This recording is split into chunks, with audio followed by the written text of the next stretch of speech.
At Azure Sky Sect in the square, countless sharp rocks floated in mid-air surrounded by thick clouds. A man with a fearful expression said that when senior brother Yun Hai competed against a disciple of Hai Lanzong, he was killed. The crowd clamored, asking what Yun Hai had only been the senior brother for less than a year, and he's already dead. Everyone gathered in small groups chatting. Someone spoke up, asking how to handle the upcoming Western region competition now. The previous generation's senior brother was killed by an expert from the Renzong. The previous senior brother died in Shan Yuan Grotto Heaven. This time the senior brother was killed while competing with a disciple of Hai Lanzong. A man with a helpless expression shouted loudly, "Does heaven want to destroy our Azure Sky Sect?" A woman behind spoke up. Could it be that all three generations of our Azure Sky Sect's senior brothers are gone? An elder placed his hand on his forehead's side and replied, "Duan Jingye Guang Feishui Yun Hai." They are all dead. The disciples under the sect master are almost all dead. Suddenly the sky turned dark and gloomy, and a streak of light suddenly flashed. Countless lightning bolts struck down, and black birds swooped down from the sky. Thick dark clouds obscured the moon, and from them demons surged forth, spreading fear among living beings. He looked up at the sky, sweat staining his face, and anxiously exclaimed, "This is bad. This formation. It must be experts from the Momen Dizong." Countless flashing lights appeared in the sky.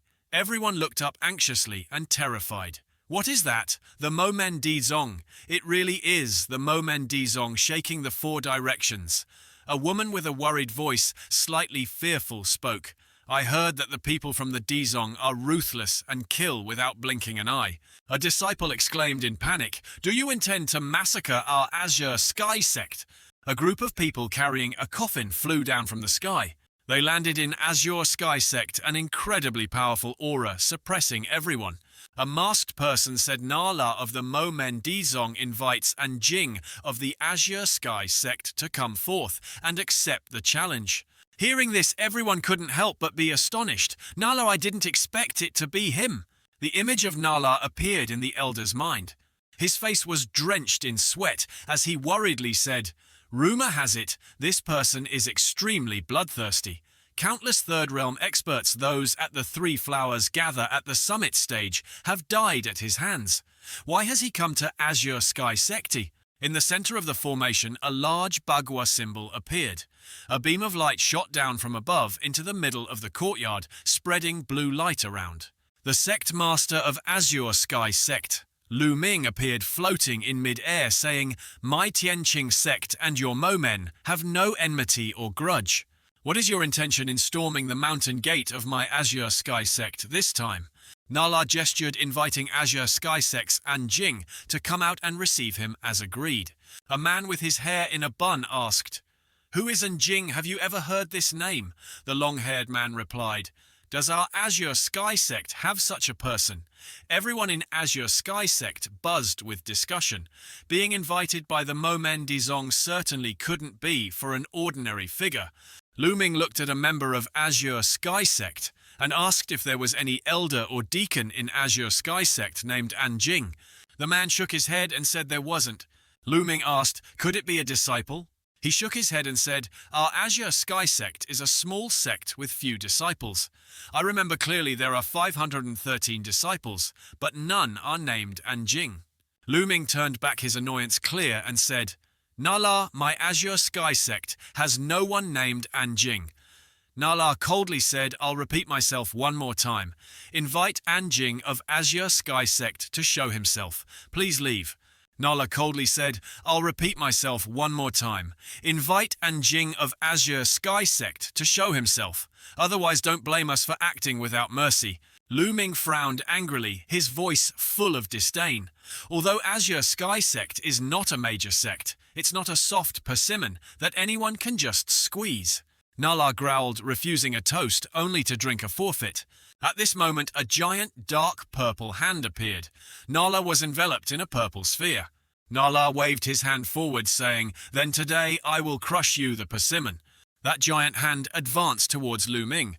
Lu Ming clasped his hands together, a flash of light appeared and he roared angrily. He created a beam of light that shot straight into the sky, piercing through the giant purple palm, spreading black energy around it. The entire hand was completely melted by the blue beam of light. Lu Ming spat out a mouthful of black blood, his face showing astonishment. It shattered into black fragments that fell down. Lu Ming began to retreat backwards. The giant hand reached for Lu Ming. Nala said, if Anjing doesn't come out today, Azure Sky Sect doesn't need to exist anymore. The people of Azure Sky Sect saw Nala using his power to create countless giant hands. They said they are too arrogant to think they dare to intend to annihilate our Azure Sky Sect. Everyone raised their hands in unison and shouted together, "We'll fight them to the death." A purple glow emanated from around Nala. He raised his hand and said, "Hitting a rock with an egg, overestimating your own strength." The giant hand rose again, surrounded by shimmering purple lights and powerful black lightning bolts. The people of Azure Sky Sect covered their faces with their hands, saying the pressure was too strong. Everyone knelt down, covering their eyes to avoid seeing the blinding light. Lu Ming said angrily, "Damn it, to think that my Azure Sky Sect, established for over 700 years, will truly be destroyed here." "At Azure Sky Sect's Sect Gate Nala," said Old Man Lu Ming, "I'll give you 10 more breaths' time." Nala said if Anjing didn't appear, Azure Sky Sect would be annihilated. Lu Ming frowned, saying angrily, "Damn it, you clearly want to eradicate my Azure Sky Sect. No need to find excuses." Nala raised his hand and said, "Then all of you can die." That giant hand was covered in countless white rays of light, causing the people of Azure Sky Sect looking up to gasp in astonishment. Lu Ming's face was covered in sweat. He desperately closed his eyes, bowed his head and whispered, "It's over." A beam of blue and gold light appeared in the sky, blocking the giant hand with its power. Nala looked up at the sky and asked, What is this?" In the sky were countless brilliant golden lights, and prominent among them was a radiating blue beam. That beam of light reduced the giant hand to mere remnants of black energy. Suddenly, a green dragon appeared in the sky, startling Nala's group. Nala's men panicked and fled from the dragon's head. Someone shouted in terror, "Not good, run!" A white beam struck down, surrounded by shimmering blue circles. Then Nala's group staggered and coughed up mouthfuls of blood. Nala was also injured, coughing up blood that covered his hands. The people of Azure Sky Sect laughed and asked, "What's happening here?" The sky was no longer gloomy, but clear again. Everyone in Azure Sky Sect wondered who had intervened. Lu Ming also asked joyfully, "Was it a great expert who saved our Azure Sky Sect?" A blue light radiated around Nala, his hands stained with blood. His mask covered in blood shattered and fell off. Nala was fully revealed. Before his eyes, a green orb appeared. Then a leaf appeared in the center of the orb, radiating brilliant light from around it. Nala saw the leaf before him and suddenly broke out in a cold sweat. He exclaimed, "Just a leaf, unbelievable." Lu Ming suddenly asked, "What is one leaf suppresses demons?" Everyone in Azure Sky Sect looked at each other in surprise, asking in amazement, "Heavens, who could that be? Could it be that our Azure Sky Sect still has an expert of this caliber?" Nala's trembling hands emitted purple energy. He said, "There's an extraordinary expert in Azure Sky Sect. We should retreat." Behind the rocks, purple and black energy swirled up. A black beam appeared in the sky, surrounded by brilliant purple vortexes. Lu Ming stroked his beard, a puzzled expression on his face, asking, "Since when did our Azure Sky Sect have such an expert?" Inside Azure Sky Sect, in the library pavilion, Anjing was sweeping, thinking to himself that this world was truly too dangerous. A cockroach crawled past his feet. Anjing crouched down, looked at the cockroach and said, "According to ancient records, every 3,000 years, there will be a great calamity. The last great calamity passed over 2,900 years ago. It seems this one is approaching soon." He imagined a scene of countless brilliant golden lights shining down, followed by many people flying down with those lights. And Jing recounted that during that great calamity, countless experts of the 7th and 8th realms fell. Even 9th realm experts appeared, and even they found it difficult to escape this catastrophe. Anjing thought of himself meditating, smiled, and said, "I've only cultivated for 3 years here at Azure Sky Sect. He thought of looking in the mirror, smiled and told himself, even though I have a stable system, outstanding talent, roam freely rarely seen, since ancient times, suave and elegant, like a jade tree in the wind. Anjing pointed at the cockroach crawling on the floor, saying, these things are indeed quite useful. He placed his hand on his chin, musing, even so when facing a great calamity that can sweep the world, my strength is still too weak. No, I must definitely cultivate for another 3 years at this azure sky sect. Countless brilliant purple lights appeared around Anjing. He extended his hand forward, resolutely saying, no 2 times 3 years, 3 times 3 years. Wait until my strength surpasses the 9th realm. Only then can I survive for the next 3,000 years. He laughed, stretched, and said, these past 3 years I've never told anyone what's in my heart. Only you. I only told you. Now that I've said it, I feel much lighter. The cockroach also stood up, looking at Anjing. Then he ruthlessly stepped on the cockroach. Anjing said, sorry, little roach, but you knew too much. At this moment, the cockroach had gone to meet its ancestors. Poor little roach. At the mountain gate of Azure, Sky Sect Nala angrily asked, who was that? With just 1 leaf, that person forced us to retreat. A masked subordinate asked if it might be the Grand Elder Taishang Zhanglao of Azure Sky Sect.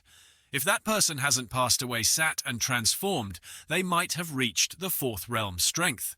Nala said angrily, no, the person just now didn't just have 4th realm strength. It's definitely not that simple. A subordinate in a white mask suddenly said, Azure Sky Sect is just a 3rd-rate sect.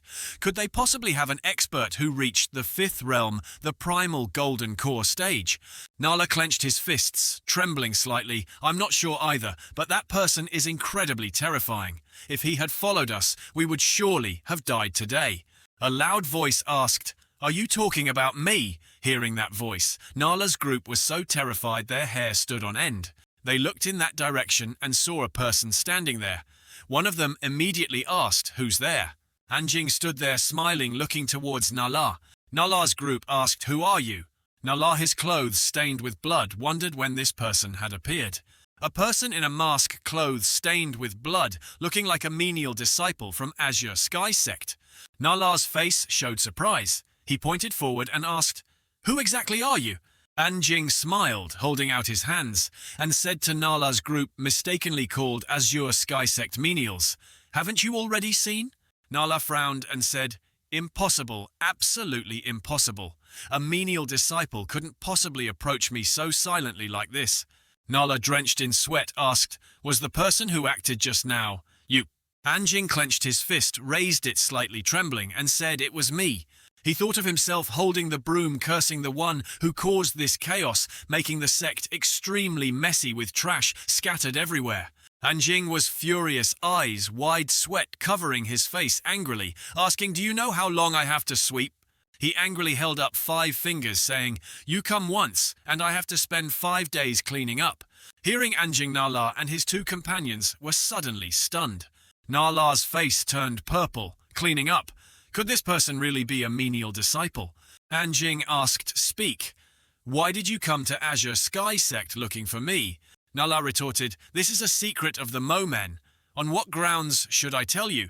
Let me tell you, if Anjing doesn't appear, a Momen elder will come here personally. Nala, looking slightly annoyed, said, crushing your Azure Sky Sect is as easy as crushing an ant. I advise you to step aside. Don't waste our time. Anjing laughed and said, no need to say more. I didn't come here this time to ask for the whole story. Nala frowned annoyedly, asking, then what do you want? Anjing frowned in annoyance, saying, to pull out the weeds by the roots. Then countless white tornadoes suddenly appeared surrounding him, Nala. Those tornadoes rushed forward, causing Nala's men to panic, scatter and scream, ah! Anjing turned and left, yawned, stretched and said, it's over. Nala's group was sucked into the tornadoes. Nala screamed, no. Afterwards, a cloud of dust and smoke rose up, forming a perfect circle. Later, Sect Master Lu Ming's daughter Lu Yun-er asked worriedly, Father, were the people from the Momen really scared away by a mysterious expert? Lu Ming stroked his beard and replied, "That person forced the third realm Nala to retreat with just a single move. Their strength is truly terrifying." Looking at the ruins before him, Lu Ming wondered aloud, "Could it be that our Azure Sky sect has a grand elder in seclusion that I don't know about?" Then Lu Ming told Lu Yun-er, "That's right, Yun-er. Go investigate and see if our Azure Sky sect has anyone named Anjing." Lu Yun-er nodded, unable to help thinking, the person with the most profound strength in our Azure Sky sect is the Grand Elder. Pondering further, Lu Yun-er felt confused. Even the Grand Elder couldn't force Nala to retreat with just a leaf. So who exactly is helping our Azure Sky sect? At Azure Sky sect, the Scripture Pavilion, Anjing was holding a secret manual and stood motionless for a moment. Then the Myriad Things fusion system displayed a notification: high-grade mortal level 7-star sword art, cultivated to perfection, automatically fusing into the host's Soaring Heaven sword art. Anjing summarized after three years of fusion, both the Soaring Heaven sword art and the Soaring Heaven immortal method I created myself have reached the immortal martial level of Tianqing sect, and I have completely fused everything. My name is Anjing. 3 years ago I transmigrated into this martial world and joined Azure Sky sect, becoming a menial disciple responsible for cleaning the Scripture Pavilion while possessing the Myriad Things fusion system. As the name suggests, the Myriad Things fusion system allows combining items of the same type in the world to create higher-grade items after fusion. For example, fusing sword arts from Taixing sword art and Sanwen sword art into the new 7-star sword art. Fusing heavenly materials and earthly treasures from Xuanling fruit and Ju fruit into Xuanling Ju fruit. Fusing Dharma artifacts together will create the 9-yang sword. Just like that, in the Scripture Pavilion of Azure Sky sect, I continuously fused various low-level Dharma arts, unaware that 3 years had passed. Anjing wondered, what realm has my cultivation reached? Nala is merely a 3rd realm expert. Defeating him is insignificant. After Anjing made up his mind, he realized his cultivation was still not high enough. Before reaching the 9th realm, he still couldn't leave the mountain because the world outside was truly too dangerous. Suddenly, a beautiful hand gently pushed the door open. Outer Sect Deacon Elder Liu Jiao. Jiao, still holding a broom, angrily shouted, "Menial 27. Anjing didn't know what else to say in the face of Liu Jiao's irritation at this moment. Then Anjing calmly asked Deacon Elder, "What matter do you seek me for?" Liu Jiao simply threw the broom hard down next to Anjing and glared, shouting loudly, "Well done! Hiding here slacking off are you? I've been looking for you for half a day. Don't you know what incident happened in the sect? Right now, the sect is in chaos. Hurry up and get lost to clean up for me." Anjing picked up the broom from the ground, then quickly left without saying much more to Liu Jiao. "Yes, I'll go right away." Outside, the ruins from before had been repaired, restored, and were currently being cleaned. Liu Jiao asked Lu Yun-er in surprise, "Yun-er, do you mean there's an expert in our sect who repelled the Momen Dizong expert?" Lu Yun-er confirmed, "Yes, this person used only a leaf to repel Nala, who is at the 3rd realm cultivation level. It's highly possible this is some senior from our Azure Sky sect." Hearing this, Liu Jiao was deeply shocked. Heavens, a single leaf could repel Nala. How terrifying must that expert be? Lu Yun-er said somberly, "A senior with such profound cultivation. I'm afraid they might have just been passing by. If that person were truly an expert of our Azure Sky sect, how wonderful that would be." Liu Jiao said excitedly, "If this senior is one of our Azure Sky sect, that would be truly great. Then who would dare look down on us anymore? Especially those folks from Yu He Men. Lately they've become increasingly arrogant, completely disregarding our Azure Sky sect." Lu Yun-er immediately said, "Yu He Men can be ignored for now, but Nala of the Mo Men Dizong is the real problem. They didn't find the person named Anjing. They will definitely return." Then Lu Yun-er suggested I need the disciple register list for Azure Sky sect for the past nearly 100 years to check if anyone is named Anjing. Liu Jiao immediately said, "Wait a moment, I'll have someone fetch it for you." Looking thoughtful, Liu Jiao continued, However, I feel perhaps the people from Mo Men Dizong were mistaken. With the formidable strength of the Dizong, how could they get involved in such matters? Unsure if her anger nerve was struck again, Liu Jiao suddenly yelled at Anjing Menial 27, "Haven't you eaten yet? Working so carelessly, sweep faster. When you finish sweeping later, take the Azure Sky sect register and give it to Elder Lu Yun-er." Anjing replied loudly, "I know, Deacon Elder." Lu Yun-er gently advised Liu Jiao let it go. "Senior Sister Liu, there's no need to be so strict with a menial disciple." Liu Jiao explained, "Yun-er, you don't know. These menial disciples start slacking off the moment I'm not around." After speaking, Liu Jiao also reluctantly left. "Oh, let's go. Let's get the register list." Lu Yun-er could only sigh. Lu Yun-er smiled and asked, "Anjing, what's your name? You've been at Azure Sky Sect for a few years now, right?" Anjing feigned innocence and replied, "I've been a menial disciple at Azure Sky Sect for 3 years, since I was 27. Lu Yun-er mused, 3 years. Your time at Azure Sky Sect isn't short. If a powerful enemy attacks the sect in the future, would you be afraid? Anjing answered frankly, not afraid at all. Lu Yun-er repeated his answer in surprise, not afraid at all. Then Lu Yun-er cheerfully and proudly patted Anjing's shoulder, worthy of being a disciple of our Azure Sky Sect. Very good. Anjing still spoke softly. Elder Lu is joking again. I am merely a menial disciple. Late in the afternoon, someone arrived in front of the scripture pavilion. Elder Zhang Qiu of Yu He Men smirked sinisterly. This must be the scripture pavilion of Azure Sky Sect, right? His face couldn't be more smug under the blue sky. Zhang Qiu gloated. During the day, Azure Sky Sect encountered trouble. The sect must be in utter chaos. This is the perfect opportunity to infiltrate the scripture pavilion of Azure Sky Sect. Zhang Qiu was full of anticipation, wondering if he could find the spirit-level Dharma art, the rumored Tian Qing heart method. Then Zhang Qiu pushed the door open and silently sneaked inside. Zhang Qiu hastily entered quiet, as if afraid of being discovered. Inside, Zhang Qiu looked around and felt relieved. Indeed, there was no one here at this time. Malice flashed in Zhang Qiu's eyes as he reached out to search. These are all hundreds of years' worth of records from Azure Sky Sect. Even if I don't find the Tianqing heart method, these are all rare Dharma arts. Suddenly a sound was heard. Someone else was in here. Hearing the sound, Zhang Qiu jumped in fright. Then Zhang Qiu frantically looked around and exclaimed, "What sound was that? Is someone there?" Zhang Qiu shouted loudly, "Come out!" Clop, clop, a woman stepped out. A beauty dressed in black and wearing a mask. The masked beauty chuckled dryly, humph. Zhang Qiu's face darkened, already mocking others, forgetting he was no different, like a little mouse hiding the head but showing the tail. "Who are you exactly?" The masked beauty retorted mockingly, "You say I hide my head but show my tail. Then what are you sneaking around here for? You old man don't look like someone from Azure Sky Sect at all. You must have taken advantage of the chaos to come here and steal cultivation methods, right?" Zhang Qiu, furious, circulated his energy and roared, courting death. That attack struck right where the masked beauty was standing. Fortunately, she agilely jumped up, dodging the blow. The masked beauty landed lightly on top of a cabinet. Then the masked beauty warned coldly, "Old brute, do you really think I'm not your match? If we alert the people of Azure Sky Sect, neither of us can expect peace."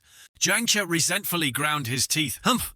Yet Zhang Qiu stubbornly circulated his energy, intending to fight to the end. Truly hateful. Anjing sighed. "Coming is one thing, but why must you fight every time, scattering scriptures everywhere like this?" The two of them froze, looking towards the source of the sound.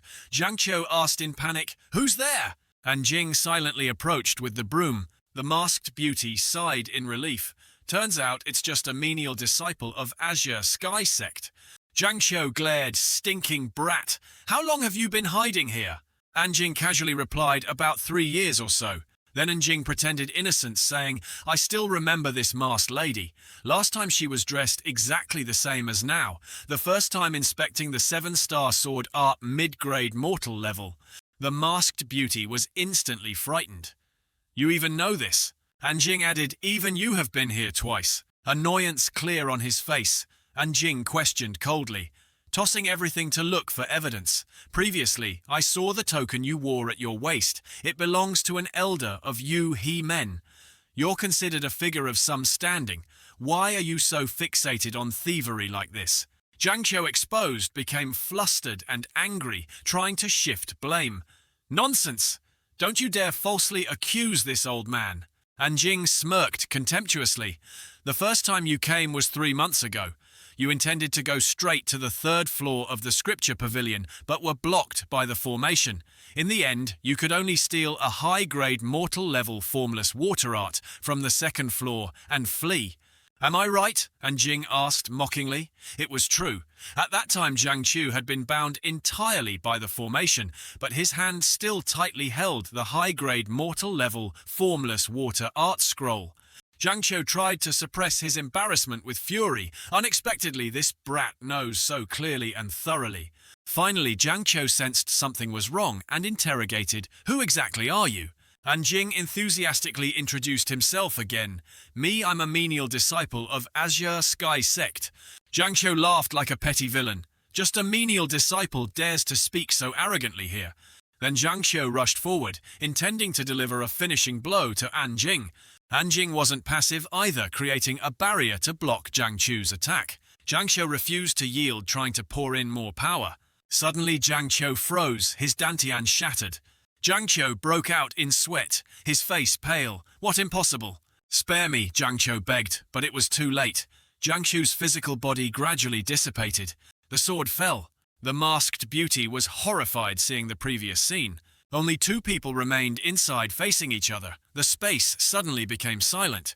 Oh, another pile of trash, and Jing calmly took the broom and swept up the mess. The masked beauty immediately knelt down. Tears streamed down her cheeks. The masked beauty earnestly begged, "Senior, please, spare my life." And Jing still replied calmly, "I am just a menial disciple of Azure Sky Sect.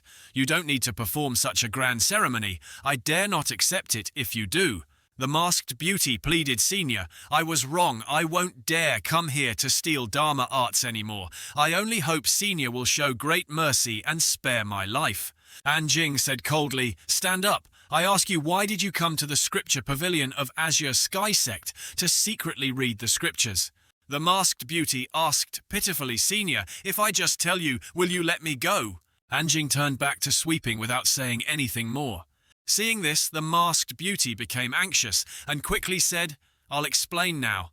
Azure Sky Sect is the most ancient sect on the Yuheng River branch.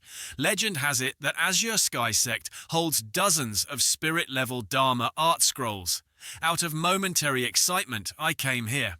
And Jing nodded, "So that's how it is." The masked beauty explained further, the Yuheng River branch refers to the sects built near the Yuheng River, including dozens of sects like Azure Sky Sect and Yuhi Men.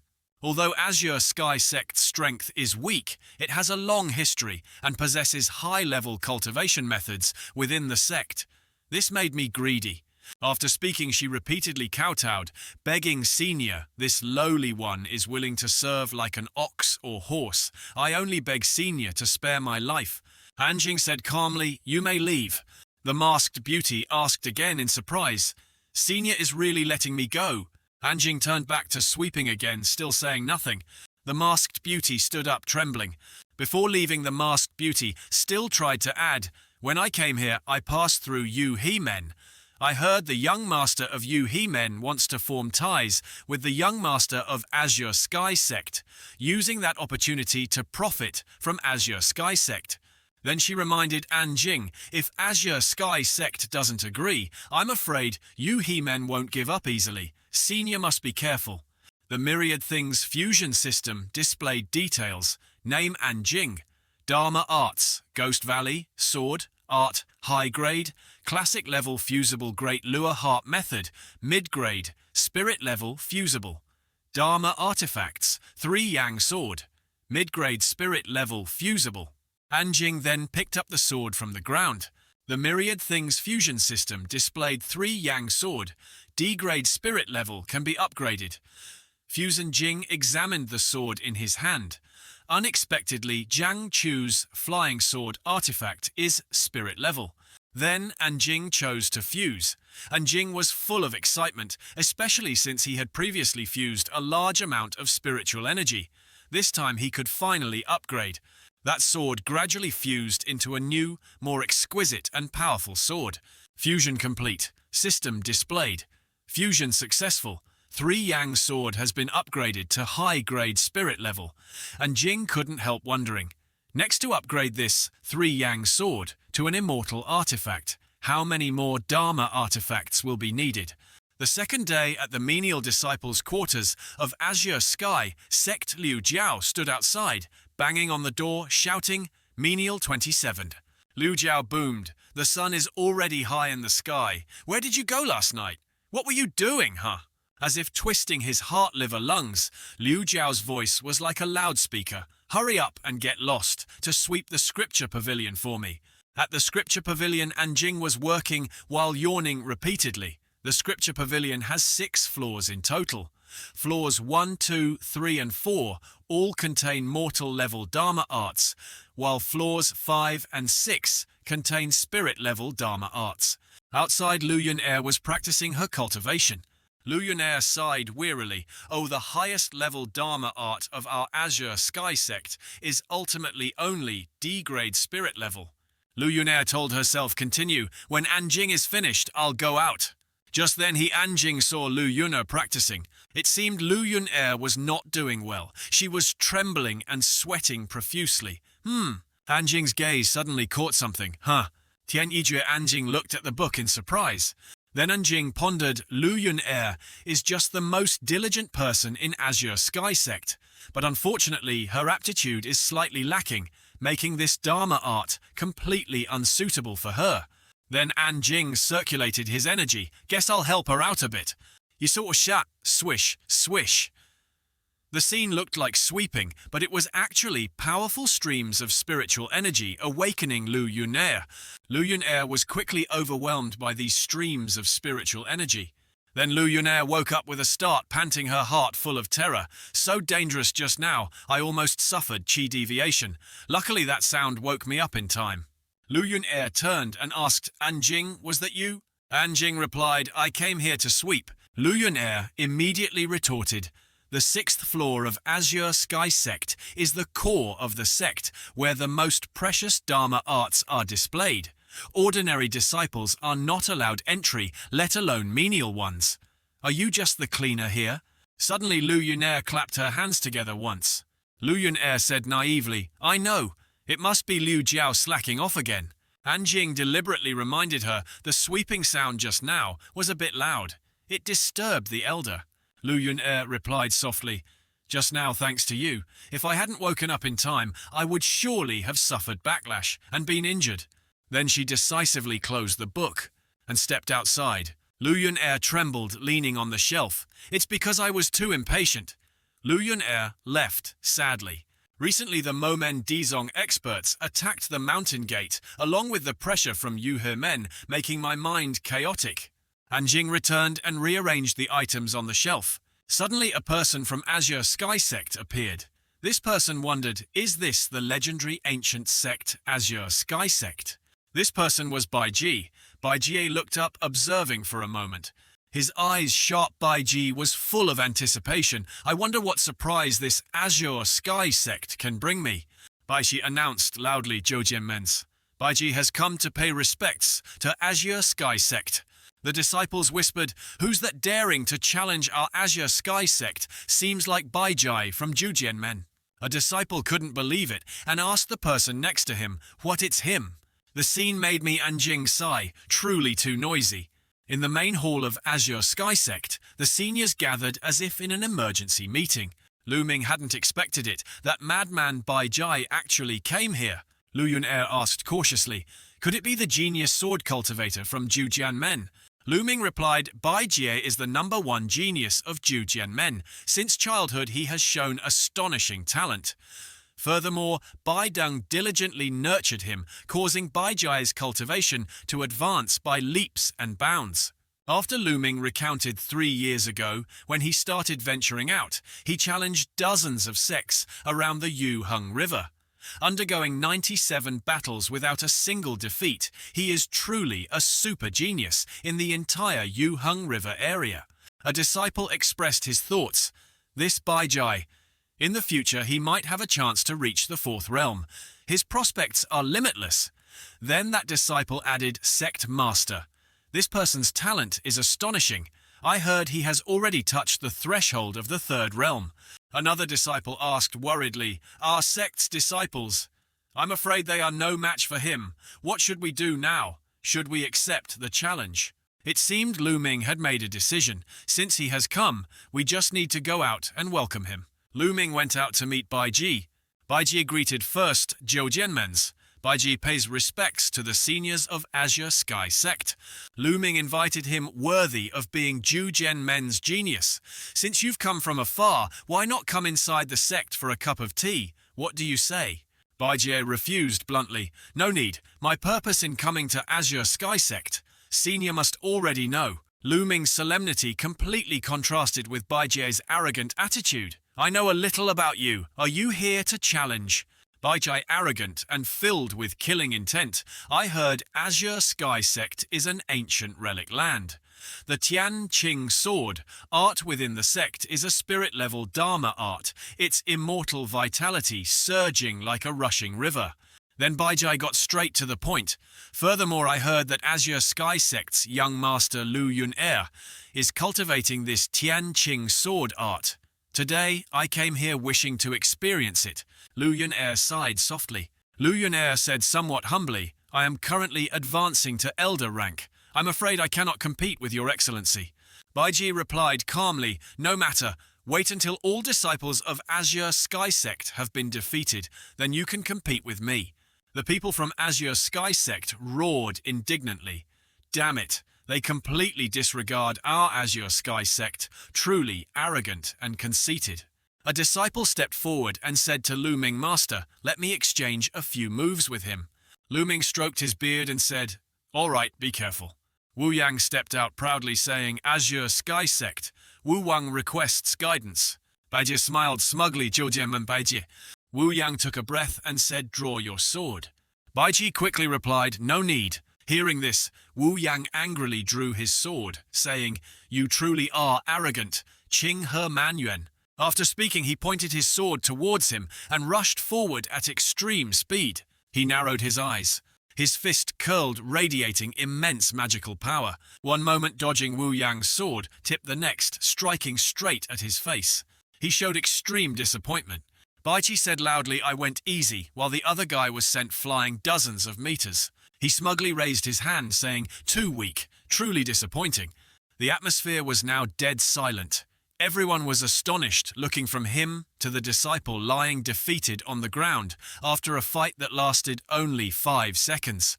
Everyone was worried, pointing at him and saying, this Baijia is too strong, worthy of being the once-in-a-century genius of Zhujian men. They looked at each other shouting in terror, so scary. Seeing them so frightened, Lu Yun-er helplessly spoke up, let me go then. Seeing his daughter say this, Lu Ming turned his expression worried, calling Lu-er you. She looked at him with determined eyes, saying Wu Yang was defeated in one move. The others will surely not be Bai Ji's match either, only I have a chance to defeat him. After speaking, she immediately stepped out, her face expressionless. Seeing her come out, he said, this is more like it. Let me broaden my horizons regarding the reputation of an ancient sect. Lu Yun-er drew her sword, saying coldly, as you wish. The sword was now fully drawn. Baiji rested his chin on his hand, saying, indeed you have some strength, compared to that guy before, much stronger. Wu Yang had woken up with a swollen face, angrily shouting, damn it, my name is Wu Yang. On this side, Lu Yun-er had already flown high, slashing sharp sword strokes towards him. Baiji just chuckled lightly, saying, just some petty tricks. He extended his arm, blocking all sword tips flying towards him, thus causing quite a few large explosions, and the wind blew increasingly stronger. Yun-er frowned and said, still haven't drawn your sword. She continued swinging her sword towards him, slashing continuously without stopping. Baiji easily dodged this move without exerting much effort, but no matter how fast, he couldn't avoid being caught by her. Baiji, after being hit by the palm strike, his face darkened, annoyed. Very well. You are indeed worthy of me drawing my sword. On this side she was still vigorously swinging her sword continuously. He used his own sword to block her sword tip. She frowned in frustration at being unable to defeat him. Baiji drew his sword and slashed towards her, but luckily she managed to dodge in time. The two swords crossed, forming an X shape in mid-air. Both continued to rush at each other. He sneered, "Slow, too slow." Lu Yun-er landed lightly on the ground while he still smugly mocked, "Your sword is too slow." His sword radiated demonic power, covering the entire blade. Baiji pointed his sword tip towards her, slashed fiercely, and said, "If this is all you have, then everything can end now." The move flew past her, cutting down all the surrounding trees. Lu Yun-er saw the scene before her and exclaimed in fear, "So powerful." Before she could regain her composure, he attacked again, forcing her to struggle to defend with the sword in her hand. At this moment, cracks began to appear on her sword. It seemed it could no longer endure. "My sword," Yun-er cried out in despair. The sword had broken in two, losing its power to resist. She was astonished, mouth agape, exclaiming it broke. Yun-er trembled with anger, shouting loudly, "I haven't lost yet. Continue." Suddenly Lu Ming sighed and spoke up, "Enough. You are not his match." Hearing him, Baiji quickly turned and replied, "There's nothing surprising. I haven't even used my full strength, and Elder Lu has already lost." He smirked sinisterly and continued, "If the Elder won't do, then how about the sect master steps up?" Liu Jiao clenched her fists, roaring angrily, insolent, "Brat Baiji, you are too arrogant." The people behind her also shouted in unison, "You are insulting our Azure Sky sect, daring to speak so arrogantly. Don't blame us for attacking together." Hearing this, he smirked slightly and replied, "I was just joking."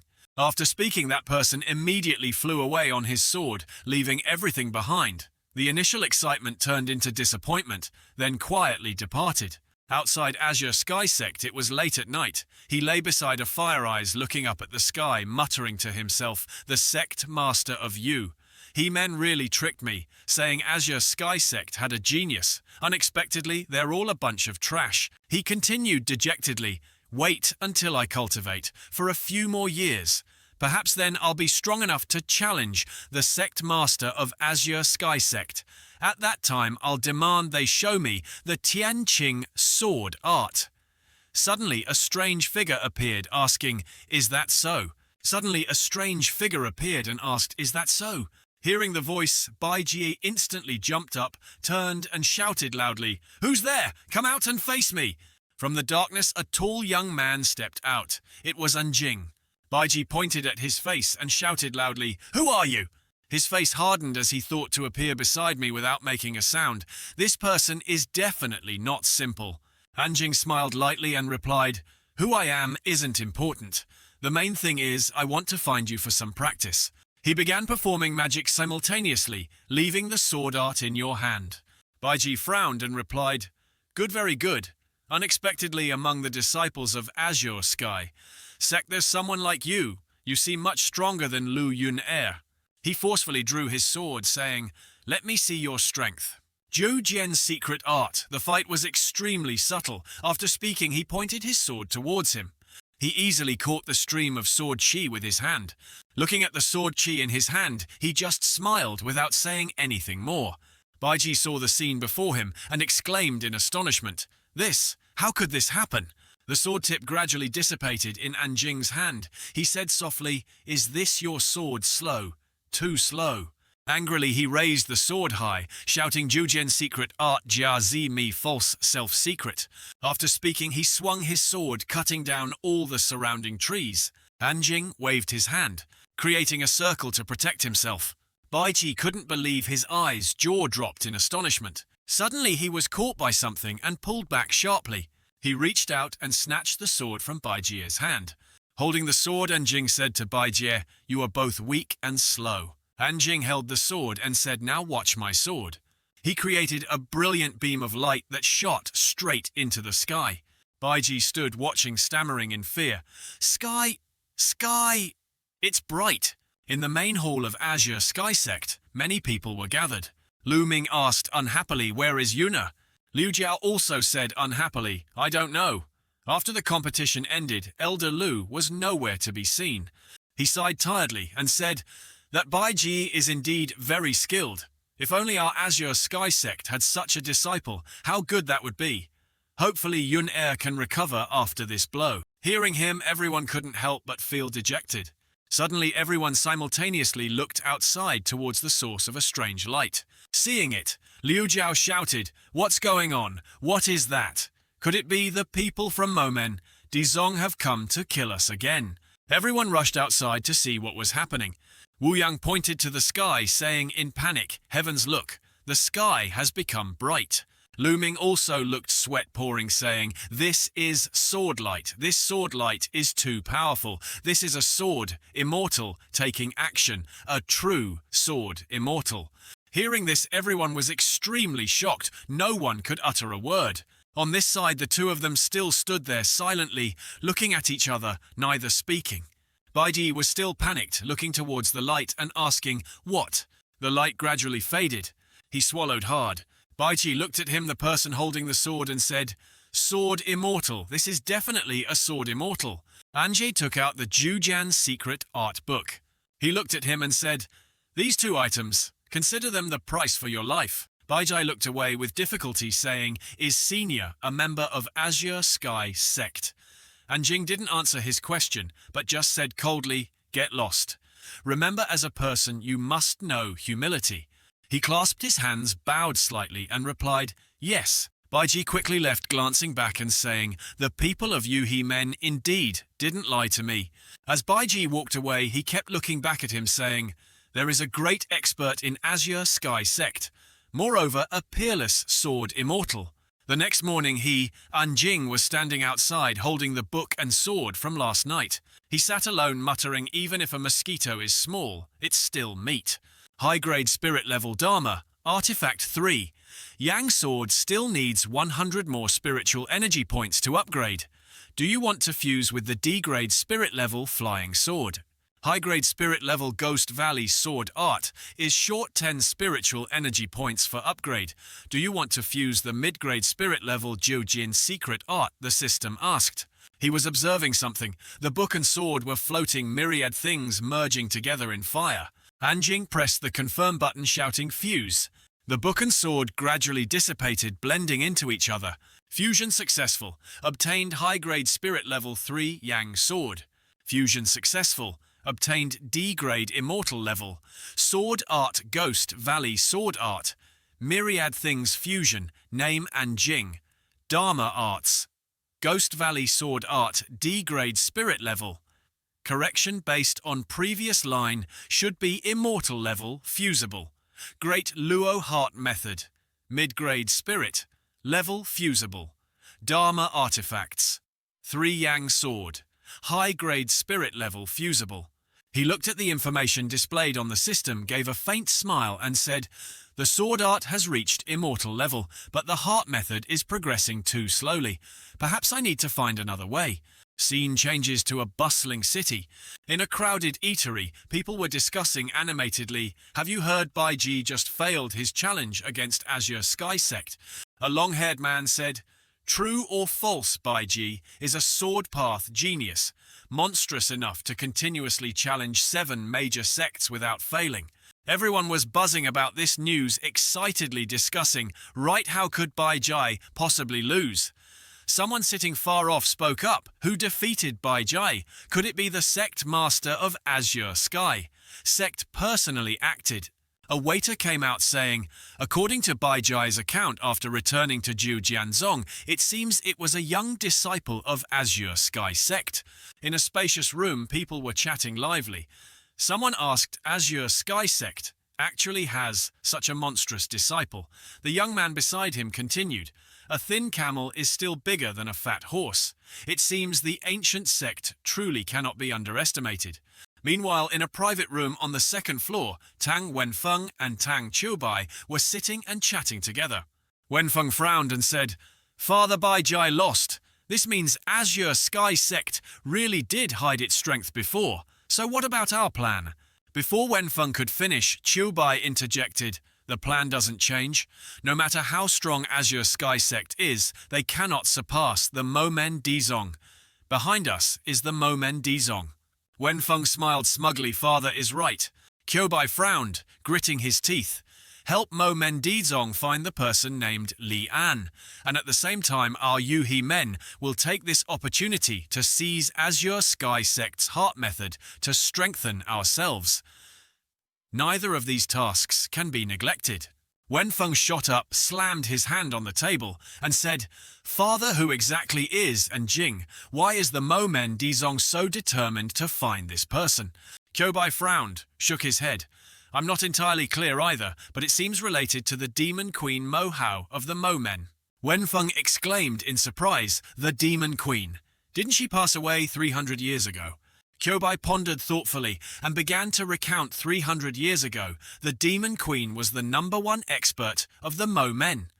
All 3 branches of the Mo Men, heaven, earth, human, were led by the Demon Queen. He stroked his beard thoughtfully. At that time, the Demon Queen's fame was as dazzling as the midday sun. No one could compare. Wenfeng still said confusedly, I heard that every time the Demon Queen appeared, she wore a bronze mask. No one ever saw her true face. He half believed the rumors people whispered that she was incredibly ugly, hence the mask. I don't know if that's true or not. Kyobai waved his hand, shook his head. Who knows? It's best we don't pry too much into the affairs of the Mo Men. We just need to obtain Azure Sky Sect's heart method. That's enough. Elsewhere, a secret meeting was in progress. Lu Ming sat in the central position of the room. He began, the matter of Bai Jie being defeated. You all must have heard right. People sitting on both sides started looking at each other, everyone wearing heavy expressions. They slowly lowered their heads and nodded slightly. Lu Ming frowned angrily. Everyone is rumoring that the one who defeated Bai Jie is a disciple of our Azure Sky Sect. Who do you think it is? Lu Yunair stood up, her expression solemn, saying, That day all disciples of Azure Sky Sect were present at the scene, watching the battle. No one could have silently left to fight Bai Jie. Another person also stood up. Elder Lu is right. If our Azure Sky Sect truly had such a formidable disciple, how could we possibly not know? Yuna stood silently looking at that person, her face creased, biting her lip, then said, Perhaps this disciple has always hidden their true strength. That man shook his head. Impossible. How could our Azure Sky Sect possibly have such a monstrous disciple existing? Moreover, Azure Sky Sect has absolutely no need to hide its strength. That person continued giving his opinion, asserting it must be because Bai Jie was too arrogant and conceited that he provoked an enemy from outside. That enemy didn't want to reveal themselves, so they used Azure Sky Sect to deal with him. Lu Ming sighed and recounted, Do you remember the mysterious person who dealt with the Mo Mendizong? Several days have passed, and we still haven't clearly investigated who that person is. Perhaps both these incidents were caused by the same person. He stood up abruptly, ordering loudly, Investigate thoroughly for me again. See if any disciple was absent from the scene at that time. Liu Jiao stood up and asked, Sectmaster, do the menial disciples need to be investigated? Lu Ming said softly, Ignore the menial disciples. They either have poor aptitude or have never cultivated. It couldn't possibly be done by a menial disciple. Liu Jiao nodded slightly. It was my overthinking. Indeed, it couldn't possibly be a menial disciple. A pair of slender legs swung gently, playfully dipping into the water surface. It was Yunair. She was sitting relaxing beside a clear, cool lake. She thought to herself, who exactly defeated that Bai Jie? Could it really be a disciple of our Azure Sky Sect, as everyone rumors? Her face slightly melancholic, she said, If that person were truly a disciple of Azure Sky Sect, how good that would be. After speaking, she quickly waved her hand, shaking her head, as if denying her own thoughts. Lu Yuna, oh Lu Yuna, stop daydreaming. How could such a person be at Azure Sky Sect? If they really were at Azure Sky Sect, everyone would have discovered them long ago. Suddenly there was the rustling sound of a broom sweeping nearby. Yuna turned in surprise. It's that menial disciple. She cheerfully asked him, Are you responsible for sweeping this area?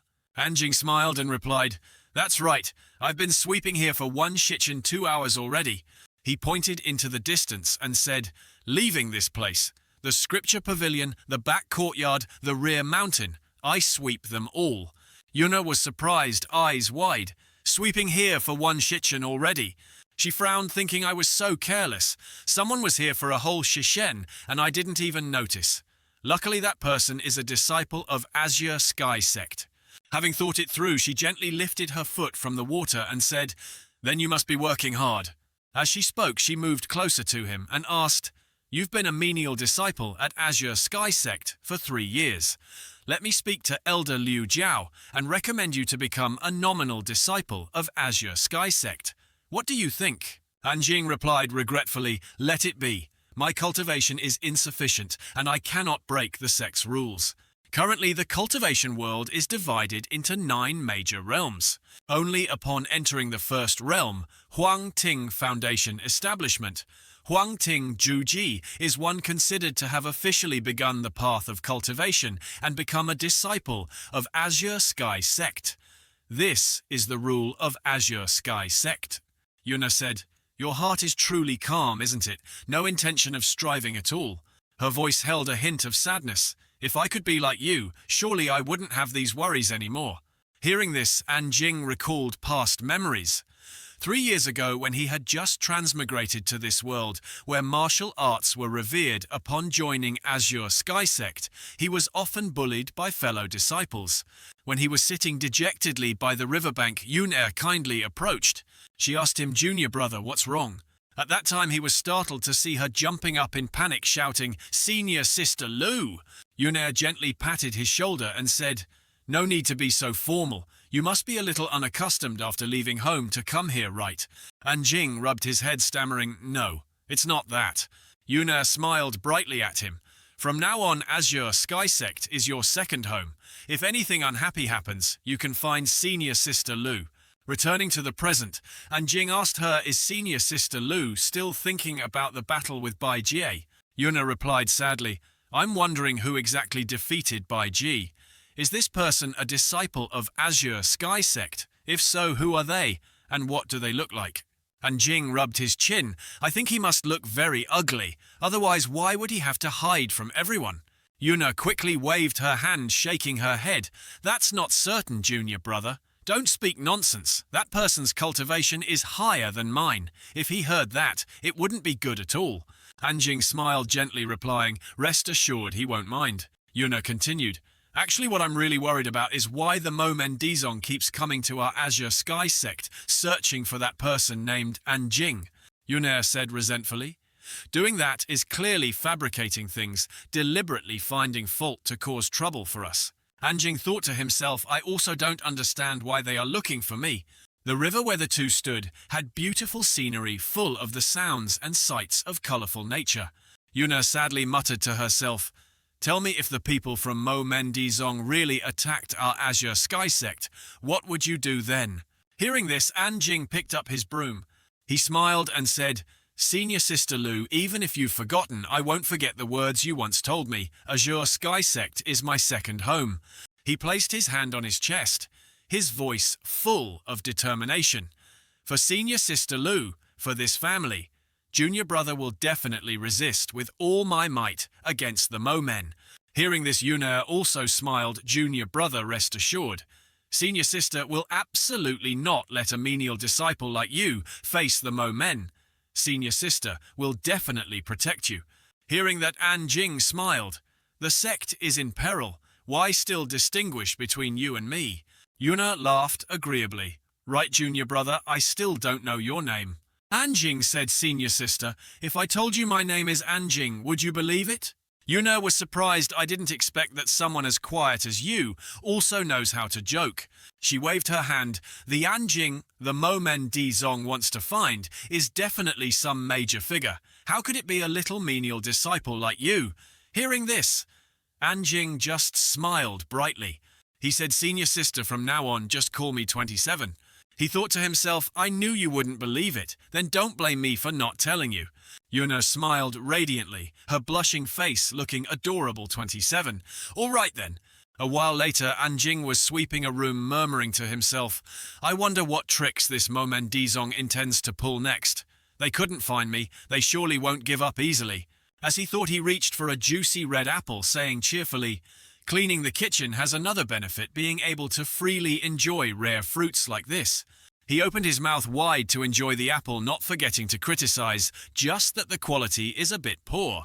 Suddenly a dark shadow flickered outside the door. Anjing quickly hid behind the wall, whispering, "Is that fat mouse here again?" He placed the apple back in the pot, then quickly hid behind the clothes rack. That dark shadow turned out to be Liu Jiao. She opened the door, looked into the kitchen, and giggled. She looked left and right, hitched up her skirt, ran quickly towards the pot, and said, "It's so late, surely no one is around." Liu Jiao exclaimed joyfully, "This is truly my paradise." She rubbed her hands, anticipating the food in the pot on the stove. She said greedily, "I wonder what else there is. My lovely darlings wait for me to come and favor you." Anjing, hiding behind the shelf, sighed, thinking sneaking food again. He recalled previously every time Liu Jiao entered the kitchen, she would secretly eat and never clean up properly afterwards. The next morning, she would even scold him terribly. Liu Jiao was still engrossed in the food. She slowly opened the pot lid and exclaimed, "Ah, this aroma is wonderful." The aroma from the pot filled the room, engrossing her so much she didn't notice the bite mark on the red apple.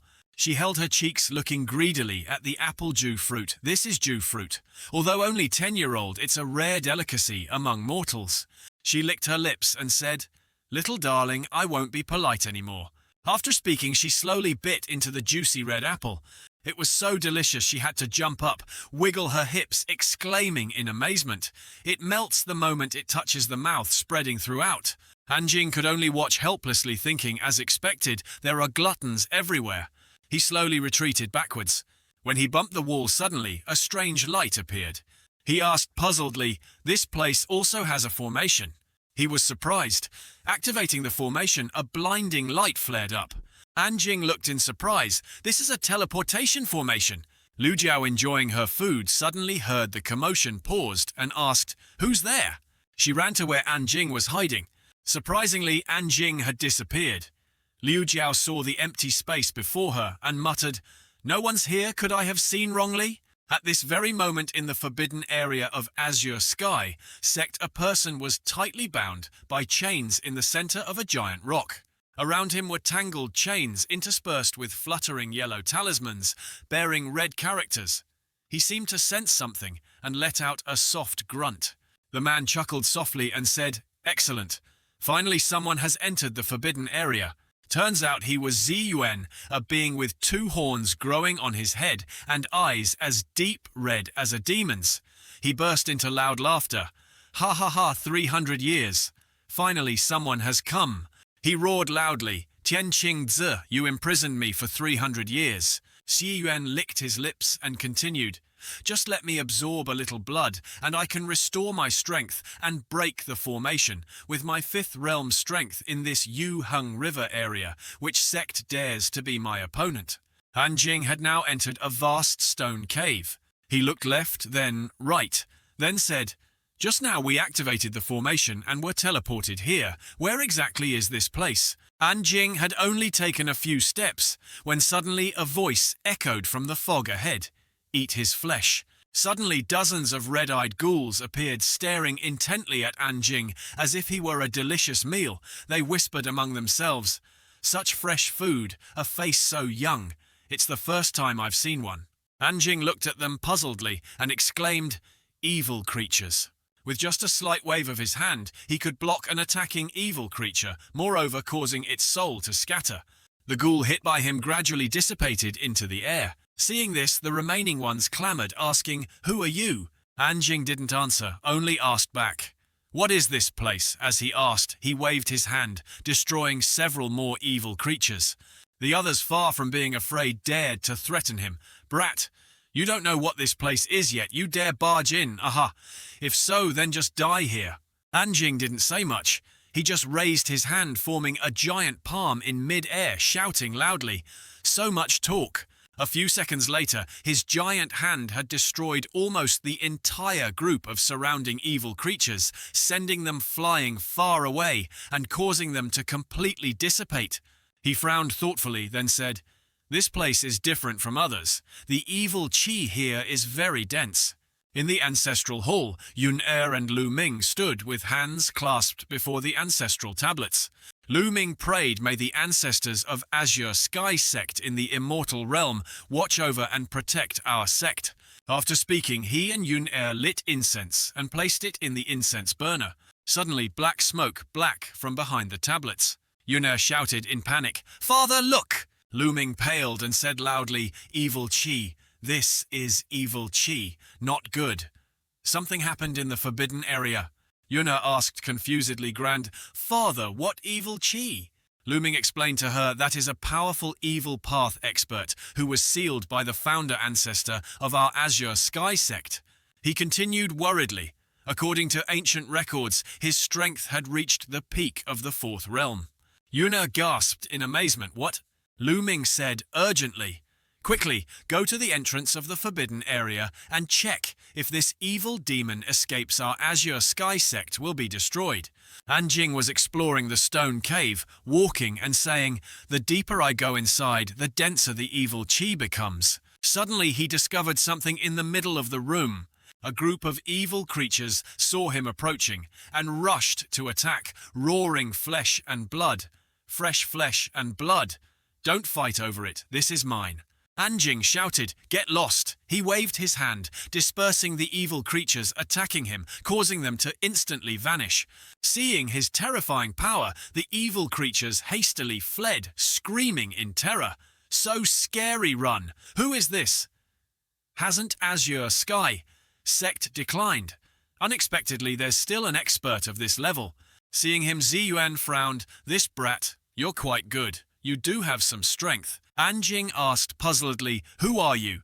Ziyuan replied, "Me, my name is Ziyuan." Anjing asked again, "You are Ziyuan," he thought. In the ancient records of Azure Sky Sect, 300 years ago, the Yuheng River appeared, a peerless evil demon named Ziyuan. This peerless evil demon cultivated by absorbing others' cultivation.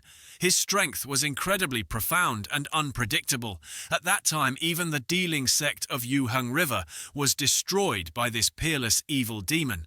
In the end, the founder ancestor of Azure Sky Sect acted, sacrificing his life to seal this peerless evil demon within Azure Sky Sect. And later, the place where he was sealed became the forbidden area. Anjing pondered deeply. Unexpectedly, the kitchen had a formation linked to the forbidden area, causing me to accidentally intrude here. Ziyuan said excitedly, "I've been locked up for so many years. Unexpectedly, someone still remembers my name." Anjing leisurely approached, "Imprisoned for 300 years. Yet you haven't turned to dust. It seems you've reached the fourth realm yin-yang convergence. The fourth realm among the 9 major realms, also known as yin-yang convergence, or the Saint Realm. Upon reaching this realm, a cultivator can achieve a lifespan of 1,000 years, transcend the cycle of life and death, possess the ability to fly through the heavens and burrow into the earth, comprehend profound magical arts, and make even ghosts and gods shy away. Cultivators at this realm, if they don't act, it's fine. But once they do, they can contend with an entire nation." Ziyuan said, "That's right, brat, aren't you afraid?" Anjing chuckled lightly. "Why should I be afraid?" Ziyuan began to recount. 300 years ago, your Azure Sky Sect's founder ancestor was also at the fourth realm. To seal me, he didn't hesitate to sacrifice his own life. Anjing asked, "Aren't you still sealed right now?" Ziyuan laughed loudly and said, "Turns out it's because of this seal that you don't feel afraid, right?" Ziyuan continued, "Then now I'll let you know. 300 years have passed. This seal has gradually been broken. Currently, I have recovered 2 levels of strength. As long as I absorb your flesh and blood, I can instantly shatter the seal." Anjing wasn't scared at all. Instead, he calmly said, "So that's how it is. No wonder you're so overjoyed." Ziyuan continued, "After I break the seal, just cultivating for a few more decades, not only can I fully recover my strength, but I might even break through to the 5th realm." Ziyuan gritted his teeth, shouting loudly, "I want to massacre the entire Azure Sky Sect. No, the entire Yuheng River." "Well, are you afraid?" Anjing said little but showed no fear. Ziyuan said angrily, "Brat, are you an idiot? Aren't you afraid of anything? You will die. Everyone at Azure Sky Sect will die. Do you know that?" Everyone at Azure Sky Sect will die. Do you know that? Shi Yuan rolled his eyes angrily. You think this is a joke? Now I'll show you whether this is a joke or not. After speaking, the bindings and chains on Xie Yuan glowed with purple light. A cloud of black smoke flew towards Anjing, but strangely, he still didn't move at all. Shi Yuan laughed loudly. Indeed, an idiot doesn't know how to dodge, but you couldn't dodge anyway. The black smoke grew denser as it flew towards Anjing. He immediately performed magic, creating a layer of water rings for defense. Shi Yuan shouted angrily, "Brat, you're quite good. Seems you have some strength. Kill him for me." Dozens of black smoke clouds surged towards where Anjing stood. He gently created a defensive barrier, easily stopping them from getting closer. Shi Yuan struggled and threatened, "If you think just this can stop me, then you are too naive." After speaking, he tightly gripped the chain in his hand. He yanked hard, causing the pillar connected to the chain to rip out of the ground. He swung the pillar around in the air a few times. Shi Yuan breathed heavily and shouted, "Brat, you will surely die. Brat, you have no escape." After speaking, he threw the pillar towards where Anjing stood. Anjing immediately created a protective barrier. The pillar was blocked and then shattered into pieces due to the immense force of Xie Yuan's throw. He was furious, clenched his fists, and said, You... His voice trembled, unable to believe it. Anjing calmly walked towards Xie Yuan and said, "Is this your strength?" Xie Yuan replied fearfully, stammering, "If I weren't sealed and imprisoned, how could I only exert 2 levels of strength?" Anjing chuckled dryly, his voice full of contempt. "Is that so? But I haven't even used 1 level." Xie Yuan questioned him in amazement. Who exactly are you?" Anjing crossed his arms and replied with a smile, "I am just a menial disciple of Azure Sky Sect." The nether spirits trembled, looking fearfully at Anjing. Who is this person so formidable could it be that after several hundred years, Azure Sky Sect has produced another peerless figure? Xie Yuan angrily waved his arms. "No, impossible. Are you joking with me? You absolutely cannot just be a menial disciple." Anjing shrugged, his face full of challenge. "However, I am just a menial disciple." Xie Yuan shouted loudly, "No matter who you are, I am not afraid. Today, you must die." He gently used 2 fingers to create a swirling vortex of dark purple magic seals. The vortex grew larger and larger, sucking all the nether spirits inside. They continuously begged, "Xie Yuan, don't please. Sir, don't do this. Lord Xie Yuan, please spare us." At this point, Xie Yuan had lost all reason. He madly absorbed everything, roaring, "Become my power." Anjing stood below, watching Xie Yuan float, a bit of interest rising in his heart. He absorbs the surrounding nether spirits to increase his own power. Interesting. After absorbing the nether spirits, Xie Yuan became stronger, radiating a powerful aura.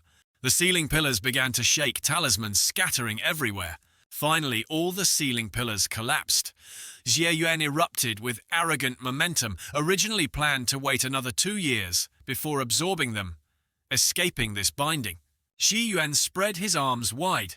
"This way can help me recover about 70 to 80% of my strength. But now with your flesh and blood escaping the shackles earlier isn't a bad choice either." Anjing nodded, feeling some empathy for Xie Yuan dying earlier or living here another 3 years. Actually isn't much different. Hearing Anjing's mockery, Xie Yuan became enraged and demanded to kill sharp-tongued brat. "Today this great lord will take your flesh and blood." He controlled the ceiling pillars to attack Anjing. Instead of panicking, Anjing smiled with interest, drew his sword, and said only 1 word, "Wash." Then Anjing swung his sword. The ceiling pillars were instantly flung far away. The sword strike hit the pillars, causing them to shatter and vanish into nothingness. Not stopping there, the sword edge continued swinging down, aimed straight at Xie Yuan. He panicked slightly, feeling something was wrong. Fortunately, this guy dodged Anjing's slash. Xie Yuan looked down from above. Anjing stood in the center, surrounded by blazing, shaking fire, his might unparalleled. Seeing no chance of victory, Xie Yuan immediately ran away. This person is much stronger than imagined. Anjing smirked. "Want to run, don't even dream of escaping." He continued to swing a slash towards. When Xie Yuan turned back, the blade was already close. He broke out in sweat, yelling, "No, don't!" The slash sent Ziyuan flying into the ceiling flames. He screamed in agony. No! The slash sent Ziyuan flying into the ceiling flames. He screamed in agony. No! Anjing stood below, watching everything turn to ash, and sighed. Oh, is that all the skill there is? Just then Lu Ming and Lu Yunair arrived. Lu Ming pointed ahead and said, This is the place. Suddenly the ground shook violently, causing both of them to stumble, unable to stand firm. Lu Ming worried. Damn it, such a huge commotion. Could it be that this fourth realm evil demon is about to emerge? If that happens, not only will the Azure Sky sect be destroyed, but the entire Jade River area will be in danger. Seeing her father so uneasy, Lu Yunair was a bit confused. Is a fourth realm evil demon really that powerful? From within the cave, sealing Ziyuan, countless brilliant red lights suddenly shot out. The two Lu Ming and Lu Yunair used their sleeves to shield themselves, avoiding the red lights touching them. Ziyuan flew out from the mountain cave, his whole body burned by fire, his mind hazy, only able to plead for mercy.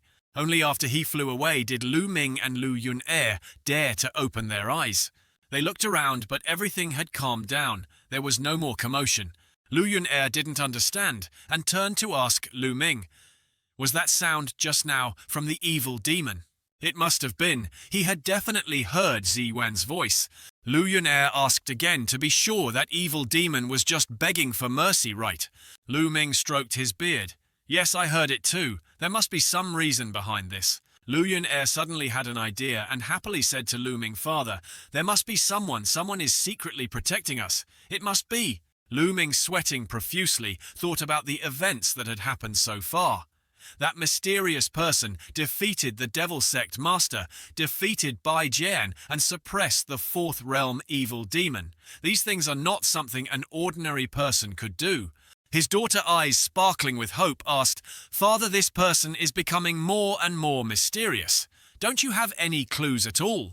Lu Ming analyzed while stroking his beard carefully, considering all possible individuals, but still couldn't determine who it was. However, it was certain that this person was incredibly powerful and moreover held no ill will towards our Azure Sky sect. If that person really agrees to help us, wouldn't our Azure Sky sect have hope? Lu Ming closed his eyes and sighed, but if they don't want to reveal themselves, we can't force them. Forcing them would only displease them. Hearing this, Lu Yunair's heart grew heavy too. Father, I understand. Outwardly she showed no reaction, but inwardly she felt very troubled. Who is this person really? What do they look like? Not wanting his daughter to cause trouble, Lu Ming said, Let's go. Don't disturb this senior anymore.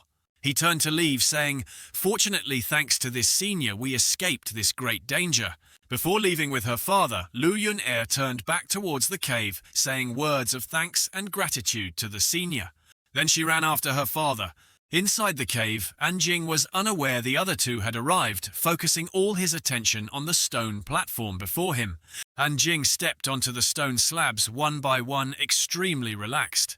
He was a bit curious about what was in front of him. What is this? In front of Anjing were countless books scattered messily on a stone slab. After examining them, Anjing picked one up and whispered, Ocean Listening Art. A mid-grade spirit-level mind method. I didn't expect this to actually be a mid-grade spirit-level mind method. Anjing stared in surprise at the technique manual in his hand, then recalled, I've cleaned the Azure Sky sect's library for 3 years, yet I never found any spirit-grade mind methods. But now there's a mid-grade spirit-level 1 right before my eyes. He didn't overlook the other technique manuals like the Heaven Covering Art and the Origin Returning Mind method either. Anjing excitedly slammed his hand on the stone slab, saying loudly, Anyway, these are all spirit-grade mind methods. There's even a high-grade spirit level 1. Could these be the lost mind methods of the Azure Sky sect? The Azure Sky sect lay at the foot of a towering mountain, surrounded by other incredibly majestic peaks. The Azure Sky sect in the Jade River region was originally an ancient and powerful sect, but for some unknown reason, the sect's mind methods were lost, causing the Azure Sky sect to decline regrettably. Later, the Azure Sky sect was suppressed and bullied by other forces its disciples constantly killed, without reason, leading to the tragic situation today. Anjing thought, seriously, I'm currently lacking a mind method. If I can fuse these mind methods into the Devour mind method, I might be able to raise the Devour mind method to the immortal grade. He let out a sigh and opened the system. System interface, all things fusion. Name Anjing. Technique, seal, sword. Art, Ghost Valley. Low-grade immortal fusible. Mind method, Devour mid-grade. Spirit fusible. Magic weapon, 3-yang sword. High-grade spirit fusible. System displayed requirements. Devour mid-grade. Spirit mind method needs 300 more spirit power to level up. Fusion options available. Ocean listening art origin, returning mind method, heaven covering art, and 9 revolutions. Art. Anjing didn't hesitate and pressed fuse. System reported fusion successful. Obtained Devour mind method, low-grade immortal. Seeing this, Anjing was filled with joy. In the forbidden area behind the Azure Sky Sect Mountain, amidst the gloomy night sky, a huge formation suddenly appeared, accompanied by resounding thunder and lightning. The disciples in the sect saw it and were extremely panicked. Look quickly, a heaven and earth phenomenon appeared behind the mountain. The news spread quickly, and more disciples gathered. They constantly discussed, could a rare treasure have appeared, or is it some magic weapon left by the founder? Anjing, unaware of the commotion he caused outside, continued to meditate peacefully in the mountain valley. System interface, all things, fusion information. Technique, seal, sword. Art, Ghost Valley. Low-grade immortal fusible. Mind method. Devour low-grade immortal fusible. Magic weapon. 3-yang sword, high-grade spirit fusible. He felt the spirit power in his body. Immortal grade. The mind method reached immortal grade, so the cultivation speed is 10 times faster. Is this the benefit of an immortal grade technique seal? Anjing looked at his hands full of spirit power. The faster his strength increased, the greater the challenges he faced. Early the next morning, the sect disciples were still buzzing with discussion. Did you guys know about the phenomenon in the forbidden area last night? One said, who in the Azure Sky sect doesn't know about this? I heard the magic weapon of our Azure Sky sect founder emerged. Another was surprised. Such a shocking heaven and earth phenomenon, could it be a high-grade spirit-level magic weapon? Anjing also heard the story after returning a bit surprised. He hadn't expected the technique seal he fused into low-grade immortal last night to cause such a big commotion. The atmosphere was suddenly broken. Liu Jiao strode forward, forcefully ordering "Stand still for me," followed by Lu Yunair. Liu Jiao, frowning and hands on her hips, shouted loudly, "Since everyone is here, listen carefully to my words. Elder Lu's vermilion fruit was stolen last night. Which shameless petty thief did this? Step forward immediately." The disciples looked at each other in confusion. Anjing was speechless and helpless.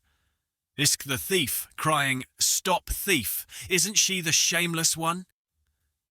He imagined Liu Jiao holding the vermilion fruit, craving it so much her eyes turned into heart shapes. The disciples looked at each other hastily, denying, "Not me, I was busy cleaning the front hall last night. Elder Liu, not me either. I was cultivating in the Heaven Moon Hall last night."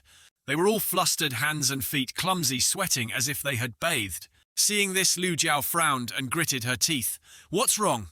Dare to do it, but not dare to admit it." Suddenly Liu Jiao pointed towards Anjing, who was standing silently, and shouted, "Number 27, where were you last night?"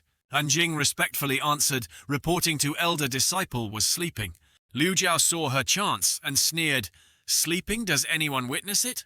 Anjing looked disdainful, glanced away, shook his head and said nothing. Seeing herself being scorned by a mere handyman, disciple Liu Jiao turned shame into anger. She pointed straight at Anjing. "Normally you're greedy and lazy. Tell me the truth, did you steal the vermilion fruit?" The commotion caused Lu Yunair, standing nearby, to frown in annoyance. Anjing was so helpless, he put his hand to his forehead, unsure whether to laugh or cry. Greedy and lazy. She's talking about herself, isn't she? Enough noise. Liu Jiao turned to Lu Yun-er and said, "Senior Sister Lu, in my opinion we absolutely cannot leave such a precious heaven and earth treasure in the kitchen anymore. There's always a risk of rats stealing it. Look, sister, this is his first offense. How about Senior Sister Lu forgives him this once?" Falsely accused, Anjing was flustered, but no disciples nearby helped him. Anjing felt a bit awkward. "Although I usually sneak snacks, I really didn't eat anything last night." Liu Jiao turned and snapped, "Shut up! Do you know stealing sect property violates the rules? Still dare to argue? Watch your skin." Liu Jiao turned and snapped, "Shut up! Do you know stealing sect property violates the rules? Still dare to argue? Watch your skin." Lu Yun'er felt tired, stepped forward and waved her hand to mediate. "Let it go. It's just one vermilion fruit. If a sect disciple ate it, then it's done. Just don't do it again next time." Towards Lu Yun'er, Liu Jiao's expression changed instantly. She smiled cheerfully. Senior Sister is truly magnanimous, with the heart of a bodhisattva. Inwardly, Liu Jiao sighed in relief. Luckily, this number 27 took the blame. She pointed at Anjing. "Aren't you going to thank Elder Lu? If I catch you next time, I definitely won't spare you." Anjing flushed with anger, but couldn't refute, only swallowing it down. "You're the thief, and you're pretending to be the good guy too." Liu Jiao said bluntly, "What are you still standing there for? Say it." Anjing could only respectfully thank her. "Many thanks to Elder Lu for your magnanimity." Inwardly, he sighed. "Fine, I'll take the blame. Avoiding this trouble is better than inviting more." On the night the heaven and earth phenomenon occurred, a group of people far from the sect also witnessed the event. Tang Wenfeng was astonished. What was that strange sight? Tang Qiubai also couldn't remain calm. Could it be a treasure about to emerge? The person beside him spoke seriously. "It might not be a treasure. He is the great elder of the earth sect Mo Tianxing." Hearing this, Tang Qiubai turned to ask, "Could it be that great elder knows something else?" Mo Tianxing stated confidently, "This is an immortal technique appearing in the world. That is the 6 paths immortal light that only an immortal grade technique seal possesses." Mo Tianxing stated confidently, "This is an immortal technique appearing in the world. That is the 6 paths immortal light that only an immortal grade technique seal possesses." Tang Qiubai's expression turned grave. Perhaps the Azure Sky sect possesses an immortal grade technique seal. Immortal grade technique, seal surpassing spirit grade. It's known that the cultivation speed of an immortal grade technique, seal's mind method, is 10 times faster than a spirit grade 1. In the entire Jade River area, no sect possesses an immortal grade technique seal. Mo Tianxing looked towards the phenomenon and nodded slightly. Probably even in the Devil sect immortal grade technique, seals rarely appear, let alone a divine grade technique. Seal with 9 halos. Of course, that's just a rumor. Tang Wenfeng asked worriedly, "Do divine grade technique seals really exist in the world? I always thought they only existed in legends." Mo Tianxing explained, "Yes, they exist, but let alone you, even I have never seen a divine grade technique seal." Tang Wenfeng frowned. It's hard to imagine how powerful a peak divine grade technique seal would be. Tang Qiubai glanced at Tang Wenfeng behind him and smiled sinisterly. "Don't dream of heaven-sent things like divine grade technique seals. But if we can enter the Azure Sky sect this time and obtain the immortal grade technique seal, then our Jade River sect can become powerful again." Mo Tianxing chuckled. "An immortal grade technique. Seal is already a rare sight, worthy of the oldest sect on the Jade River, truly unexpected. Only a place with such outstanding people and spiritual energy could have the person the Devil Queen seeks." Tang Wenfeng reported solemnly, with a determined voice, "Great Elder Mo, rest assured. Even if we have to overthrow the Azure Sky sect, shake heaven and earth, we will find Anjing." Hearing this, Mo Tianxing nodded in satisfaction. "Good. You find Anjing. When the time comes, my Earth sect of the Devil sect will look after you in the Western region competition." Hearing about being looked after, Tang Wenfeng's eyes lit up. He quickly said, "Many thanks to Great Elder for your support." At the Azure Sky sect in the steward's room, Liu Jiao sat leisurely facing Anjing, who stood straight. Liu Jiao held a bunch of grapes, about to pick one, then started scolding, "You brat, you have some nerve, daring to steal even Elder Lu's things." She popped the freshly picked grape into her mouth, savoring it deliciously. Anjing quickly explained, "Elder Liu, you know I didn't do it." But in his heart he thought, the thief, crying, "Stop, thief." Hearing this, Liu Jiao was displeased, her face stern, still talking back. Then she waved her hand, "Fine, let it go. I've guided you for 3 years. This time I'll help you get through this." Though she said that she sneered inwardly. This number 27 is usually dull and looks foolish, the most suitable person to take the blame. His thoughts weren't much different from hers right now. He thought to himself, how can an elder be so shameless? After speaking, Liu Jiao, looking like she had just done a good deed, reminded Anjing, "Hey brat, don't you even know how to thank me?" Anjing didn't want to argue and had to concede. "How does Elder Liu wish for this disciple to thank you? Disciple truly has nothing to offer." A thought also crossed his mind. "I just wish I could tell her straight. Well, different words, same meaning." She placed the grapes she had been enjoying back on the plate. Liu Jiao beckoned with her finger. "Come here and massage my back. I've been eating a bit too much lately." Then her eyes glanced behind her as she sighed, a bit tired. Hearing this, he complied, yes. He tried a light punch, worried she wasn't satisfied, and asked, "Is this okay?" Receiving his back massage, Liu Jiao's face clearly showed comfort. She quickly replied, "Yes, yes, right there, a little harder." Before finishing, she continued, "Anjing, from now on, follow me. Be obedient, do whatever I say. This elder will give you delicious things." He thought, "I don't need to follow you. I can get delicious things myself." But when he spoke, he said, "Elder Liu is right." Suddenly, both heard the sound of fireworks exploding outside. Anjing was startled and asked, "What's happening?" Hearing this, Liu Jiao knew something was wrong. She quickly stood up and ran out, saying, "This isn't good." Worry flickered in her eyes. She continued, "Something happened at the main hall." She immediately used magic to fly away. On the other side, a group of people dressed entirely in black stood on a railing, the man in the middle commanding the formation.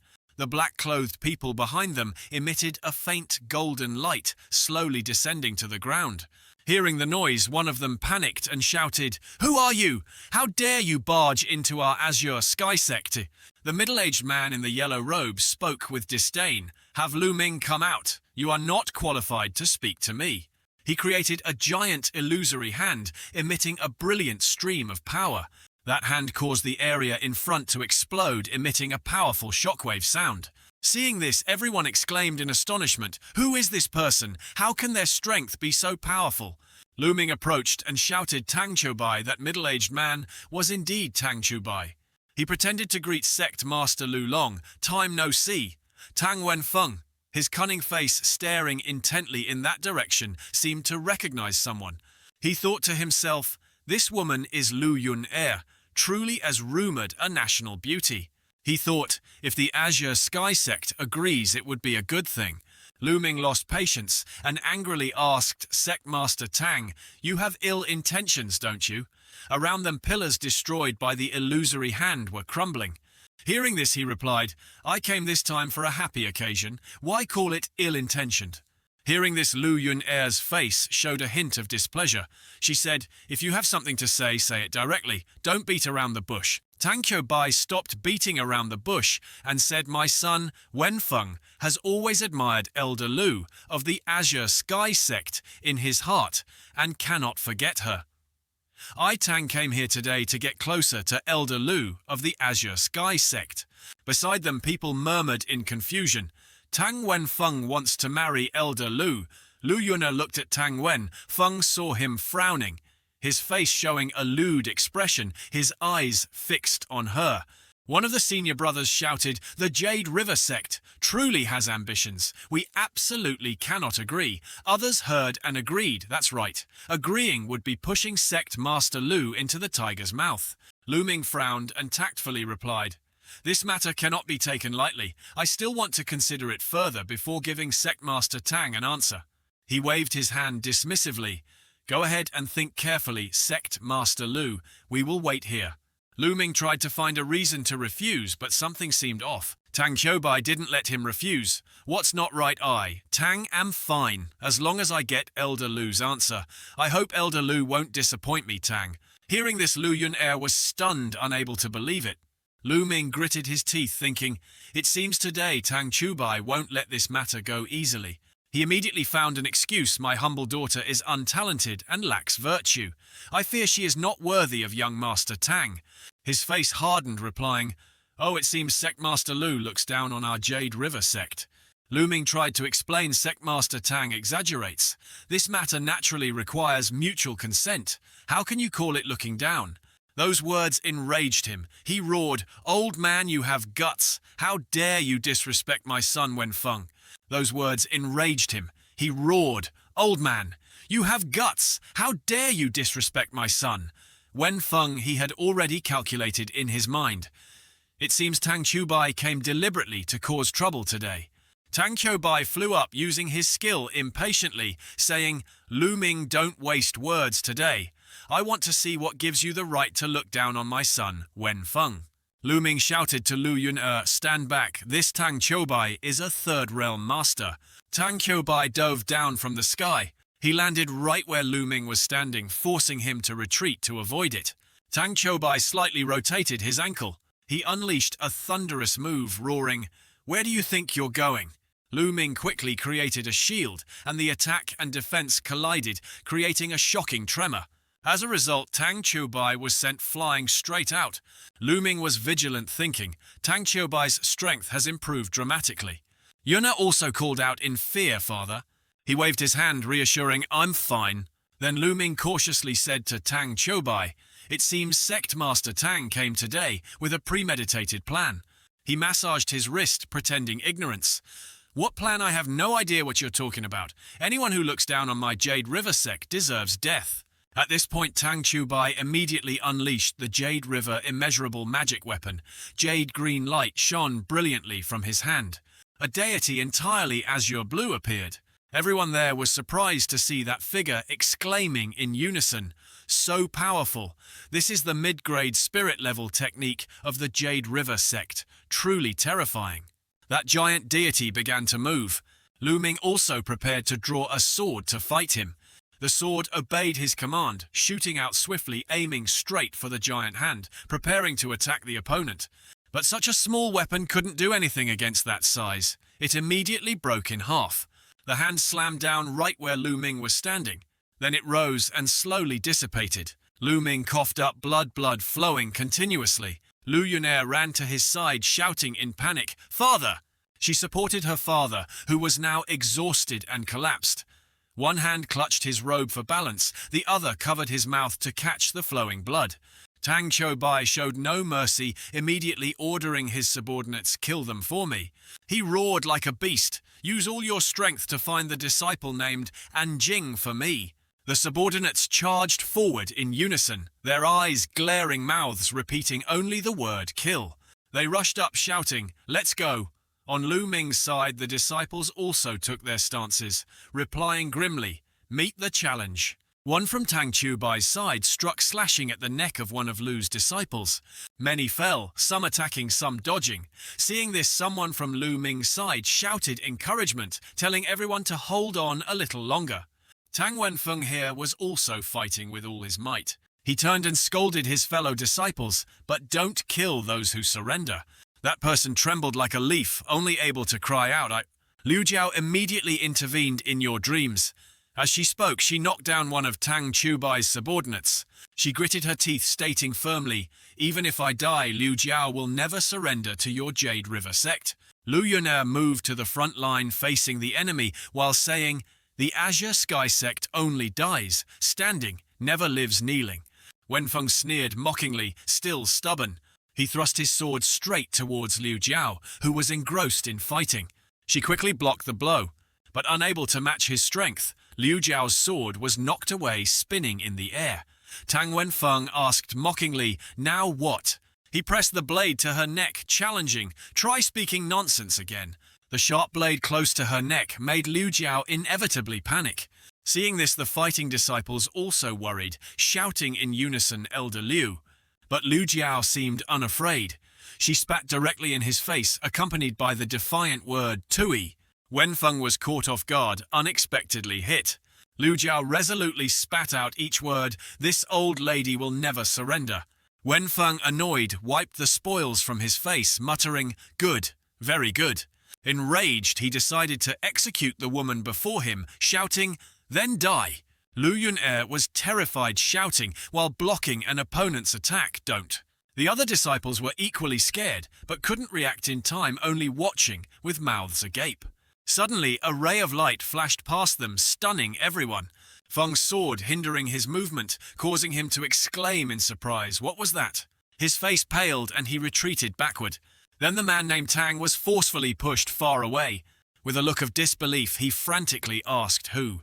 On the tiled roof, a figure dressed stealthily like a ninja appeared, standing proudly with arms crossed. That person stood before everyone, hands supported, everyone curious about his identity. Who is he? Could he be a hidden master? Tang Wenfeng waved his hand, shouting, "Who are you?" The figure replied, "An unimportant person. Leave quickly. I don't want to massacre too many." Those words seemed to touch the pride of the Tang family member. He forced a smile but seemed incredibly angry. His subordinates were stunned, thinking, "Is this person crazy?" Unexpectedly, someone from this Jade River area is more arrogant and conceited than us. Then they threatened loudly, "How do you want to die?" As for Lu Ming's disciples, they wondered, "Who is this person?"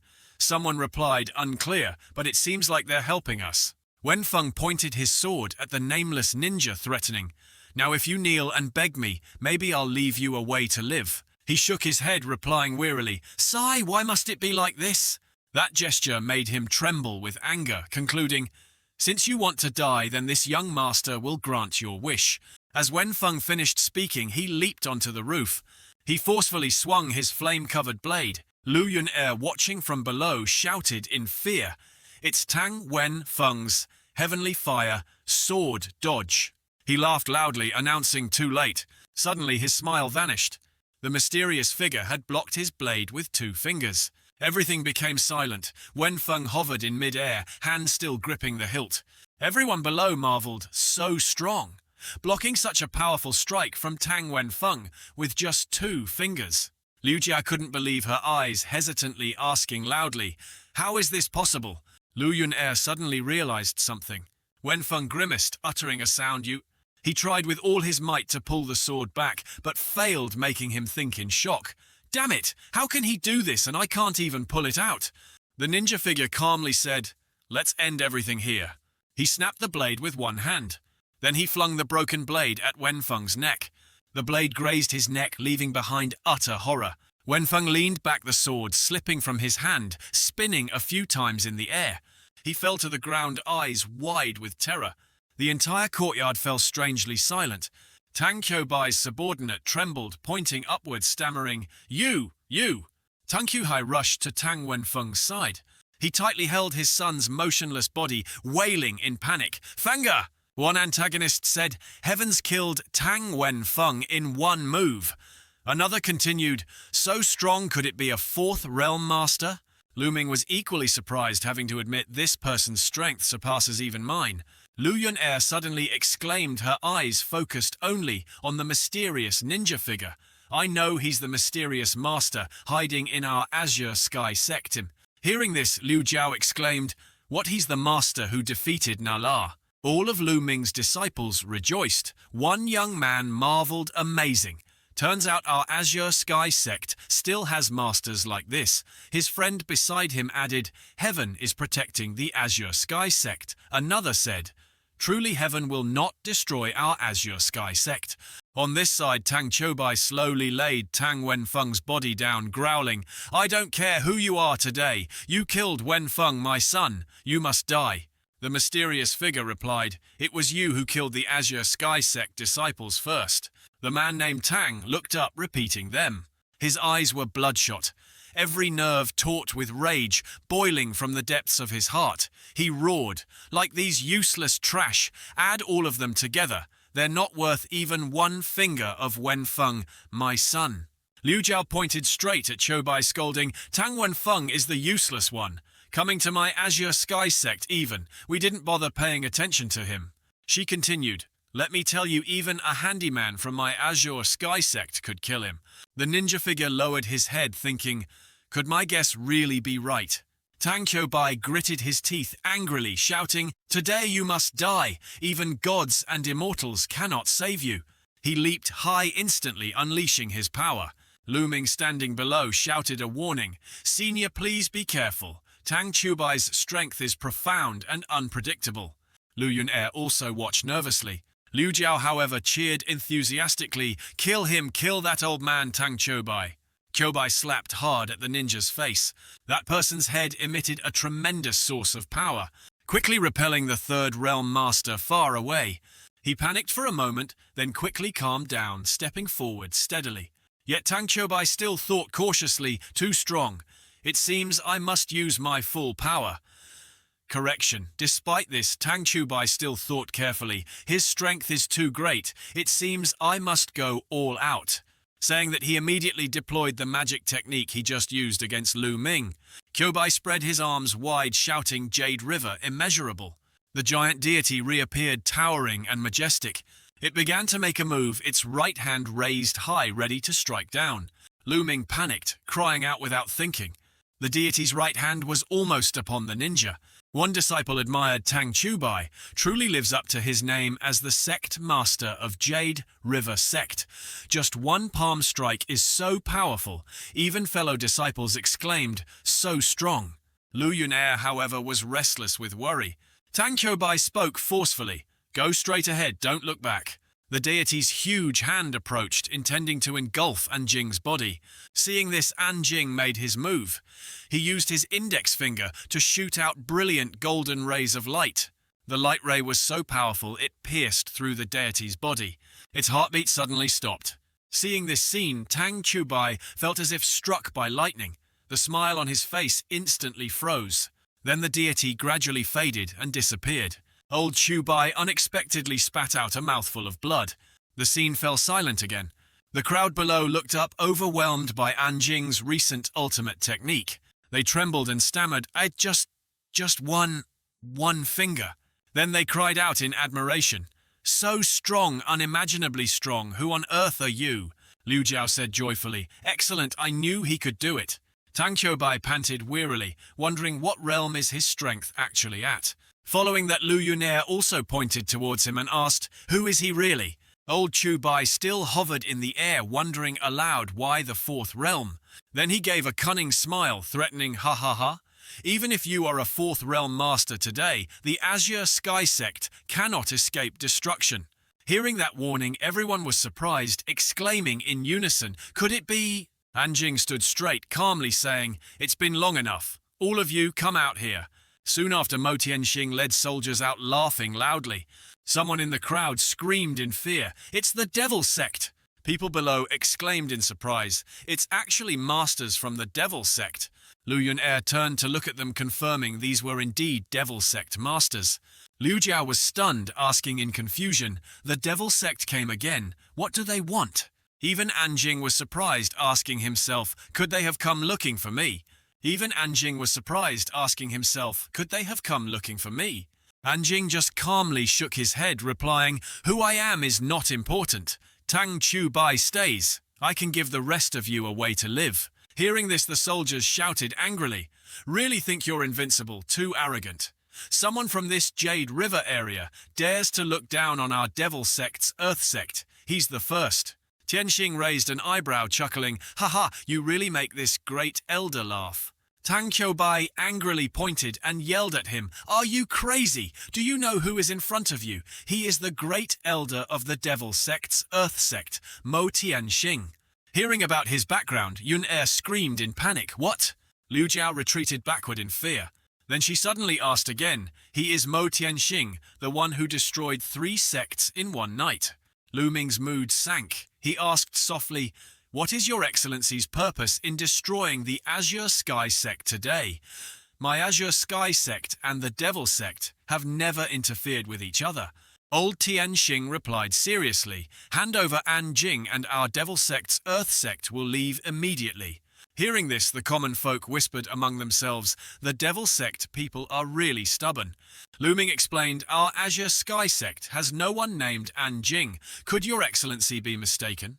Tianxing angrily retorted, impossible today. You must hand over An Jing. Otherwise the Azure Sky Sect will surely flow with blood and cease to exist. Lu Yunair was scared, clenching her fists, thinking, who on earth is An Jing that he could cause masters from the Devil Sect's Earth Sect to hunt him down here? Old Ming angrily gritted his teeth. My Azure Sky Sect has searched inside and out 10 times. We really cannot find this person. He threatened, if your excellency insists on making things difficult, then our Azure Sky Sect has no choice but to fight to the death. The other old man asked back, fight to the death. He smirked and said, are you even worthy? After speaking, his face darkened as he looked at An Jing. You have no choice but destruction. The common folk were terrified, turning away, unable to watch. Lu Jiao's face was furious, teeth, gritted hands clenched to restrain herself, only managing one word, you... That An Jing drew his sword and said, is that so? His sword suddenly enlarged, shooting straight into the sky. Everyone looked up, wondering, what grade is this sword? Fiery sword aura, overwhelming heatwave. Mo Tianxing said, startled, what is this? Tang Qiubai looked up at the sword and said, this magic weapon is full of spirit energy. It's definitely not an ordinary item.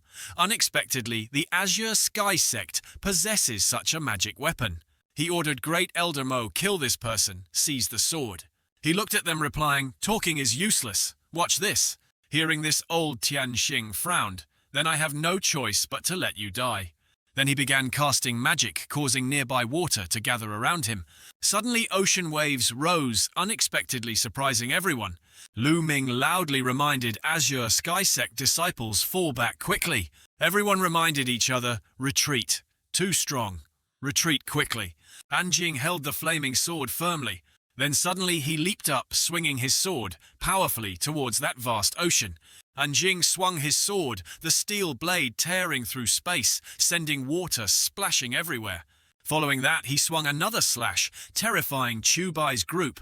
The water spray shot high, causing the old man's face to break out in sweat. He trembled. His strength is truly terrifying. After admiring his ability, Tianxing smiled with satisfaction. Interesting. But deep down he thought resentfully, this person's strength is truly extraordinary. An Jing replied, only about 30% stronger than Zi Yuan, but enough to handle this. Then he stood straight, facing old Tianxing. Lu Yunair was slightly surprised, turning to ask her father, Father, will he win? Lu Ming shook his head, I don't know. Then Tianxing raised his hand loudly, challenging again. That hand grew larger and larger. An Jing said disdainfully, just cheap tricks, yet you dare to show off. Then he raised his hand, creating an azure vortex. That blue vortex unexpectedly pierced through the old man's hand. He screamed in astonishment, how is this possible? Seeing his impressive fighting ability, Qiubai praised, your strength is truly formidable. Rage erupted. Old Tianxing roared, since it's come to this, I won't hold back anymore. He used both hands to create a white tornado, drawing heaven and earth into the vortex. Seeing the enemy unleash a powerful move, An Jing thought, I also want to know the extent of my own strength. He told himself, you have to try harder. Let's see if you can touch my limit. Suddenly a colossal figure appeared. Old Qiubai warned, loudly, Devil Shadow clone, be careful, this is a high-grade technique, seal of the Devil Sect. Mo Tianxing grimaced angrily, shouting, even if you beg for mercy now, it's too late. Then the ghost's huge hand moved closer to him. That hand emitted a powerful beam of light, shining directly at him. Seeing him stand motionless, old Qiubai mocked, scared stiff are you? The sword emitted a brilliant blue light. Suddenly An Jing raised his sword to block. He swung his sword fiercely at the opposing ghost shadow. Tianxing unexpectedly yelled you. Then he was thrown backward, coughing violently. He spat out a mouthful of blood, gasping, how could this be? Those witnessing the scene also stood dumbfounded, saying, this.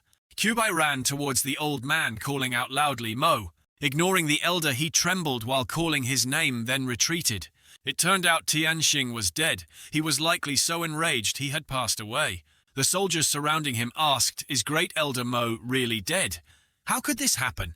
The soldiers surrounding him asked, "Is Great Elder Mo really dead? How could this happen?" Liu Jiao rejoiced, shouting, "We won! We really won!" The villagers lavished praise. Unexpectedly, our Azure Sky sect has such a talented figure, truly too strong and formidable. Yunair happily asked again, "Did we really win?" Having just witnessed the fierce battle, Lu Ming panted, wondering, too formidable, who on earth is he? That Anjing proudly thought, "This is the great elder of the Devil sect's Earth sect. I haven't even used my strength, and he already fell." Then he turned to the soldiers, warning, "Go back and tell the people of the Devil sect, if you dare offend the Azure Sky sect, you won't be so lucky next time." Hearing this, that group hastily told each other, "Let's go quickly." Then they disappeared into the water vortex. He approached the Lu family. Lu Ming spoke up, "Senior, how should we deal with Tang Chobei?" Anjing asked, "What do you think?" Lu Ming's face darkened, brows, furrowed teeth, gritted. "Anyone who dares offend my Azure Sky sect, if not punished appropriately, the world will think our Azure Sky sect is easily bullied." Chobei knelt in fear, trembling head bowed to the ground. He confessed his guilt and pleaded, begging the Azure Sky sect's master to be magnanimous and spare this old man's life. Old Ming resolutely shook his head, nervously stroking his beard. "No, absolutely cannot spare him. This Tang Xiubai is vicious and vengeful. Now his son, Tang Wenfeng, has been killed by us. Later, he will definitely stop at nothing to take revenge." Hearing those words, Chubai boiled with rage, eyes blazing, gritting his teeth to suppress his anger. He shifted his target to the young lady of the Lu family, shouting, "Old man Lu Ming, you are truly vicious. If you want me dead, don't blame this old man for being ruthless." Lu Ming was stunned and warned his daughter, "Be careful." He rushed towards Yunair, roaring madly, "Even if I die, I'll drag you down with me." Yunair screamed in fear. A slash flashed past. He lost balance and stumbled.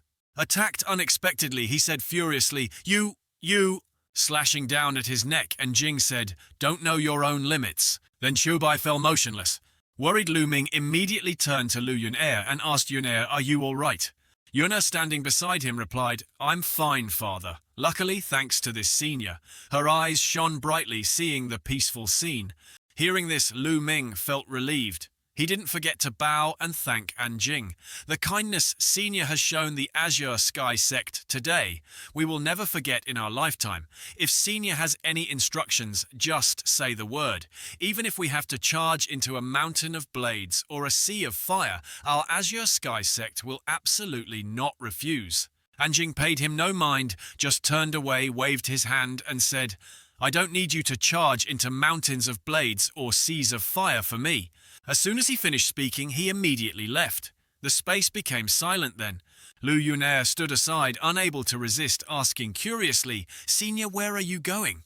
Anjing, about to leave, paused slightly, then said in a low voice, "Naturally returning to where I came from." Finishing his words, he leaped into the air. Witnessing this scene, Lu Ming was extremely excited. He looked up following Anjing's direction and praised, truly, a peerless master. Liu Jiao appeared from nowhere. She slowly approached and asked, "Sect Master, is this person a senior of our Azure Sky sect? If a master like this protects us, the Azure Sky sect doesn't need to be gloomy or worried anymore," Liu Jiao said excitedly. After listening, Lu Ming raised his hand to stroke his beard and replied, "I don't think so. The mind method he displayed is completely different from our Azure Sky sects." Liu Jiao became even more curious and continued asking, "Then it's really strange. Why did he help us last time? It was Luo Ying. Perhaps he helped then too. Truly strange. It makes one more and more curious. Helping the Azure Sky sect repeatedly. Could it be someone we know?" Lu Yunair felt something was a bit unusual. The next morning the sky was clear, birds chirped, and Liu Jiao stood before the city gate. Suddenly she yelled, "Assemble, assemble!" Hearing the call, several people inside immediately ran out. Everyone felt tired, yawning widely, and started complaining. "Busy until the chow hour 1:03 a.m. last night. Didn't they say we could rest an extra shichen 2 hours today?" Another replied, "Yeah, why wake us up so early?" What trick is Liu Jiao planning now? Anjing thought sleepily. Liu Jiao, who had been standing there angrily, pointed straight at their faces and yelled, "Sleep, what sleep? Can't you see the sun is already high? Busy for so long last night, I know you all worked very hard." The Jade River sect and the Devil sect attacked, causing severe damage to our sect's disciples. Luckily, a senior intervened. Thanks to that, our Azure Sky sect was preserved. But external enemies can still attack at any time, not to mention the competition with the Western region is about to start. To strengthen the number of disciples for the sect today, I will select some people from you, handyman disciples, to join the ranks of outer disciples. Really, that's great. A chance to become an outer disciple, 2 years. I finally waited for this opportunity. The people present in the room became noisy and excited, discussing. Anne just stood aside, arms crossed, observing. Outer disciple, forget it. Being a handyman is more comfortable. After a while, seeing the noisy crowd, Liu Jiao cleared her throat. Yes. I personally selected for this matter. Naturally, it can't be fake. Now everyone stand properly, I'll start the selection. There are only 3 spots, so you must cherish it. As she spoke, she pointed to the selection list for outer disciples. At this moment, everyone stood seriously in neat rows. First, Liu Jiao pointed towards Handyman 21, Handyman 21, and said, "Handyman 21, you are usually quite diligent. Moreover, you try very hard to cultivate. Although you haven't reached the first peak yet temporarily, there's still a chance in the future. The first spot is yours." Handyman 21 was overjoyed upon hearing he was chosen. He clasped his hands respectfully and replied happily, "Yes, Elder Liu." Next, Liu Jiao looked towards the green-haired young man and continued, "And you, Handyman 14, I highly regard your diligence. This person is Wu Ming." Upon hearing the praise, his cheeks immediately flushed red. He stammered words of thanks to Elder Liu. Anne had been thinking all this time, but couldn't understand Liu Jiao's selection criteria. He wondered internally, what are Liu Jiao's criteria? Doesn't she consider their strengths? Lost in curiosity, Liu Jiao's gaze suddenly swept over Anjing. Seeing Liu Jiao's sharp gaze, the others became extremely tense. They stood straight, not daring to move. Anjing, however, seemed to sense something and quickly hid. He hid behind a man with long hair, praying inwardly, "Don't see me, don't see me." However, Liu Jiao still mused to herself, "This brat looks decent and he has a good heart. But being assigned as a handyman is somewhat a waste of talent." That thought passed, and Liu Jiao didn't hesitate, pointing straight at Anjing and declaring, "Finally, you're the one, handyman number 27. Anjing was truly confused. He couldn't believe it and asked back me. Seeing his strong reaction, Liu Jiao replied, "Yes, it's you. What don't you agree?" Anjing didn't know how to respond and just made an excuse. "My aptitude is dull. I fear I cannot become an outer disciple." As he spoke, he scratched his head, showing clear helplessness. Suddenly, Liu Jiao moved closer to Anjing. She leaned in even closer and probed, "Is your aptitude really dull? Becoming an outer disciple, even entering and exiting the sect gate, requires reporting, then freedom is restricted." However, Anjing wasn't scared now, just thinking quietly. He turned slightly to avoid her, thinking that being a handyman wasn't fun. Liu Jiao thought he was lacking confidence, so she placed a hand on his shoulder and encouraged, "It's okay. You are just a rough stone. This elder can also polish stone into gold." Hearing this, Anne really didn't know what else to say. Then Liu Jiao spoke to console those not chosen. "You don't need to be sad either. As long as you perform well, this elder can make an exception and promote you to outer disciple. Elder Liu, rest assured, long live Elder Liu. We will definitely brave mountains of blades and seas of fire for the Azure Sky sect hearing." Those guys were delighted, surrounding Liu Jiao to flatter her. Meanwhile, the 3 chosen earlier had arrived somewhere. Handyman 21 21 was overjoyed. "Today I finally became an outer disciple." Wu Ming was no less moved, tears streaming down his face, showing extreme happiness. "This is great. Really, truly great." In contrast to the other 2, Anjing looked at the item in his hand and sighed dejectedly. Seeing his brother looking so weary, Handyman 21 approached. He put his arm around Anjing's shoulder and asked, "Number 27, why the long face?" Such a good thing happened. This is the good fortune we accumulated from our previous lives. Wu Ming nodded repeatedly in agreement. That's right. I heard that just becoming an outer disciple allows cultivating the Azure Sky Sect's mind method to the third layer. Moreover, there's a chance to participate in the Western region competition this time. Wu Ming brought his hand to his mouth, then spoke to the other two. As the handyman put his arm over Anjing's shoulder, Anjing looked up, puzzled. Western region competition. What's that? Handyman thought for a moment, then replied, You don't know about the Western region competition. It's the grandest event in the Western region.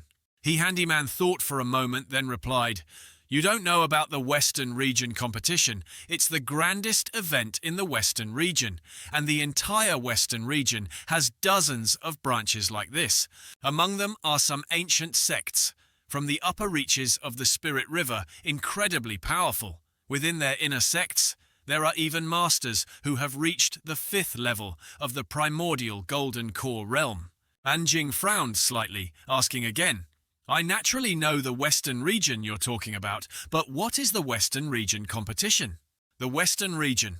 This ancient land has dozens of rivers, many branches of the ancient Spirit River, and countless ancient sects lining those sacred rivers.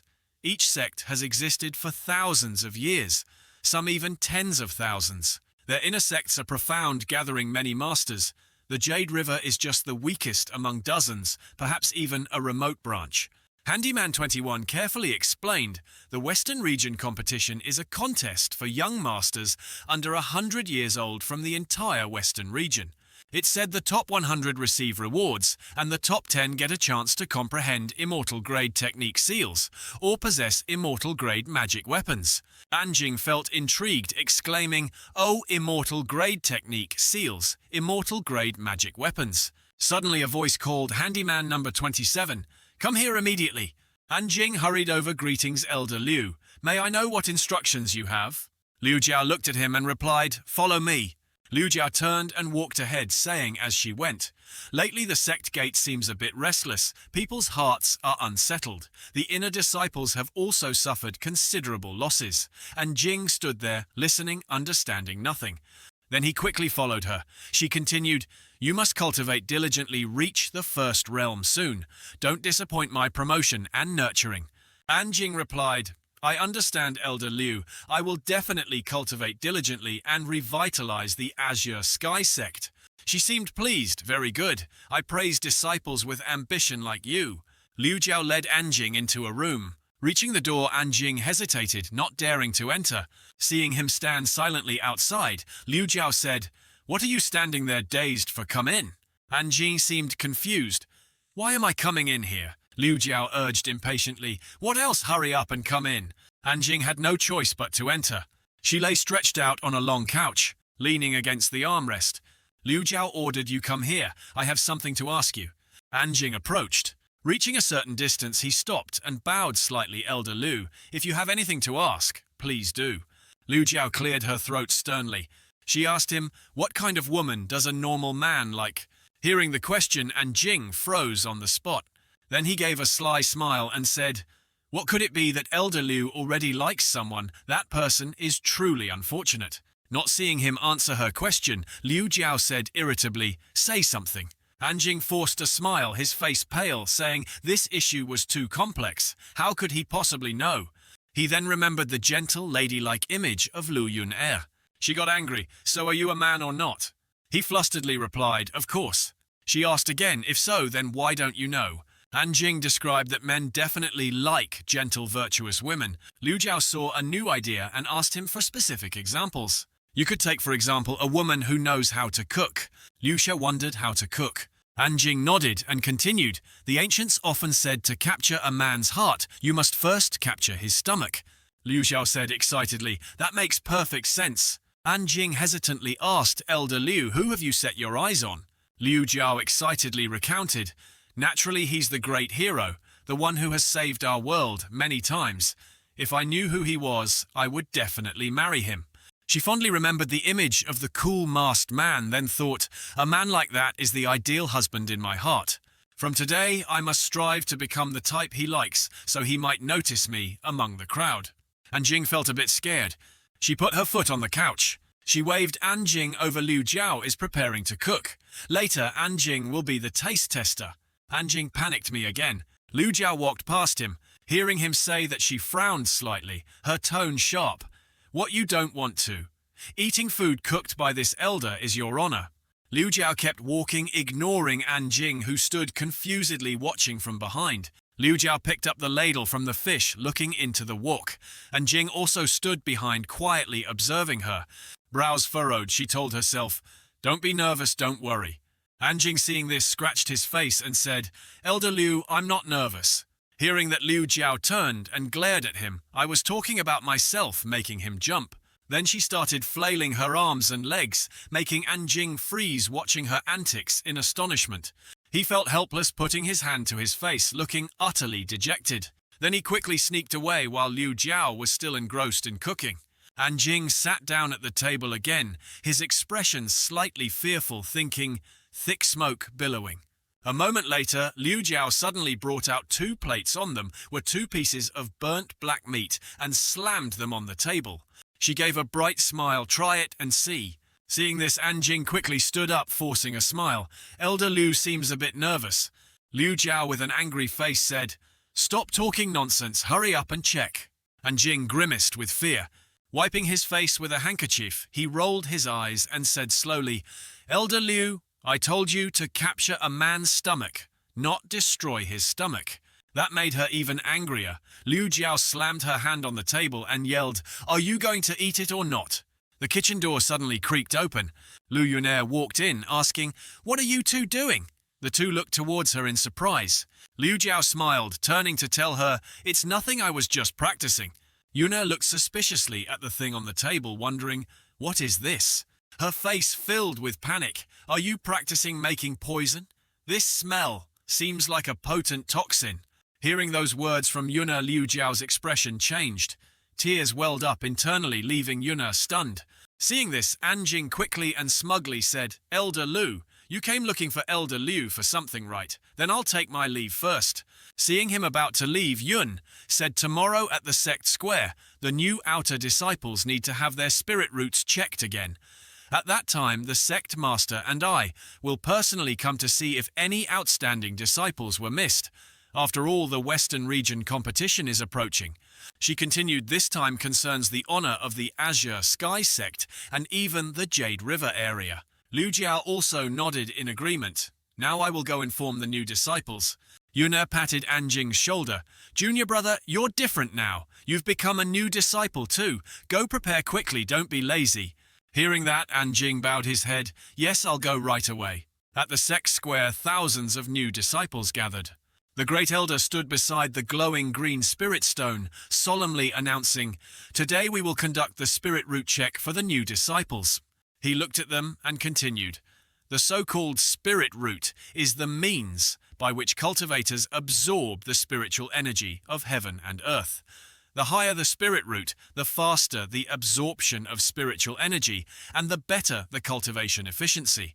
The great elder continued explaining, "Spirit roots are divided into 3 grades, Dharma spirit and immortal. Each type of spirit root is further divided into 3 levels, high, mid, and low." He added, "Those with low-grade spirit roots can receive 1 origin spirit pill. Mid-grade receives 10, high-grade receives 100. The disciples below buzzed upon hearing this. 2 were chatting. One said, "Origin spirit pills. Those are precious pills that can speed up cultivation." The person next to him chuckled. "Even low-grade roots can get one." A handyman joyfully raised both hands, asking, Elder, what about immortal grade spirit roots?" Hearing his question, the great elder waved his hand, releasing numerous origin spirit pills, flying into the air. He replied cheerfully, "You can have as many origin spirit pills as you want." The 6 disciples below cheered enthusiastically. Amazing, the short-haired disciple in the middle repeated. "As many as you want. Really looking forward to it." The disciple with a bun wondered, "What kind of spirit root aptitude do I have?" Anjing witnessed this scene, hand to his chin, muttering, "Immortal grade spirit root. It seems my spirit root is also immortal grade." The great elder sighed wearily. Immortal-grade spirit roots are truly rare. Even in the entire Jade River area, the number of people possessing immortal-grade spirit roots is not large.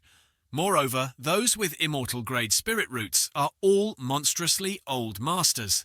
Hearing this, those three became confused, silently praying, "Immortal grade, immortal grade, immortal grade." Yuna appeared and said, "If the Azure Sky Sect can truly produce an immortal-grade spirit root master, then the Azure Sky Sect will escape the fate of being bullied by others and can truly rise." The Great Elder spoke, "Although I think so too, Elder Lu, that is impossible." She didn't care, looking up at the sky and saying cheerfully, "Who knows? Maybe heaven will bless our Azure Sky Sect." The Great Elder didn't dare argue further. He raised his hand to signal, "Now begin the spirit root check." The trembling feet of a condemned prisoner slowly approached. He clasped his hands, praying, "Heaven protect me, please heaven protect me." Seeing this, Yuna used a reassuring tone. "This junior brother doesn't need to be nervous. Just place your hand on the checking stone." He sighed, replying yes. Then he reached out and touched the stone. The stone lit up, glowing bright red. The Great Elder shook his head slightly. "Low-grade Dharma-type spirit root." Anjing below didn't understand. He curiously asked the person beside him, "How do you distinguish spirit root aptitude?" The handyman turned back to answer him, "Place your palm on the stone to check." He explained in sequence, "The colors of the flash in order: red, orange, yellow, green, blue, purple, black, and white, corresponding to the three types Dharma, spirit, immortal."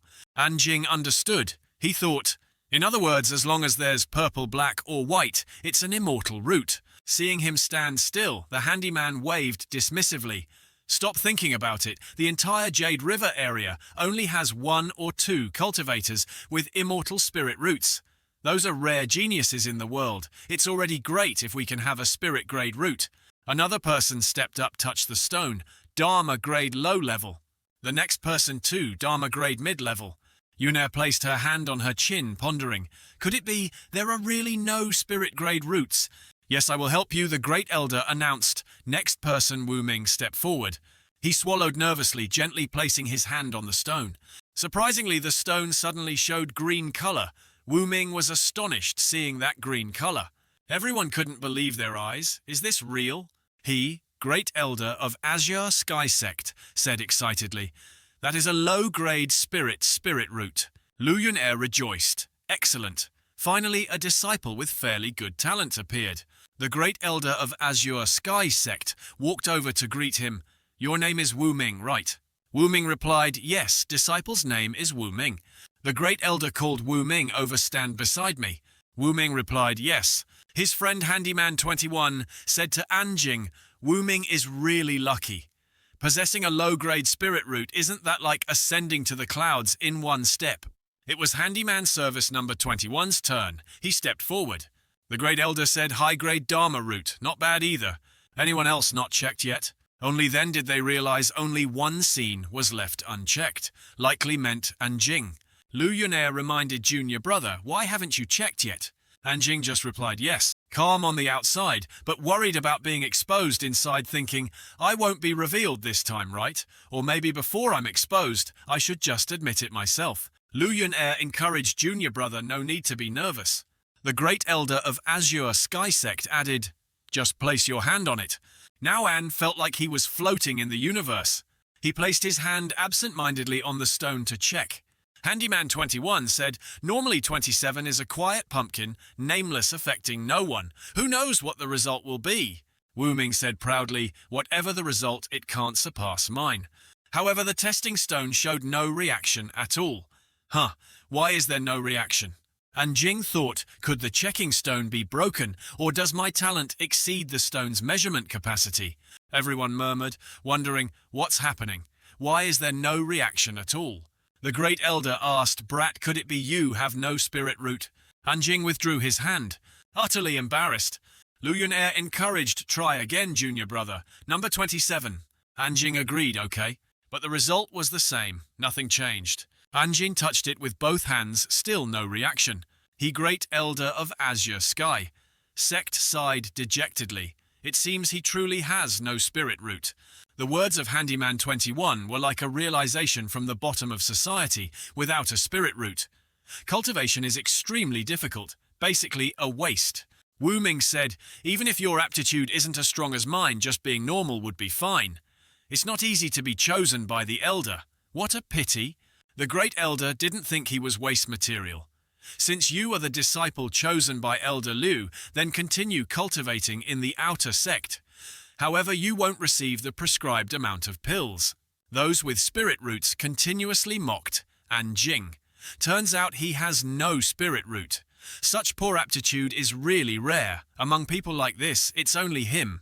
What's his name, don't know. Seems like an outer disciple chosen from the handymen. The great elder said, all right, except for number 27, the rest follow me to receive your pills. An Jing could only leave sadly. Wu Ming patted his shoulder, number 27. From now on, follow me. I have many precious pills. I'll share some with you then. Handyman 21 also said, that's right, I'll share some with you too. We came to the Azure Sky sect together, initially considered fated. We'll protect you from now on. An Jing respectfully replied, it's all right. Thank you, senior brothers. Senior brothers, please go quickly to receive your pills. Wu Ming and Handyman 21. Bid farewell to An Jing, then we'll go. Don't be polite with us in the future. An Jing stood watching his senior brothers' backs as they left, and quietly watched his senior brothers' backs as they slowly disappeared. An stood watching their backs as they slowly walked away. Seeing this, Lu Yun-er comforted junior brother, don't be discouraged. An Jing actually didn't care about this issue. Senior sister, actually, I'm fine, because I think this checking stone definitely has a problem. It couldn't even recognize my immortal grade spirit root. Lu Yun-er recounted, actually, senior sister didn't have a good spirit root initially either, but thanks to father's constant encouragement, I never gave up trying. Now I pass that encouragement to you. I hope you can be like I was then. Keep trying. The worst result is just arriving a little late. I believe in you. Thinking nothing inwardly, but still politely, thanking her outwardly. Thank you, senior sister. I will try. Suddenly, An Jing's sharp attention noticed something. He hastily bid farewell to Yun-er and senior sister. I'll go first. Lu Yun-er said warmly, go on. If you encounter any problems in cultivation, you can find senior sister. Yun-er caught a glimpse of the pitiful scene. In this spirit root check, no genius with outstanding aptitude appeared in the Azure Sky sect. Lu Yun-er softly exclaimed, huh? Many rays of light flashed from the stone slab. A few pieces of the stone had cracked off, huh? Yun-er was surprised. The stone slab was originally extremely hard. Even an ordinary flying sword would struggle to leave a mark. Why did it suddenly crack?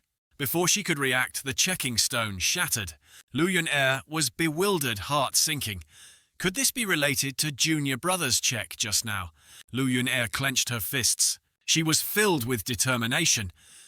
That junior brother, I've met him many times, but I still don't know his name. This can't be. I must find out what exactly happened. She lightly used her sword to fly up amidst the panic of the two senior brothers. As she flew up, she whispered softly, cannot let junior brother's future be delayed. In another scene, An Jing was walking when two people from behind called loudly, number 27, wait for us. He turned around blankly, seeing the two senior brothers panting from exhaustion.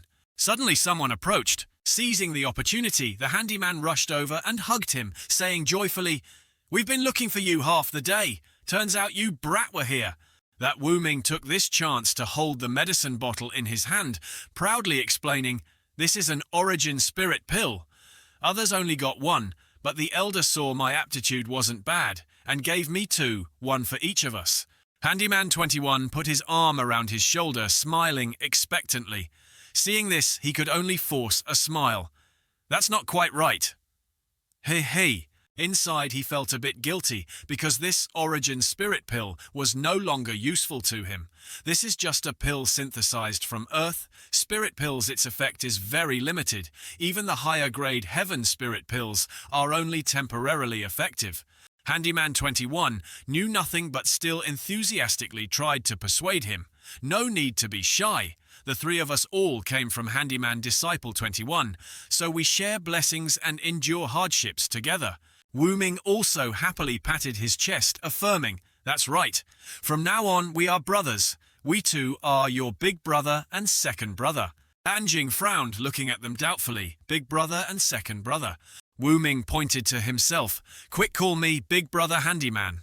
21 added, "Call me second brother too." He could only cover his face, helpless, not knowing what to do. From afar, Liu Jiao approached. Witnessing the scene, she yelled loudly, "What are you three doing?" Wu Ming jumped quickly, replying, "Nothing." He abandoned his two good brothers and ran to her side with a flattering expression, smiling, "Nothing. We were just discussing how to thank Elder Liu for her kindness in promoting us. Without Elder Liu, we would still just be handyman disciples now." She crossed her arms, replying with satisfaction, "Very good. From now on, cultivate seriously. Protect my Azure Sky sect. That is the greatest repayment to me." Hearing this, he turned into an obedient cat before its master, constantly wagging his tail, spewing flattery. Elder Liu not only has the insight to see jade within stone, but is also righteous. Truly a shining example for us to follow, so admirable. Elder Liu not only has the insight to see jade within stone, but is also righteous. Truly a shining example for us to follow, so admirable. I have prepared delicious food for you. Hearing that, he bowed, wagging his tail in farewell. She walked away cheerfully, unable to hide her joy, whispering softly, "Tomorrow I must try a new dish." And Jing and the senior brother beside him could only watch helplessly as Wu Ming acted so cheerfully.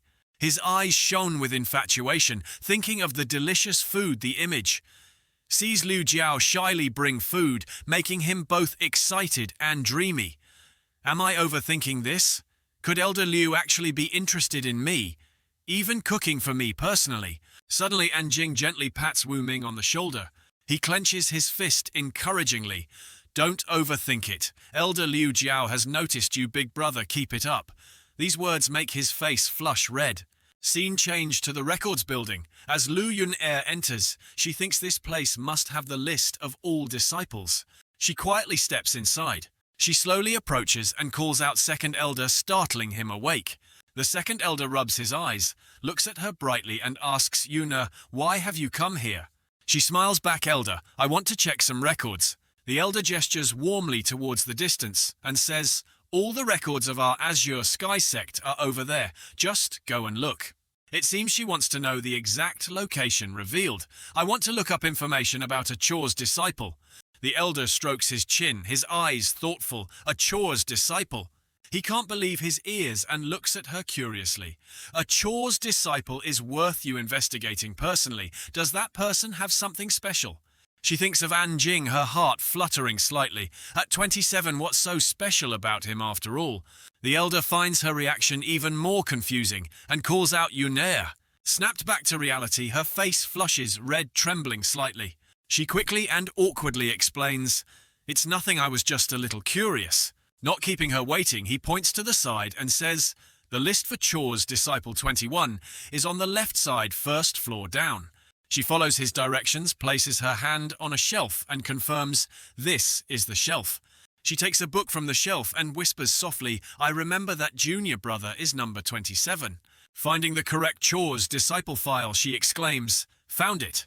Her face lights up as she searches for his information. It seems she found it. Original name and Jing, age 15, resides in Heavenly Water City. He is a direct descendant of the An family, holding the position of Chor's disciple number 27. Finding number 27, she suddenly realizes his real name and becomes suspicious. An Jing. Memories suddenly flash in her mind. Nala of the Demon Sect Earth Branch invites An Jing of the Azure Sky Sect for a meeting. Hand over the seal artifact and our Demon Sect Earth Branch will leave immediately. Panicked, she drops the book, stepping back with a look of doubt. Could he be that Anjing? The scene shifts. Tonight, the moon is high, yet someone is carrying a coffin on their back. It's an old man struggling with a coffin on his back. He stops, trembling and whispering, "Finally arrived." He gasps for breath from exhaustion, his breathing becoming increasingly rapid. He looks up, asking himself, is this the Azure Sky Sect? Each footstep leaves an imprint on the ground. He walks with heavy steps, moving forward, leaving deep, heavy footprints behind him. His eyes glance back with awe, thinking this coffin made of 9 heavens mystic stone is truly too heavy. He forcefully sets the coffin down.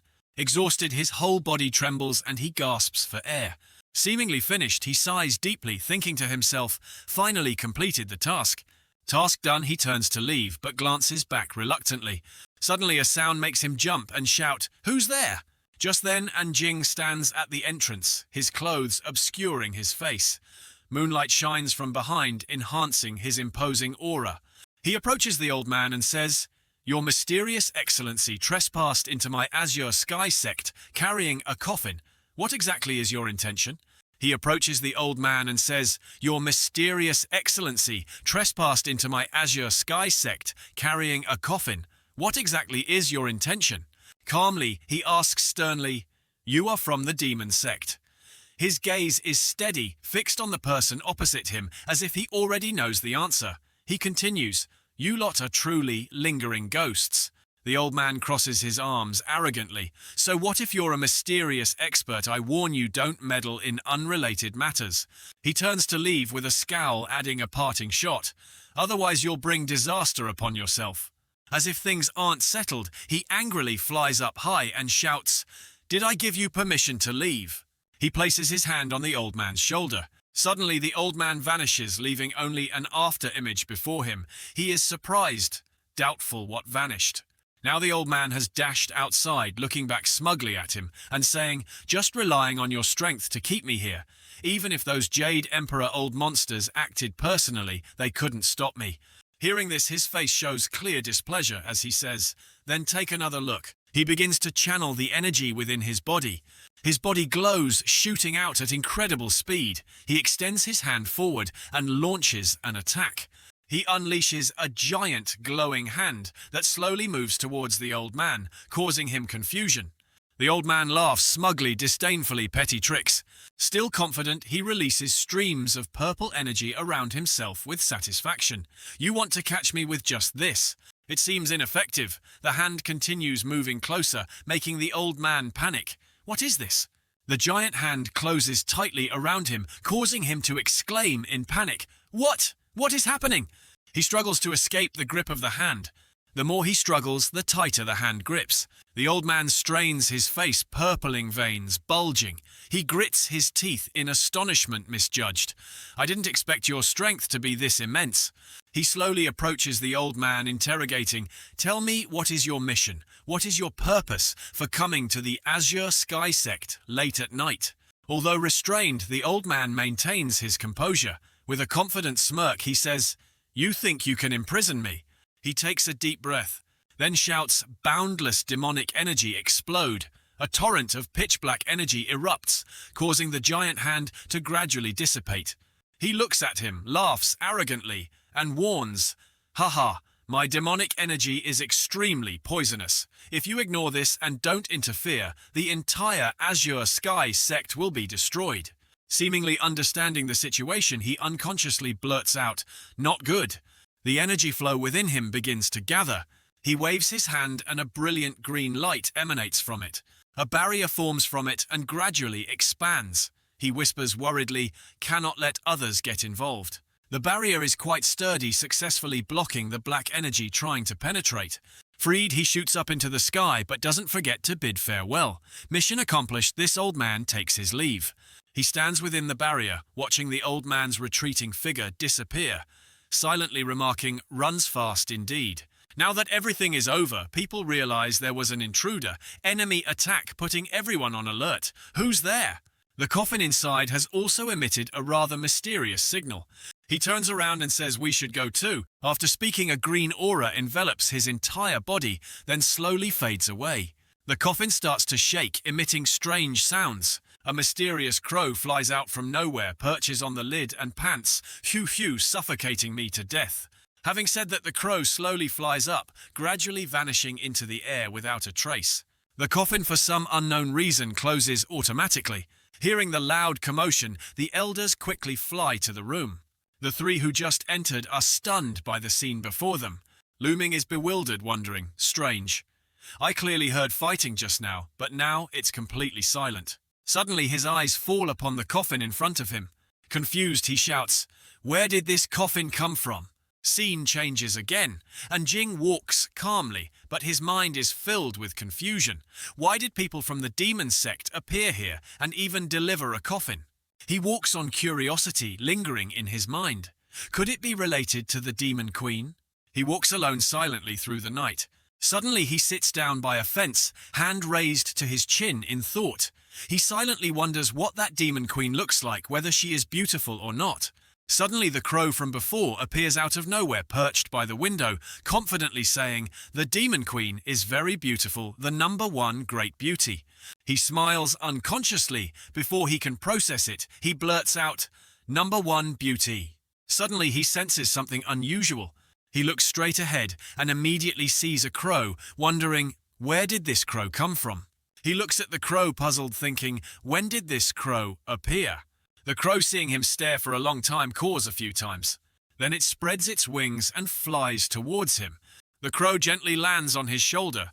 Perching on one leg, it strikes a happy pose and introduces itself, "Master, I am your crow."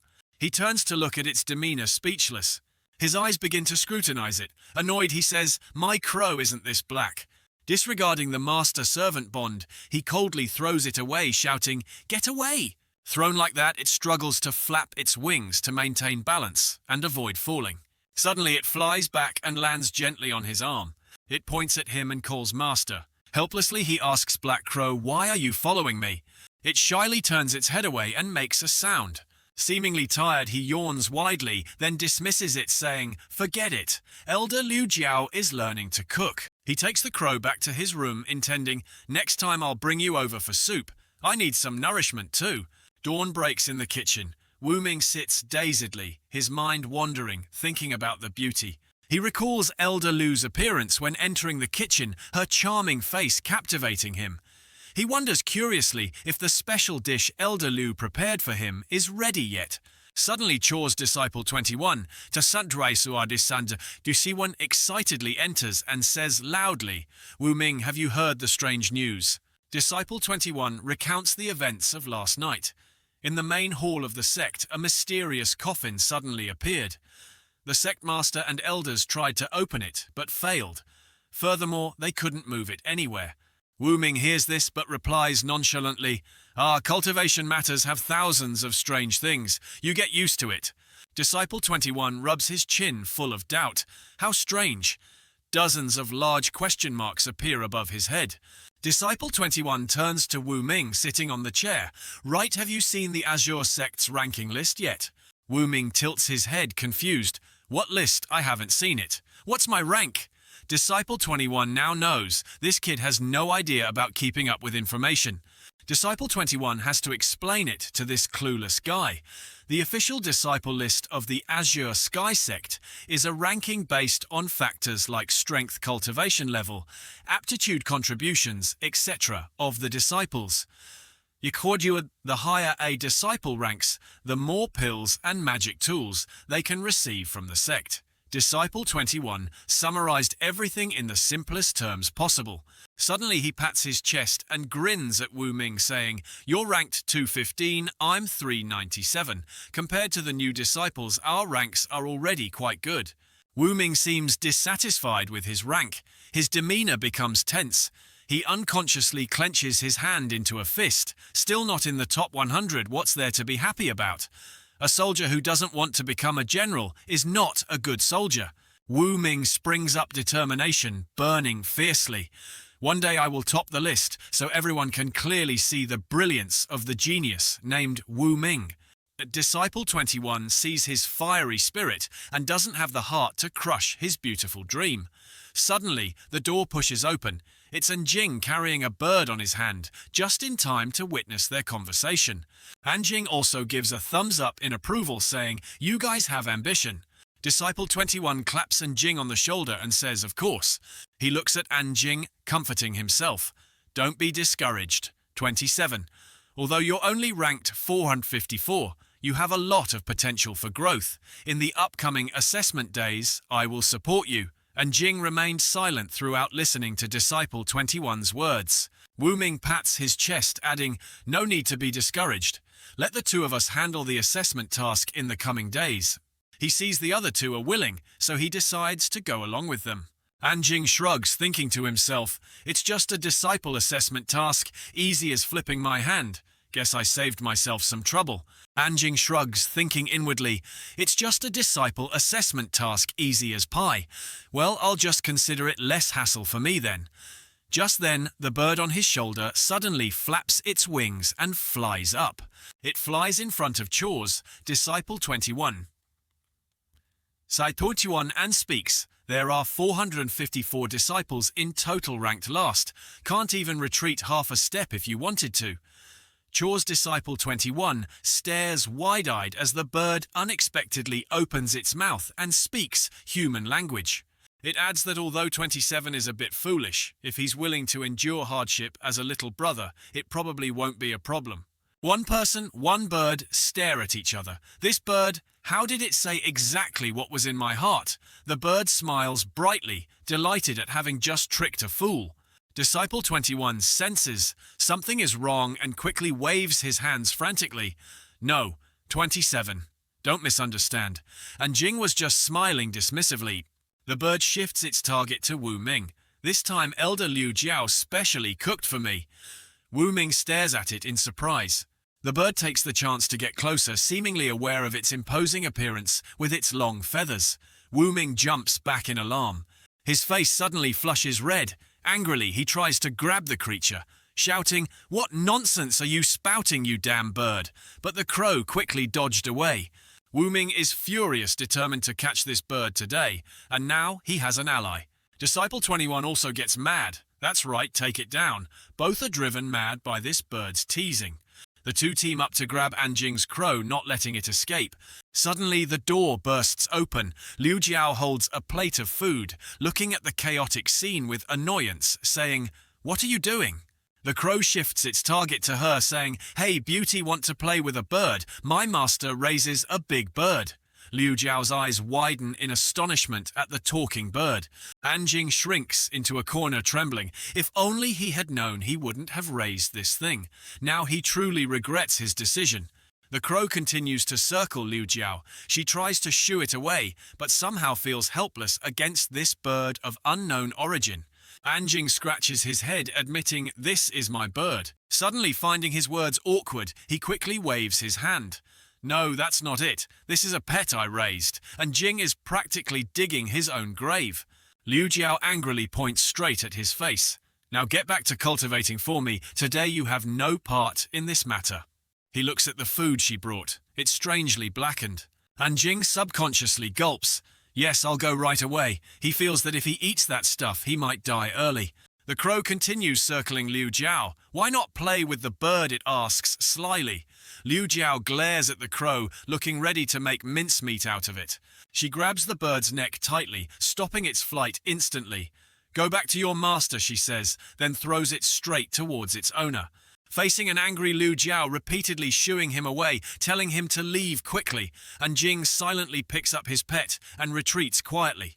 Only when he's safely outside does he breathe a sigh of relief. "Consider this your great contribution." The bird seems to understand and lets him gently pat its head. Anjing thinks to himself, even a dog wouldn't eat the food Liu Jiao cooked. Even now he feels a chill run down his spine. The bird suddenly squawks loudly. The food Liu Jiao cooked, even a dog wouldn't eat. Anjing is startled that it can repeat exactly what he was thinking. He lets it go instinctively, stepping back full of doubt. "Do you know how to read minds?" Anjing breaks out in a cold sweat. This black bird said exactly what he was thinking. It makes him start to guard against his own pet. The bird suddenly speaks, repeating his inner thoughts. This black bird can actually say exactly what he's thinking. Anjing looks at the creature and points. It seems it only knows how to mimic other people's words. Lu Yunair approaches from a distance, sees him, and calls out Anjing. He subconsciously turns his head upon hearing the call. "Senior Sister Lu, were you calling me?" Anjing, sweating coldly, suddenly freezes. Something's not right. Senior Sister just called my name. Lu Yunair frowns, confused. "Junior brother is your name." Anjing faced with Lu Yunair's question. Anjing chooses to evade, not answering. Anjing hesitates. "Senior Sister, did you need me for something?" Anjing becomes more tense than ever, thinking to himself, how does Lu Yun-er know my real name? Did she investigate me? Lu Yun-er asks him, I remember people from the demon sect came looking for someone named Anjing. Was that you? He waves his hand dismissively at her senior sister. How would I know? I was just a chores disciple initially. Hearing Lu Yun-er's answer, she frowns, puzzled. Really don't know about the demon sect people. Currently she has many questions about her junior brother. Anjing shrugs, looking innocent. The demon sect's power is so great, how could I possibly be involved with them? He thinks back and remembers the image of a coffin bound in chains. Truly, he has no connection to the demon sect. It's just that someone from the demon sect brought a coffin last night. Why would that be? Later, I must investigate clearly. Lu Yun-er replays everything in her mind. Junior brother is just a chores disciple, hasn't even reached the first realm. How could he be connected to the demon sect? In the end, she concludes it's probably just a coincidence of names. Lu Yun-er recalls the silhouette of a mysterious person dressed in black. She turns to look at him and asks, Junior brother, have you ever met anyone strange within the sect? Anjing is confused, strange person. Images of Wu Ming and Chor's Disciple 21 unconsciously pop into his head. Lu Yun-er sees he might be thinking in the wrong direction and explains, I mean the expert who saved our Azure Sky sect from danger.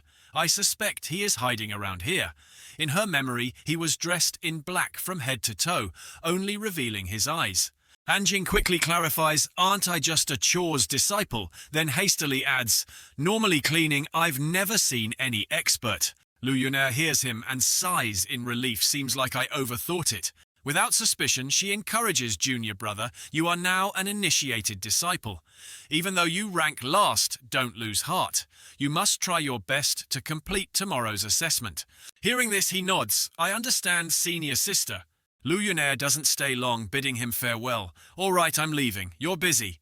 As soon as he turns away, Lu Yun-er immediately changes her mind. Right now, he has completely let down his guard. Her purpose is to probe his true strength. Lu Yun-er suddenly launches an attack from behind Anjing. Anjing immediately detects this. He wonders, Lu Yun-er sneak attacking me. But this time Anjing guesses her intention. No more accurately, Lu Yun-er is probing me. He pretends to stand still, enduring the blow from Lu Yun-er. Seeing no resistance from Anjing, Lu Yun-er feels something is off and withdraws her power. But this surprises him. Lu Yun-er loses her balance and falls onto Anjing. She slowly sits up. Lu Yun-er asks worriedly, junior brother, are you okay? Then thinks to herself, I must have been mistaken. It seems junior brother really just shares the same name as Anjing.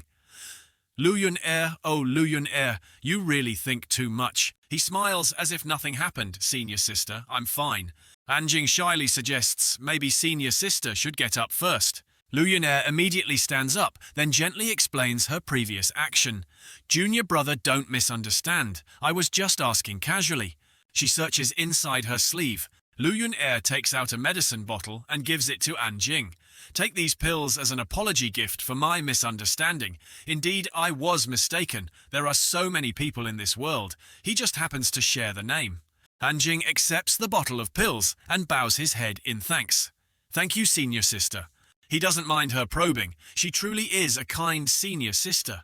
A bird flies over strangely singing, Senior sister is not only beautiful, but also kind-hearted. It perches on Anjing's arm and chirps merrily. Whoever can marry her is truly blessed for 8 lifetimes. Hearing this, Lu Yun-er blushes from embarrassment. Anjing, however, is mortified and quickly covers its beak to stop it from saying more. He speaks up to avoid the awkward situation. Senior sister, there's still the assessment tomorrow. I'll go cultivate first. With that, he runs off quickly, leaving Lu Yun-er standing alone. Junior brother An is indeed very diligent. She finds Anjing pitiful. If not for his poor aptitude, perhaps in the future, he could have become a pillar of the Azure Sky sect. A few days later, Anjing and the Blackbird go to a secluded place. Inside the room, an old coffin lies bare in the space, mysteriously sealed. Anjing looks at this coffin. It's said that even the sect master and elders working together couldn't move or open it. He wonders what secret lies within this coffin. The bird perched on his shoulder guesses if there's a zombie inside. He doesn't care, he just wants to open it. Whatever is inside he must see. He pushes the lid with all his might but still can't open it. Anjing tries to think. This coffin is incredibly heavy. The lid seems to hold a mysterious technique. He concludes that opening this coffin is likely not simple at all. Suddenly the chains start to loosen and the lid automatically pops open. Anjing is surprised it opened by itself. As the lid slowly opens, he still doesn't understand. Didn't the sect master and elders try their best, yet still couldn't open the coffin? Seeing what's inside, he is even more astonished. Inside is an incredibly beautiful girl, looking like she's peacefully asleep, not a corpse. He gets closer. This is it. The bird beside him also cries out, "There's such a beautiful woman in this world." He agrees indeed there is such a beautiful woman. Suddenly he seems to remember something. Could this woman be the Demon Queen? He shakes off his pity. Unfortunately, she has passed away. Anjing ponders for a moment, wondering, why did the demon sect people look for me? I heard it was the Demon Queen who came looking for me. The blackbird thinks if she were alive, perhaps a beautiful romance could unfold. He sighs regretfully. True, she is that beautiful after all. Suddenly angry, he grabs the meddlesome bird's tail, saying, "Romance? What romance?" Terrified, it quickly flies away, leaving Anjing alone in the room. He watches the direction the blackbird flew, finding it very strange. But what surprises him more is its ability to read thoughts. Unbelievable. Elsewhere, while Anjing and the blackbird are fast asleep, a loud shout echoes 27th. Chora's Disciple 21. T1 opens the door to his room, shouting loudly, "The assessment has started." He shakes him awake, saying, "Wake up quickly, join the outer disciple assessment." The leader for this assessment is Elder Lu. Lu Yun'er stands with the great elder of the Azure Sky sect on a high peak, seriously watching the noisy disciples chatting below. I tell myself I can definitely pass the assessment this time. Haha, the sword technique I practice has improved quite a bit. What about you? Still the same? Wu Ming sees Anjing and the new Chora's disciple arrive and urges them anxiously. Why are you only arriving now? Hurry up, the assessment is about to begin. Meanwhile, the Great Elder has started the assessment. The months-long cultivation process has ended. You are all the future of the Azure Sky sect, but true experts must undergo tempering and baptism by blood. In his hand is a sharp claw. You need to enter the Jade Trip Forest and eliminate a first-tier demonic beast. The mission is complete when you bring back one claw of the demonic beast. Is everyone clear? The disciples below have accepted the mission and understood. The elder clears his throat. Originally, this was just simple training for outer disciples, but because the competition is approaching some sects by the Jade Trip, River decided to hold a joint training session. Wu Ming whispers to the other two that this time many new genius disciples from various sects are participating in the training at Jade Trip River. He continues, Baijie came to challenge our sect and geniuses more outstanding than him have died here. Disciple 21 still doesn't get it, so this competition at Jade Trip River isn't a gathering place for geniuses. Anjing thinks perhaps Baijie has seen my appearance before. Seems I need to be more cautious. The Great Elder stands high above his voice, echoing, silencing the entire space. He begins to explain the assessment location. This training session will take place in the Heavenly Cloud Peak Mystic Realm, which contains many relics and precious resources. Inside the Heavenly Cloud Peak Mystic Realm are rare resources like cultivation manuals, pills, magic tools, and refining materials. Especially there are some extremely rare ancient pills and magic tools. Hearing this, several disciples get excited. Ancient pills and ancient magic tools. Oh my god, if we get those, wouldn't it be like adding wings to a tiger? Anjing starts thinking, currently I lack magic tools and pills. Might as well take a stroll outside to see what realm my cultivation has reached. Lu Yun'er sees everyone is excited, but these disciples don't realize the danger at all. Perhaps I need to warn them. She spots Anjing in the crowd. Unexpectedly, junior brother Anjing is also going. With his cultivation level, I'm afraid this trip will be very dangerous. Lu Yun'er thinks loyal people like this to the sect are few. If there's a chance, I should find someone to protect him. The Great Elder sternly reminds, do not be overly greedy. Inside lie many great opportunities, but also hidden dangers. Remember this, after listening everyone bows. We respectfully obey the great elder's decree. A gourd flask appears ready for the journey. The flask grows larger and larger. Everyone is astonished. I heard this magic tool took 13 years to refine. It can travel 3,000 miles in a day, faster than the 7th Elder's white cloud flying sword by 1,000 miles. A few people excitedly volunteer, I want to ride me too. Everyone quickly jostles. Let me go first. Hurry, hurry. Seeing this, the great elder happily strokes his beard and laughs, saying, "Don't worry, my gourd can hold over 300 people, enough for all of you." The blackbird appears again, a bunch of fools who've never seen the real world. He annoyedly covers the bird's mouth to stop its nonsense. "Didn't I lock you, this blackbird, in a cage? How could you possibly get out?" At this moment, Lu Yun-er says, "Junior brother, if you don't have a spot, you can ride my mount." She is riding a beautiful creature. Although it can't compare to the great elder's magic tool, it can still fly. The disciples and the great elder fly on the magic tool. Some are happy because the view is amazing, but some feel uneasy. I feel gourd sick, but I'm trying to hold it in. Some people praise the great elder's gourd is truly extraordinary. Beside them, and Jing is still shy, riding with Lu Yun-er. Lu Yun-er is also shy, as this is the first time she's been so close to a male disciple like this. As he rides, he silently assesses the fierce wind is blocked outside by senior sister's true energy. He thinks smells really nice. Meanwhile, Wu Ming and Disciple 21 on the other side feel uncomfortable. If I knew it would be like this, I wouldn't have ridden the gourd. 27. You beast, move away from Elder Lu a bit. Elsewhere, a group of mysterious people are refining a dark object. The one named Shui Wuyai asks, "Have all the people from the Jade Trip River sects arrived?" One of his subordinates reports people from the Nine Swords, Sect White Cloud Sect and Heavenly Star Sect arrived first. The remaining sects are on their way. Shui Wuyai coldly orders check again and report back to me. The subordinate obediently complies, "Yes, sir." It seems he is plotting something evil. What a rare opportunity. A stream of red liquid surges. Under his direction, it's like a cobra lurking and ready to strike others. It turns out his plot is, this time I want to catch all the disciples of the Jade Trip sects in one net. When the sun is high, all sects have arrived at the assessment location. People buzz with discussion. The mystic realm is about to open. Everyone is tense. Wonder where the ancient magic tools will be. We'll need to coordinate well later. I just hope I can find 1 or 2 rare pills. Wonder who will come out on top this time. The elder of the White Cloud sect is talking with the elders of the Nine Swords sect and Heavenly Star sect. Have you heard? This time Jade Rivergate colluded with experts from the Demon sect Earth branch to destroy the Azure Sky sect, but in the end, they themselves were wiped out. The Heavenly Star sect elder pales. Could the Azure Sky sect have an expert so powerful that even the Demon sect Earth branch masters were defeated? The White Cloud sect elder exclaims in fear, "This person is definitely a top-tier expert with strength at the 5th realm. We should be extremely cautious of this Azure Sky sect. With strength at the 5th realm, we should be extremely cautious of this Azure Sky sect." Another girl interrupts regardless of whether he is an expert or not.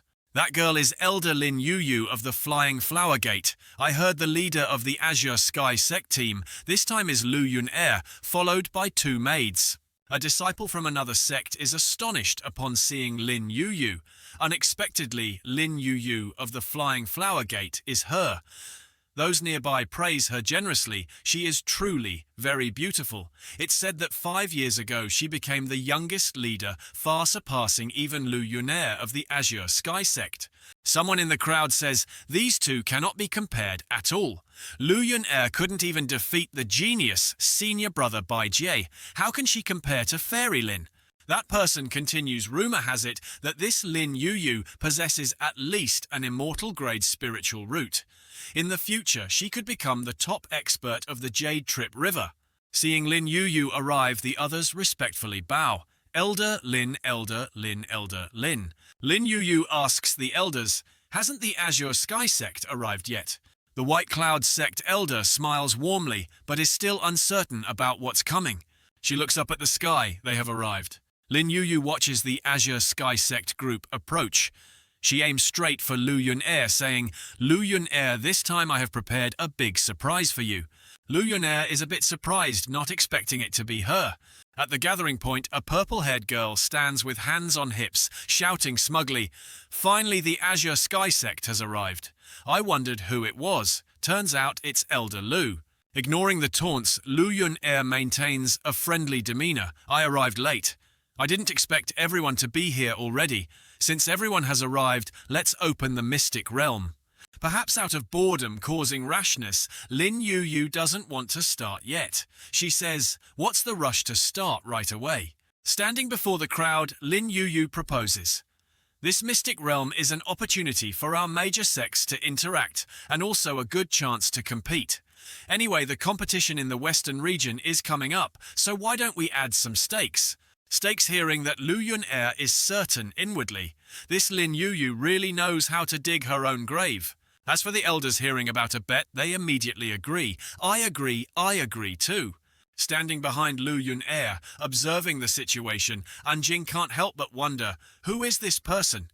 It seems everyone else is very afraid of her. "Shh, quiet down. Do you know who she is?" Those words only make Anjing more curious about her identity. He starts imparting knowledge. She is the Holy Maiden of Jade Trip River, a supreme genius in cultivation with an immortal-grade spiritual root.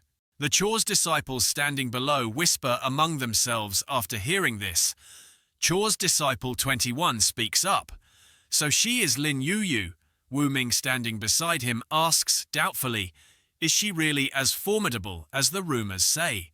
Some people seem to recognize her identity as well. She is Lin Yuyu, the #1 expert of Jade Trip River, expected to be the top in the future. Even in the Western region, she is the leader. After grasping the information, Anjing starts comparing himself. "Lin Yuyu, a genius with an immortal-grade spiritual root. Then doesn't that mean I'm not a genius?" Suddenly, he sees the figure of a red-haired person in the distance, making him wonder. This person looks so familiar. He wonders if it's Bai Jie, but how could it be? It was too late that day. It couldn't possibly be him. If it really is him, how could he become a disciple of the Azure Sky Sect? Tens of thousands of why questions explode simultaneously in Anjing's mind. At this moment, the elder of the Nine Swords sect eagerly volunteers to place a bet. "I'll put up 1 Heavenly Star Stone." Not wanting to be outdone, the elders of the Heavenly Star sect and White Cloud sect also join the betting one by one. "I bet 1 high-grade spirit-level pill," one says. "I bet a mystic gold chicken egg," another replies. Standing aside watching each treasure being brought out, Lin Yuyu starts provoking. "Elder Lu, why don't you take out your stake? If you don't have anything, you can use yourself as the stake." As if that wasn't enough, she adds another jab. "Luckily, my main disciple doesn't have a dual cultivation partner yet. Following him would be your blessing." Hearing a good offer, Ma Po stands behind his face, showing both eagerness and shyness, saying, "Elder Lin is joking. If I could become Dao partners with Elder Lu, that would be this disciple's fortune." Hearing herself insulted by being treated as a betting commodity, Lu Yunair turns purple with anger, shouting, "You are truly rude." Seeing the prey has fallen into the trap, Lin Yuyu covers her mouth and laughs smugly. It seems Elder Lu has agreed. Unable to contain her anger, Lu Yunair scolds Lin Yuyu. With that, she points to the disciples behind her and challenges, "I see your stakes aren't even worth looking at. Many of our Azure Sky Sect's male disciples this time don't have partners either. Why don't you use yourself as the stake?" On the opposite side, the Jade Trip River group reacts fiercely. Lin Yuyu has an immortal-grade spiritual root. Never mind Azure Sky Sect disciples, even in Jade Trip River. No disciple is worthy of her. Lu Yunair must be crazy to dare say such things. Those around also discuss animatedly. The Azure Sky Sect disciples are still fighting for the top spot. It's unclear if they can even survive. Someone dreams of taking a beauty home, but whoever could win such a partner would be blessed by heaven. As for Lin Yuyu, she angrily frowns and questions Lu Yunair. "You really dare to speak?" Lu Yunair thinks inwardly. If Lin Yuyu doesn't dare to bet, then consider this matter dropped. Although a bit worried, she still challenges loudly. "Do you dare or not?" But contrary to expectations, Lin Yu agrees with a confident expression. Fine, I'll bet with you. The Jade Trip River disciples are stunned to hear this. What Elder Lin, please reconsider. That's right. Don't be tricked by villains. They desperately try to persuade her to retract her words. However, ignoring everyone, Lin Yu remains firm in her decision. Don't worry, I am very confident in the disciples of the Azure Sky sect. She even puts her hands on her hips and praises sarcastically, I think they won't disappoint me. Things exceeded imagination, making Lu Yun-er extremely bitter, but unable to do anything after being tricked into the trap. Angrily, she scolds Yu. The great elder standing behind worries for her elder Lu. The Azure Sky sect disciples can't help but feel bewildered by the current situation. Disciple 21's Yuhuajrad Saphian scratches his head, worried sick. This time we're in trouble. Wu Ming anxiously tries to find a solution. We must try our absolute best. Han Jing also shows annoyance at the opponent's trick. He frowns, thinking, this Lin Yu is really too cunning. Seems I'll have to take action this time. He resolves to restore Lu Yun-er's honor. As for Lin Yu, she says delightedly, Ma Po, whether you can win a peerless beauty like Elder Lu completely depends on you. Hearing this, the disciple bows his head and replies, this disciple will definitely try my best not to disappoint Elder Lin. Confident victory is within grasp, Lin Yu declares, all right, open the Mystic Realm. Let's not waste any more time. Seeing the time is ripe, the Nine Swords Sect Elder orders the Mystic Realm opened. The formation activates the gate, slowly opens, an overwhelming aura spreads, forcing even the elders to retreat. Witnessing the spectacular scene, the crowd can't help but discuss excitedly. The spiritual energy is so strong, truly worthy of being the heavenly cloud peak mystic realm. This training session we must definitely return fully harvested. Thinking about what they'll gain from entering the mystic realm, the Jade Trip River group cheers continuously. The spiritual energy here offers immense benefits for cultivation. Lin Yu blesses the disciples go in May, you all have worthy harvests. Just like that, groups of disciples disappear one after another through the gate, everyone eagerly anticipating what lies ahead. Inside the space, Wu Ming and Chaw's disciple 21, Shasilan Sihuan 211 appear together, hugging each other. The two discuss this is inside the mystic realm. It really worked, we shouldn't separate. Seeing his method succeed with them being teleported together, Wu Ming smiles contentedly. He tells himself he's so smart. Disciple 21 agrees, indeed you always have a way. Suddenly he sighs, too bad for 27 didn't manage to grab onto us. No time to waste. Wu Ming reminds his friend, stop talking so much. This place has abundant spiritual energy and plentiful treasures. We'll collect some. When we bring it to him, then won't he still be the fool? As soon as he finishes speaking, his eyes light up. He points in one direction and exclaims, look over there, there's purple flame flower. Wu Ming remembers the information taught about herbs. Purple flame flower, it's a necessary ingredient for refining spirit-level pills. Meanwhile, Chaw's disciple 21.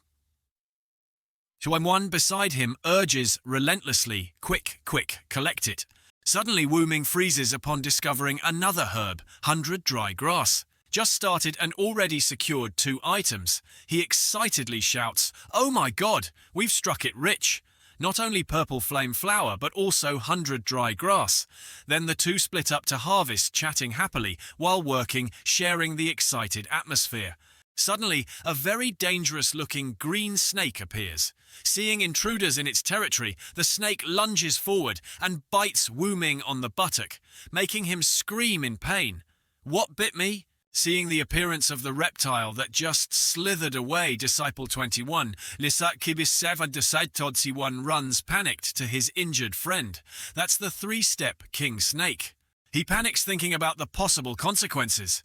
This type of snake is extremely venomous. If the poison spreads, even experts at the third realm would find it hard to avoid death. Wu Ming worries, clutching his wound while crying and begging, quick, help me suck the poison out. Before he can do anything, disciple 21 suddenly turns pale, exclaiming, Amidst the misfortune, luckily a ferocious tiger appears out of nowhere, growling constantly, throwing the two companions into a panic. In a peaceful forest, having just teleported, I look around. Then he exclaims in surprise, "This is the Mystic Realm, a legendary small world." It's said that whenever a top-level expert passes away, a new small world is formed. There is a precious treasure left behind by someone who ascended to immortality. No one knows exactly what is hidden here, where the scenery is stunning, waterfalls trickle. The sky is clear blue water, is crystal clear, and the forest is full of life. It truly is a Penglai immortal realm. Suddenly Jing senses something and exclaims, "There are demonic beasts around, right?" He walks to the foot of the mountain and remarks, "This aura is truly extraordinary." At a luxurious villa, inside Liu Jiao sits, sighing, feeling bored. How dull! Wu Ming, Daibin and even 27 aren't here. There's no one to pass the time with me. Just then a bird flies over, making Liu Jiao look up, wondering, isn't this the blackbird that 27 is raising? The bird suddenly lands on Liu Jiao's shoulder, making her wonder, why did it fly to me? Suddenly the bird's call makes Liu Jiao blush. Where is that mysterious person? After all, I want to marry him so much. Liu Jiao steps into the courtyard. The bird continues talking, causing the three people standing behind to be utterly astonished. "Hey, isn't that Elder Liu Jiao? It seems the blackbird is talking." At this point she is so angry, she just wants to hit this bird. She shouts, "You rotten bird!" The bird senses the killing intent and immediately flies away. As it flies away, it calls back, "I want to bear him 7 or 8 children." By then the bird has flown far. Its voice only echoes indistinctly. Liu Jiao below is burning with anger, helplessly watching the bird fly away, unable to do anything. On the other side, in another forest, Ma Po, having just found a treasure, shows his joy. Excellent! This is soul-extinguishing bamboo, a mid-grade spirit-level treasure. He picks up the bamboo, admiring it intently. Beside him, Ma Po's junior brothers clap and cheer happily.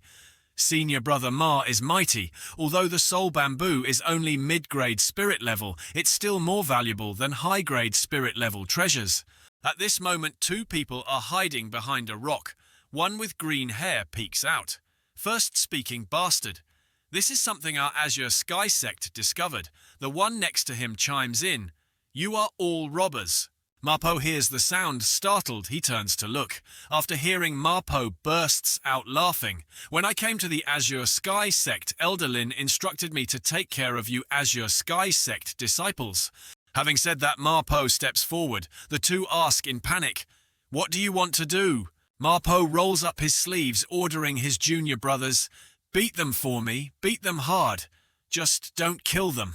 A moment later, only the two are seen lying motionless on the ground, their clothes blood-stained. Ma Po pants tiredly, mumbling, "Beating people is also exhausting. So tired I'm falling apart." One junior brother in the group quietly asks Ma Po Senior, "Brother Ma, what should we do now?" Ma Po turns back to give instructions. "We'll split up to find herbs." And the Azure Sky sect disciples already agreed with Elder Lin. Done, he sinisterly adds, "By the way, tell the disciples of other sects that if they are willing to help us, Ma Po will surely have generous rewards for them."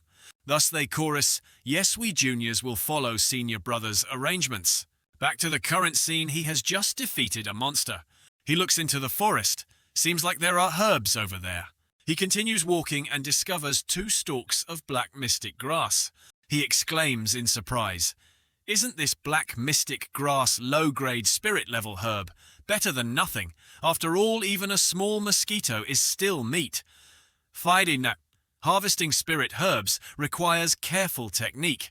Can't waste it or lose its value. At this moment, he carefully picks the 2 stalks, explaining that these 2 black mystic grass stalks can merge into one mid-grade spirit-level black mystic flower. But whether they can actually merge is still uncertain. Hanjing says merge right now, its leaves are merging. A flower resembling a bright red spider lily then appears in his hand. As soon as he picks it up, 2 people, a man and a woman, run over intending to rob him. The man shouts loudly, "Stinky brat! How dare you take my black mystic flower?" Anje wonders, "Your black mystic flower?" The man threatens, "Brat, you still dare to laugh. If you don't put down the black mystic flower, I won't let this go." Anjing asks, "And if I don't, what then?" The girl with him also threatens. Right now, Marpo is hunting down Azure Sky sect disciples. We just need to send a signal. Wait for Marpo's group to arrive, and you'll have no way out. Under the provocative gaze, he steps forward, challenging. "Then you can try." The young man shouts, "Stinky brat, you have some nerve." The girl takes out a signal flare, preparing to shoot it into the sky. The girl shouts loudly, "I'll fire the signal flare now," and Jing turns his head to look. The signal flare is shot into the sky. Marpo's people see it and shout, "Quick, look, that's the signal of 9 gates." Another one says, "Let's go quickly." Hurry up, the Azure Sky sect people might have appeared. The man says, "You're finished. You still have time now to think. Give us the black mystic flower. Otherwise, you'll encounter people much crueler than us." At this moment, he feels surprised. "Done," he calmly says. "The ones who need to run are you, not me." The young man opposite bursts out laughing. "Ah ha ha ha, how ridiculous." Suddenly, he spits blood from his mouth. The girl shouts, "Senior brother." Like her senior brother, she is hit by something, screaming, "Ah." Anjing sighs, annoyed. "I told you to run, but you didn't believe me." Suddenly, a wild boar monster charges unexpectedly. Its eyes are blood red, blazing with fury. Anjing thinks to himself, "Seems this black mystic grass already has an owner. Otherwise, this wild boar wouldn't be so enraged." The girl now trembles as she sits up, saying, This is the purple mystic wild boar, one of the 4 great fierce beasts of the mystic realm. Elder Baijai once told me he encountered it too, and warned me to be extremely careful." She asks senior brother, "What do we do now? Are we going to die here?" The wild boar now appears extremely angry, as if wanting to kill them.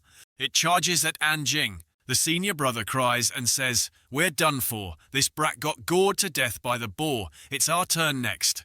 The 2 siblings hug each other and cry, sobbing, Hoo, senior brother, I don't want to die." Suddenly, a clap of thunder booms, tearing the sky apart. It attacks the wild boar. In the light, a giant finger appears. A roar sounds out. The wild boar is knocked down. The 2 who had their eyes shut, now the senior brother peeks open his eyes and asks, "What happened?" The junior sister is still terrified, eyes shut tight. The senior brother stammers, "This." The junior sister opens her eyes, surprised. "We're not being attacked by the boar anymore. The wild boar is now lying motionless in a deep pit. It seems to be dead." 2 people from the sect run over worriedly. "Senior brother Wang, senior sister Ling, we juniors have arrived." "Senior brother Wang, senior sister Ling, are you 2 all right? Are you injured?"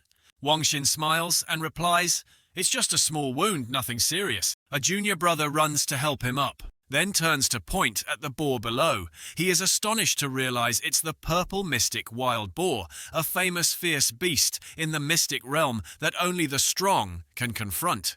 Wang Xin smirks, continuing, "That's right, just as you juniors thought, this purple mystic wild boar's strength is indeed immense. Unexpectedly, Xiao Yu and I were injured so heavily. Luckily, in the end, I used a new killing move to barely kill this purple mystic wild boar." Hearing this, his junior brother can't help but be amazed, exclaiming, "Oh my god!" Xiao Yu hears this and is extremely surprised. She stammers in disbelief but doesn't expose him. "Senior brother Wang, you... The 2 junior brothers excitedly approach to examine it. Senior brother Wang really killed this purple mystic wild boar. It seems truly dead. If this news spreads, will that Marpo group dare to be arrogant in front of our 9 Swords sect anymore? Wang Xin continues to act instructive. "Juniors, no need to panic. This wild boar is dead. It's enough that you juniors know about this. No need to show off, understand?" Hearing this, the 2 reply with great admiration, "Don't worry, senior brother Wang. From now on, you are our idol. Whatever you tell us to do, we juniors will obey." Hearing this, he says, "All right, you 2 go ahead. Find lots of treasures to strengthen yourselves." After they leave, Xiao Yu dares to approach Wang Xin. She asks cautiously, "Why did senior brother Wang lie?" He forces a smile, repeating the lie. Wang Xin slyly asks, "Just now a finger from the mysterious senior killed this purple mystic wild boar. You don't tell, I don't tell, then who would know? You should understand how important a great reputation is in the cultivation world. Not only respected outside, but also valued within the sect and receive more treasures. Xiaoyu continues worriedly, but if that mysterious senior appears, we'll be exposed. Wang Xin immediately reassures, don't worry, absolutely nothing will happen. That senior could traverse the mystic realm and eliminate the purple mystic wild boar. His divine abilities have reached a level unfathomable to ghosts and gods. How could he bother with such trivial matters? Perhaps that mysterious senior left here long ago. Even hearing this, Xiaoyu's heart is still uneasy. She says sadly, I'm still afraid. What if that senior... Wang Xin arrogantly tells Xiaoyu, there's no mistake. That brat from the Azure Sky sect ran off, truly hateful. That was a precious black mystic flower. Next time we meet, I'll definitely show him how formidable I am. Elsewhere on Anjing's side, he looks at the clear lake surface below. He notices the spiritual energy here is extremely abundant, to the point where even fish have turned into spirit fish. While looking, Anjing is suddenly surprised. What is that? Something is flashing. This light isn't coming from the spirit fish. He immediately jumps into the lake to investigate. Observing, it seems these fish really like being close to humans. The deeper he goes, the richer the spiritual power, the more proficient his water techniques become. Still need to dive deeper. Perhaps the light earlier came from the bottom of the pool. He gently uses his spiritual energy to part the water to the sides. This water is too cold. Maybe I need to use 50% of my strength. Anjing sets foot below. His face shows clear astonishment, as if he just saw something beyond imagination. Before Anjing's eyes is the skeleton of a flood dragon. As soon as he sees it, he immediately recognizes this as a spiritual creature. If it were a true dragon, it could be called a sixth realm expert. Anjing touches its head. Unfortunately, in the end, it couldn't overcome this tribulation. Its bones sunk deep into the cold bottom of the pool. He is amazed to discover something nearby, and Jing immediately realizes it's a screen capable of isolating the pool from the outside, and it's the source of the light. Looking at this method, it's not like an ordinary person, must be someone proficient in formations. With that, he directly reaches out his hand and opens it. The scene inside shows gems shining brilliantly, making Anjing admire as he walks. Those are night luminous pearls. Using night luminous pearls as guide lights, and so many of them too, rich person. If they came looking for treasure, then I won't be polite anymore. Saying this, he excitedly grabs the pearls. Right at this moment, the system suddenly displays Myriad Things Fusion. Host possesses 2 ordinary night luminous pearls. Do you wish to fuse them into a fine-grade night luminous pearl? Anjing immediately reaches out to select Fuse. He looks at the glowing pearl with admiration. The night luminous pearl, after fusion, has become larger, its light more brilliant. Truly an exquisite piece. Anjing continues to turn back and collect all the pearls. The last one has been collected, finally finished the collection. Immediately after, he instantly presses to fuse them all. A giant pearl is completed, and Jing smiles with satisfaction. This is the perfect night luminous pearl. The light it emits is truly brilliant. Right at this moment, the surrounding space suddenly changes. He watches in astonishment. What is happening? In just an instant, this place transformed into a majestic landscape with overlapping mountains and winding rivers. Everything carries an unbelievably magical appearance, and Jing gazes at this scene with immense delight. Incredible technique. Just moments ago in a cave, and in a blink it turned into vast land. He walks around and encounters an old man sitting there, and Jing is silently wary. This person has an immortal-like bearing, an aura like a roaming dragon. His background must be significant. Black Flood Dragon smiles welcomingly. Little friend, welcome to my humble Dao field. My hospitality is lacking, please forgive me. Anjing speaks up, asking fellow Taoists, formation realm is so high, truly rare. Based on your excellency's strength, could you be an expert from Jade Trip River? He turns to pick up the teacup, takes a sip, and remarks contentedly, this tea is truly delicious. It's been a long time since I've enjoyed tea this good.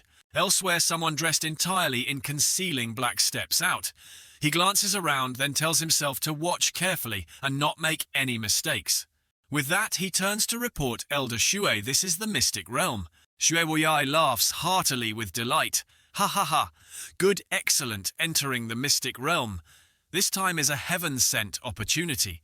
He loudly orders his subordinates, now immediately split into groups, and capture them for me. Wipe them out. Don't let a single one escape. The group of subordinates quickly acknowledges the order and immediately rushes off. Yes, sir. Zhue Wuyi on this side laughs smugly. Ha ha ha. Azure Sky Sect, White Cloud, Sect, 9 Swords. Sect, Flying Flower Gate. I want you to pay blood for blood. Back to Anjing's side.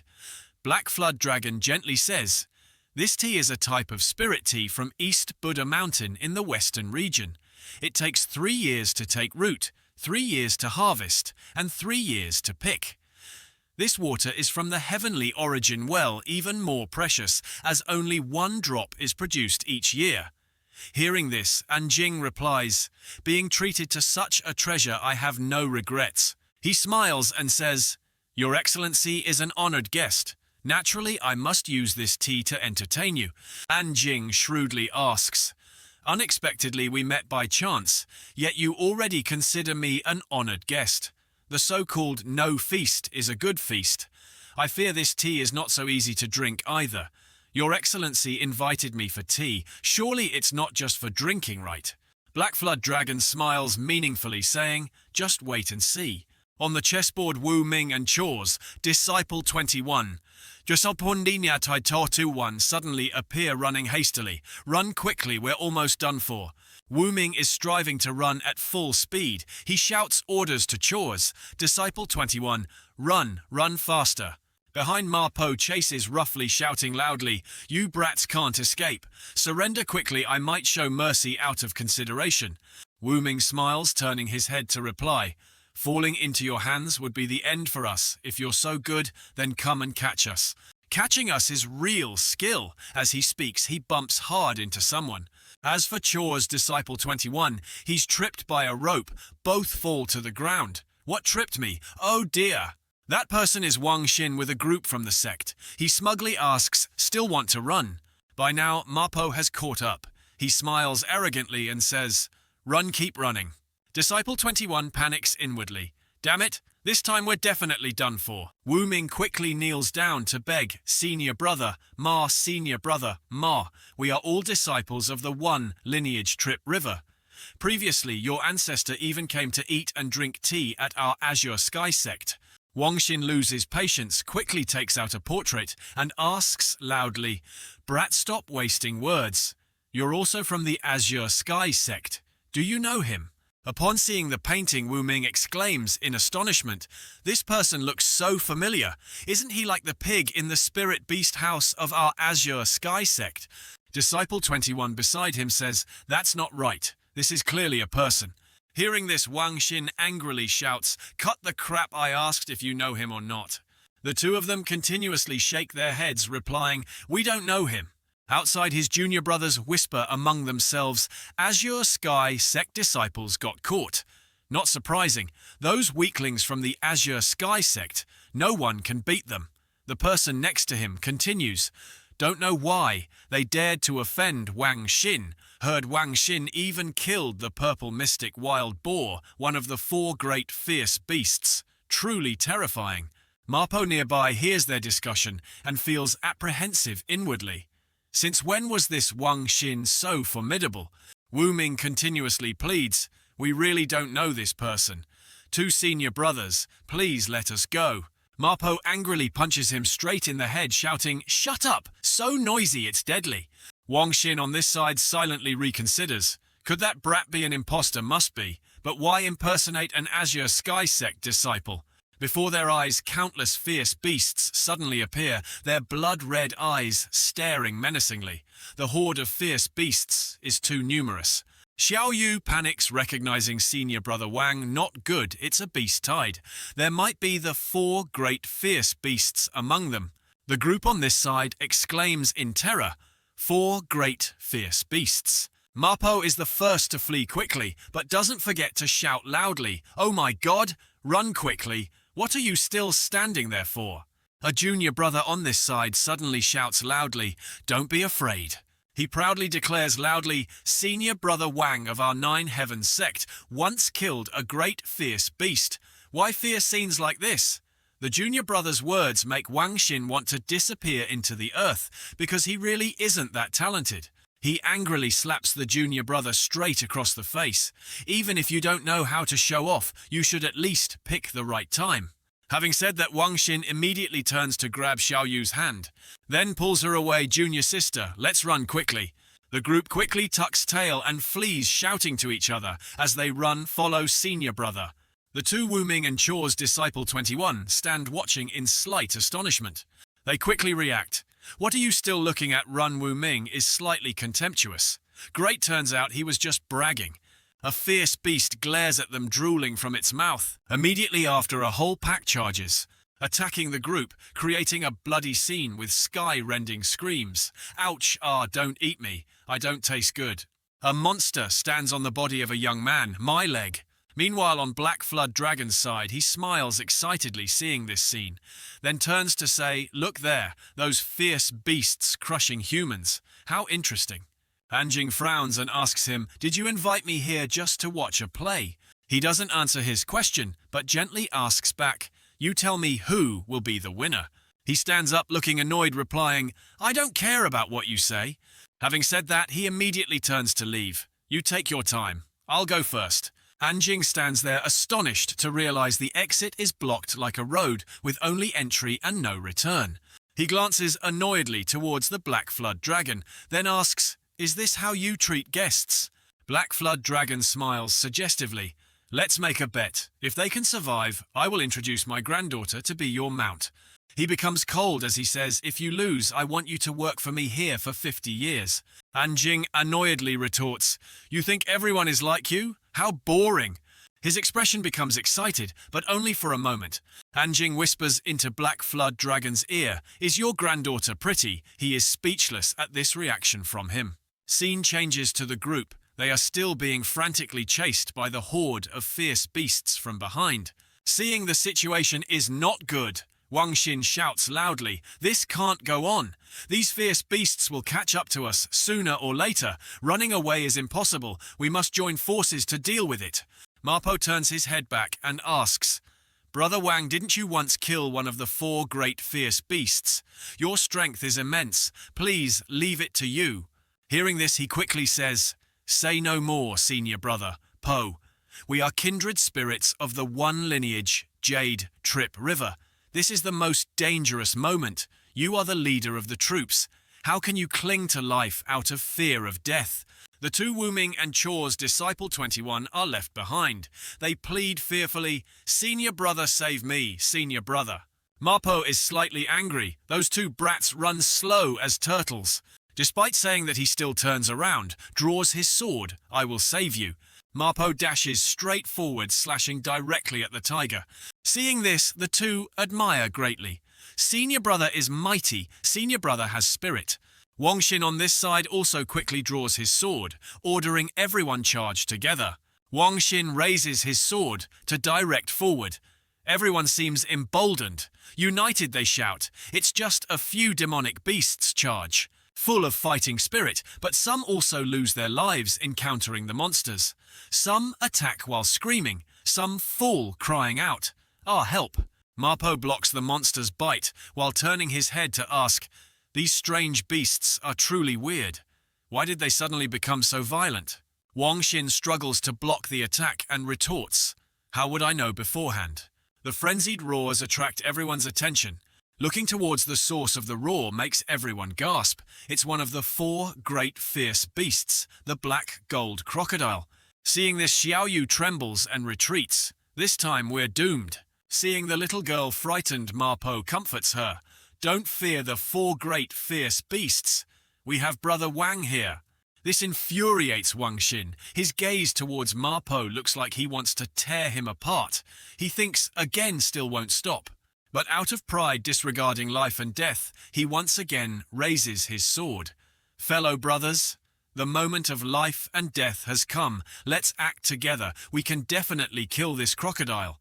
As soon as Wang Xin's words leave his mouth, the entire group immediately turns to attack the black gold crocodile head-on. However, realizing their attacks lack damaging power, everyone changes strategy looking for weaknesses. The one holding the rope shouts, "It's no use, our attacks don't work on the black gold crocodile." The one with the sword says its scales are too thick, can't penetrate. Ma Po charges in like a moth to a flame, shouting, "Kill must attack its weak spot." Ma Po's sword shatters into pieces upon contact with the beast's hide, leaving him utterly shocked. "What's going on? Can this thing repel my golden face saber?" He looks at the sword and comments, "Cracked after just one strike. This truly is a low-grade spirit-level magic tool." The black gold crocodile isn't gentle. It immediately lunges to attack a target, causing the victim to panic, screaming for help while running. With just one snap of its jaws, it takes a life, making everyone around scream in panic. Damn it! It followed us all the way here. Taking advantage of the beast's distraction, Ma Po quickly stabs its eye with his sword, saying, "This is your weak spot, right? Let me handle it." But he is immediately flung far away by its tail. Wang Xin orders everyone charge, let's kill this monster together. The beast rages madly, spitting fire, causing the surrounding trees to collapse. The surrounding crowd panics, reminding each other, "Careful, it's charging towards you." They urge their comrades, "Don't just stand there watching, go help, restrain it." After fighting for a while, the black gold crocodile gradually weakens. It roars, signaling fatigue. Its movements are no longer as agile as before. Hold on a little longer, everyone joins forces. We must destroy this monster. A shocking explosion is immediately triggered. The black gold crocodile has been killed. Surrounding it are comrades who died or were injured in the fight. Wang Xin observes the situation, assessing. Finally, the black gold crocodile is dead, but our casualties are also very heavy. Is this the power of the four great fierce beasts? Everyone quickly moves the injured to a safe place for first aid. They remark that this time was truly too dangerous. Surviving was indeed lucky. Another person says the fighting situation just now was terrifying. Wu Ming also sits down tiredly, sighing, "Finally killed it. Daibin, we almost lost our lives." 21 wipes dirt from his face and says, "That's right. This time the black gold crocodile was too strong. But where is Brat 27? Haven't seen him around lately." These words make Wu Ming panic and clutch his head. "That's right. Haven't seen him for a long time. Could he have?" Applause echoes from afar. Xue Wuyai steps out, remarking, "Truly spectacular. Seems you joined forces to kill the black gold crocodile. It even makes my blood boil with excitement." A junior disciple asks, "Who are you? Why did you appear in the Jade Trip River Mystic Realm?" Xue Wuyai coldly replies, "Those who kill must pay with their lives." Instantly, a palm force appears from nowhere. The one who just spoke is shocked, frantically defending himself while shouting, "What? What is this? What kind of demonic thing is this?" The massive hand crushes the opponent so fast they can't react. Wang Xin grimaces, only able to utter, Yu Xiaoyu covers her mouth, trembling and saying, "Too cruel." Wu Ming and Dai Bin cling tightly to each other, shivering and sobbing. Where did this killing star come from? So terrifying he's too strong to resist. We're definitely doomed this time. Everyone retreated in fear before the assassin's overwhelming aura. Wang Xin asked, "Are you from the Shui Men blood sect, aren't you?" At this question, Ma Fa was also surprised, because they were indeed experts from the Shui Men. The Shui Men, an ancient and powerful sect, specialized in draining cultivators' blood to enhance their own cultivation level. The sect once had a renowned powerhouse, a notoriously evil figure throughout the central domain. Later, due to excessive cruelty, incurring heaven's and men's wrath, he was expelled from the central domain, ending up in the western domain. Xue Wuyai just laughed and replied, "The remaining disciples have all been killed by me. Only you are left. Next, it's your turn to die." Xiao Yu couldn't hold back and had to speak up, pointing at them. "You are truly evil." The news struck them like lightning. They looked at each other blankly. Number 27 is dead. The image in his mind excited Xue Wuyai, who said, "Don't worry, what comes next will be even crueler." Elsewhere, He Jiao watched from afar, smiling faintly at Anjing. See, I told you they absolutely cannot survive. Anjing looked at the old man with confusion. How did they get into the secret realm? He Jiao sighed and shook his head. The secret realm has existed for many years. They happened to find a crack and arrived before you could enter. But Anjing just replied calmly, I know, get me out of here. The old man just stroked his beard and smiled. Want to go out and save them? The game between us isn't over yet. Fellow Taoist, please make your move. Then with a gentle wave of his hand, the chessboard layout instantly changed, emitting a brilliant golden aura. The old man's action surprised Anjing, who exclaimed, Streams of golden energy quickly enveloped the old man's body, accumulating to form a majestic golden dragon. In just a few minutes, the complete form of the Huang Long Yellow Dragon appeared before Anjing. After admiring its appearance, Anjing could only exclaim, Oh dear, you're already dead. He Jiao clenched his fist and said, That's right, I am already dead. My soul resides in this secret realm. Suddenly he roared angrily, But I want to live. I have cultivated for over 6,000 years.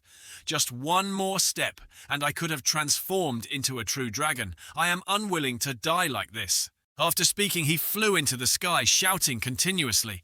Anjing looked at him puzzled and asked again, So you want my body? Looking down from above, the old man affirmed, That's right.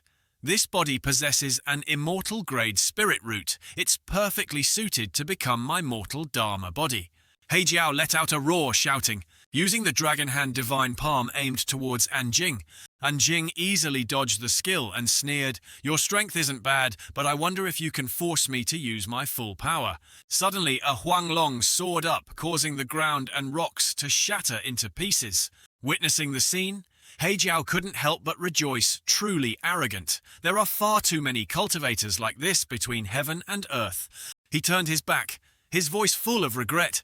People are countless geniuses are like carps crossing a river, but how few can achieve the Tao? From within the dust cloud, a voice rang out. Perhaps there's no one like that at all. Anjing confidently emerged with a smile on his lips, raising his sword challengingly. Then let's see. He Jiao observed the sword in Anjing's hand, constantly exclaiming, An immortal artifact. Kid, you are truly wealthy. Hearing the old man's comment, Anjing carefully reminded him, You've already made your claw attack. Now it's my turn to draw my sword. You need to be careful. The arrogance of youth only made He Jiao burst into laughter. If you want to draw your sword, you have to ask me first. I find you truly foolish. Don't you know that in this world even a lion must use its full strength when facing a rabbit? Annoyed, Anjing swung his sword down, saying, Know what? It's just that my sword is too fast. Can you block it? A holy sword beam shot forward swiftly. He Jiao immediately summoned the Huanglong to challenge it. What an arrogant fool! Just a mere human dares to be haughty before this old man. Then he channeled more magical power into the Huanglong. I want to see just how fast your sword can be. With the command, Isn't it just the sword energy of a spirit sword? Break it apart for me immediately. An energy sphere formed in the Huanglong's mouth. The dragon's magical power clashed with the holy sword, shaking heaven and earth. But the Huanglong gradually disintegrated before He Jiao's astonished eyes. How can this be? The outcome was already clear. Anjing crossed his arms and asked, Is this enough for you to admit defeat? The situation put He Jiao in a difficult position. He mumbled in response, You defeated my Jiao spirit with just one move. Streaks of blood appeared in his eyes as he looked at Anjing furiously. This isn't something a disciple of the Yimai Yuheng sect should possess. He Jiao gritted his teeth, forcing out each word. Just who? Are you? The victor always has the right to command the weak. Therefore Anjing ignored his question and went straight to the point. Who I am doesn't matter. What matters is whether you will keep your promise to me. The old man shook his head in response. That girl's personality. She is the genius of our beast clan, but whether you gain her recognition depends on your fate with her. Anjing just sneered and stepped closer, saying, Considering your thousands of years of cultivation weren't easy, and my immortal sword is missing a sword soul. Old man, consider yourself lucky today, but your shamelessness infuriates me. Spit's blood stinking brat, how dare you be so impudent? Then he reaffirmed, "This old man cultivated for over 6,000 years. If not for my physical body being dead, leaving only the power of my soul, how could you possibly be my opponent?" The old man's words gave An Jing a headache. He lowered his sword and said, "Stop talking nonsense. Come here." The system spoke up. "Do you want to fuse He Jiao's soul with the Sanyang Jian?" An Jing immediately replied, "Yes." A beam of light quickly enveloped He Jiao's main form, pulling him into the Holy Sword. After the fusion, the Holy Sword appeared with a new, majestic and powerful look. An Jing held the Holy Sword in his hand, carefully observing its transformation, praising it constantly. Mid-grade immortal artifact. I didn't expect this He Jiao would significantly strengthen my Sanyang Jian. Noticing the surrounding scenery change, he exclaimed, "This is the pool from before. The illusion has disappeared. He Jiao's soul has merged into my Sanyang Jian. Perhaps the illusion here won't appear again." Suddenly, He Jiao's illusion appeared and reminded him, "This old man's injuries are too severe. I need to hibernate first. If you have spirit treasures to repair souls, remember to leave some for me." An Jing nodded and replied, "All right, I understand." Then he gazed into the distance, thoughtfully saying, "Next, I have to go save people." On Xiaoyu's side, she screamed, "We're definitely dead this time." She turned to ask Wang Xin's senior brother Wang, "What should we do now?" The young man beside her was also terrified, only able to reply, "I don't know either." He turned to ask Ma Fa senior brother Ma, "You have the highest strength. Do you have any ideas?" Faced with Wang Xin's question, Ma Fa just crossed his arms and closed his eyes. "No. His strength is deeper than mine. He could even destroy the 4 great vicious beasts." Wang Xin was so annoyed he blurted out crude words. "Why keep mentioning the 4 great vicious beasts?" Looking at the kids in front of him, Xue Wuyai said nothing and immediately launched an attack. "Go to hell."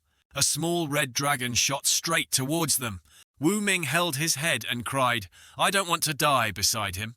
Xiaoyu also screamed continuously, "Senior brother, save me!" Everyone was drowning in despair, calling out to their loved ones for the last time. A beam of light flew from somewhere and sliced the azure dragon sphere in half. This stunned the attacker Xue Wuyai. "What?"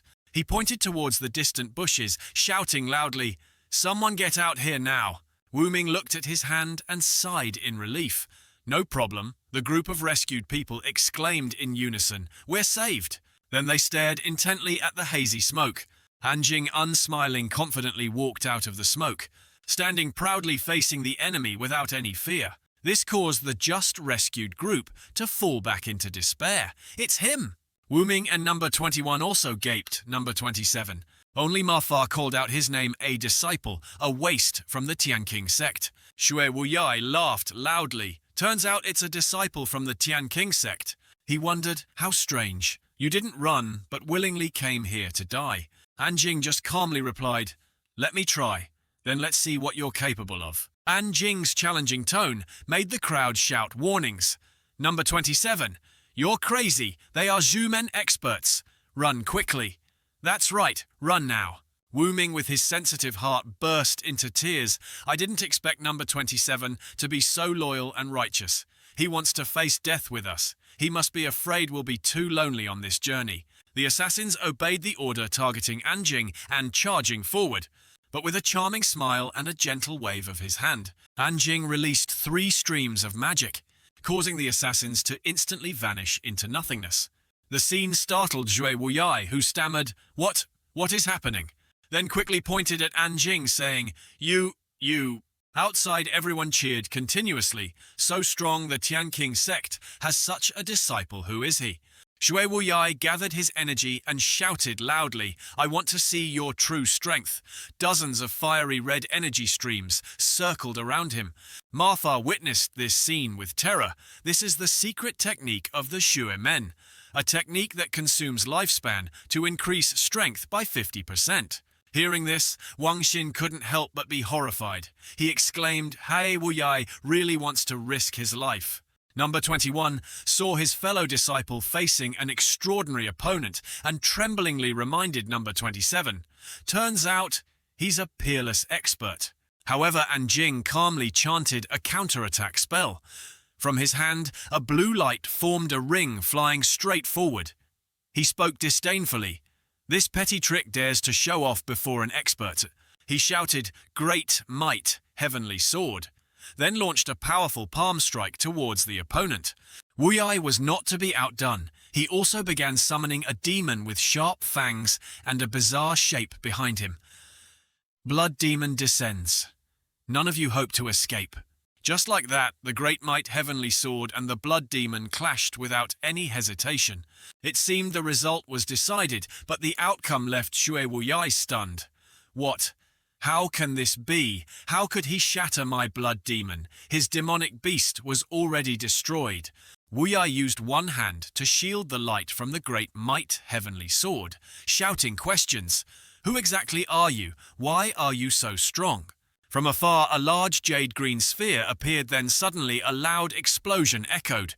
The unwilling spectators, more accurately, the disciples of various sects, gathered at a large crater where the jade-green light still burned intensely. Everyone was buzzing, "Xue Wuyai is dead heavens." What exactly happened? Am I dreaming? Such a powerful blow. Manhwa went from fear to horror before the match, leading to stammering.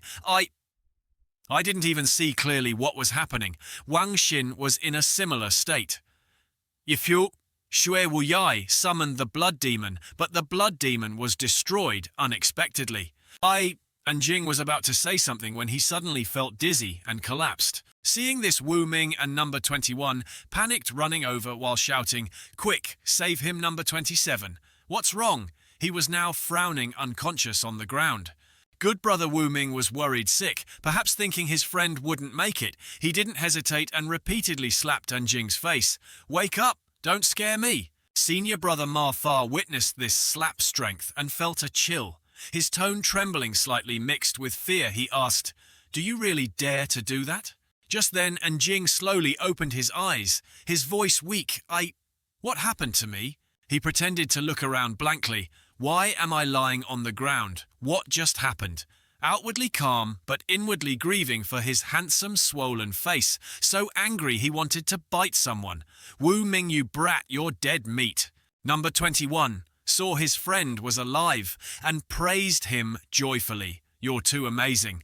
Just now, Xue Wuyai of the Xue men was crushed by your finger. How could you do that, truly powerful? You can brag about this for a lifetime." Many other sect disciples also joined in pouring sweet words into the ears of the young man pretending to be innocent. "Senior brother is truly amazing. Today you've broadened our horizons. That's right, if it weren't for you, we would have died long ago. The Tianqing sect truly has such a prodigy so admirable." Xiao Yu's eyes were red at this moment. She turned to ask her senior brother Wang Xin for his opinion. "Senior brother, is he really that powerful, before we even wanted to steal his black xuan grass? If he holds a grudge about this, what should we do?" Wang Xin was also worried, but immediately reassured his junior sister, "Don't overthink it. We were just joking with him back then." Both siblings trembled, trying to minimize their presence, retreating step by step, gently to avoid making noise, continuously praying, "Don't see us, don't see us." Senior brother Ma ran over cheerfully, clasping his hands, to thank Anjing. "Luckily you were here, otherwise the entire Yimai Yuheng sect would have perished today." However, Anjing just scratched his head, asking with an innocent expression, "What are you talking about? Why don't I remember anything?" Suddenly his eyes widened as if remembering something, and he immediately told everyone a story he made up. "I remember now, I remember a figure appeared in the sky back then. He said he wanted to borrow my body, then I passed out. When I woke up, I saw you all here." The three odd jobbers, Wu Ming and Manhwa, huddled together wondering, what happened? Who was that figure? What exactly occurred? Wang Xin seemed to have discovered something and quickly explained, "I understand. It must be a peerless expert who possessed this kid's body. Then this expert saw the Xuemen people doing evil, so he stepped in and killed Xue Wuyai. Think about it carefully. He's just a disciple of the Tianqing sect." He pointed towards the seated Anjing, his voice tinged with disdain. "Even we are no match for Xue Wuyai, so what could he possibly do?" Xiao Yu standing nearby heard this and chimed in. That's right. Zhue Wuyai is a famous expert. Even martial Uncle Baijie is no match for Zhue Wuyai. Hearing this profound explanation, everyone couldn't help but feel disappointed. They told each other, what is this? Turns out a supreme expert saved us. What a waste of emotions. How could a Tian King sect disciple have such strength? Only senior brother Manhwa felt pity, remaining silent. He maintained his dignity and bowed, thank you regardless. Then along with the others, he left. Anjing seemed to have gotten into character, continuing to feign innocence, touching his forehead and wondering what exactly happened just now. Perhaps convinced by this act, number 21 approached and whispered, "You were possessed by a senior expert who then went on a killing spree and saved everyone." Unlike number 21, his chubby friend Wu Ming put his hands on his hips and glared sideways at the others, constantly reprimanding, "What's this?" Even so, number 27 contributed too. Truly a bunch of ungrateful white-eyed wolves. Anjing could only shake his head, waving his hand, as if to comfort the other party. This matter, let's just drop it. As long as we are all safe, that's good. At this moment, senior brother Manhwa also loudly reminded the other brothers that continuing this secret realm trial was too dangerous after the recent incidents. It's best to stop here. Seeing this, everyone sighed in relief, agreeing as much as possible. We decided to end it here and return because everything has become too dangerous. Meanwhile, the group of 3 friends from Tianqing sect helped each other up. Jing was dusting off his clothes when Wu Ming cheerfully brought over a cloth bag, happily asking, "Number 27, did you find any opportunities?" "These are the herbs I picked. There are dozens of precious spirit medicines inside," Jing exclaimed in surprise. "Oh, why are there so many?" The chubby friend's eyes widened with delight as he continued showing off. "That's right. We even have a high-grade spirit rank herb, almost immortal rank. We've really struck it rich." But number 21, the odd jobber, was completely different. He sighed sadly. "So admirable, unlike me, who only has a few stalks." The 3 walked side by side. Brother Wu looked at Anjing curiously and asked, "What about you, number 27?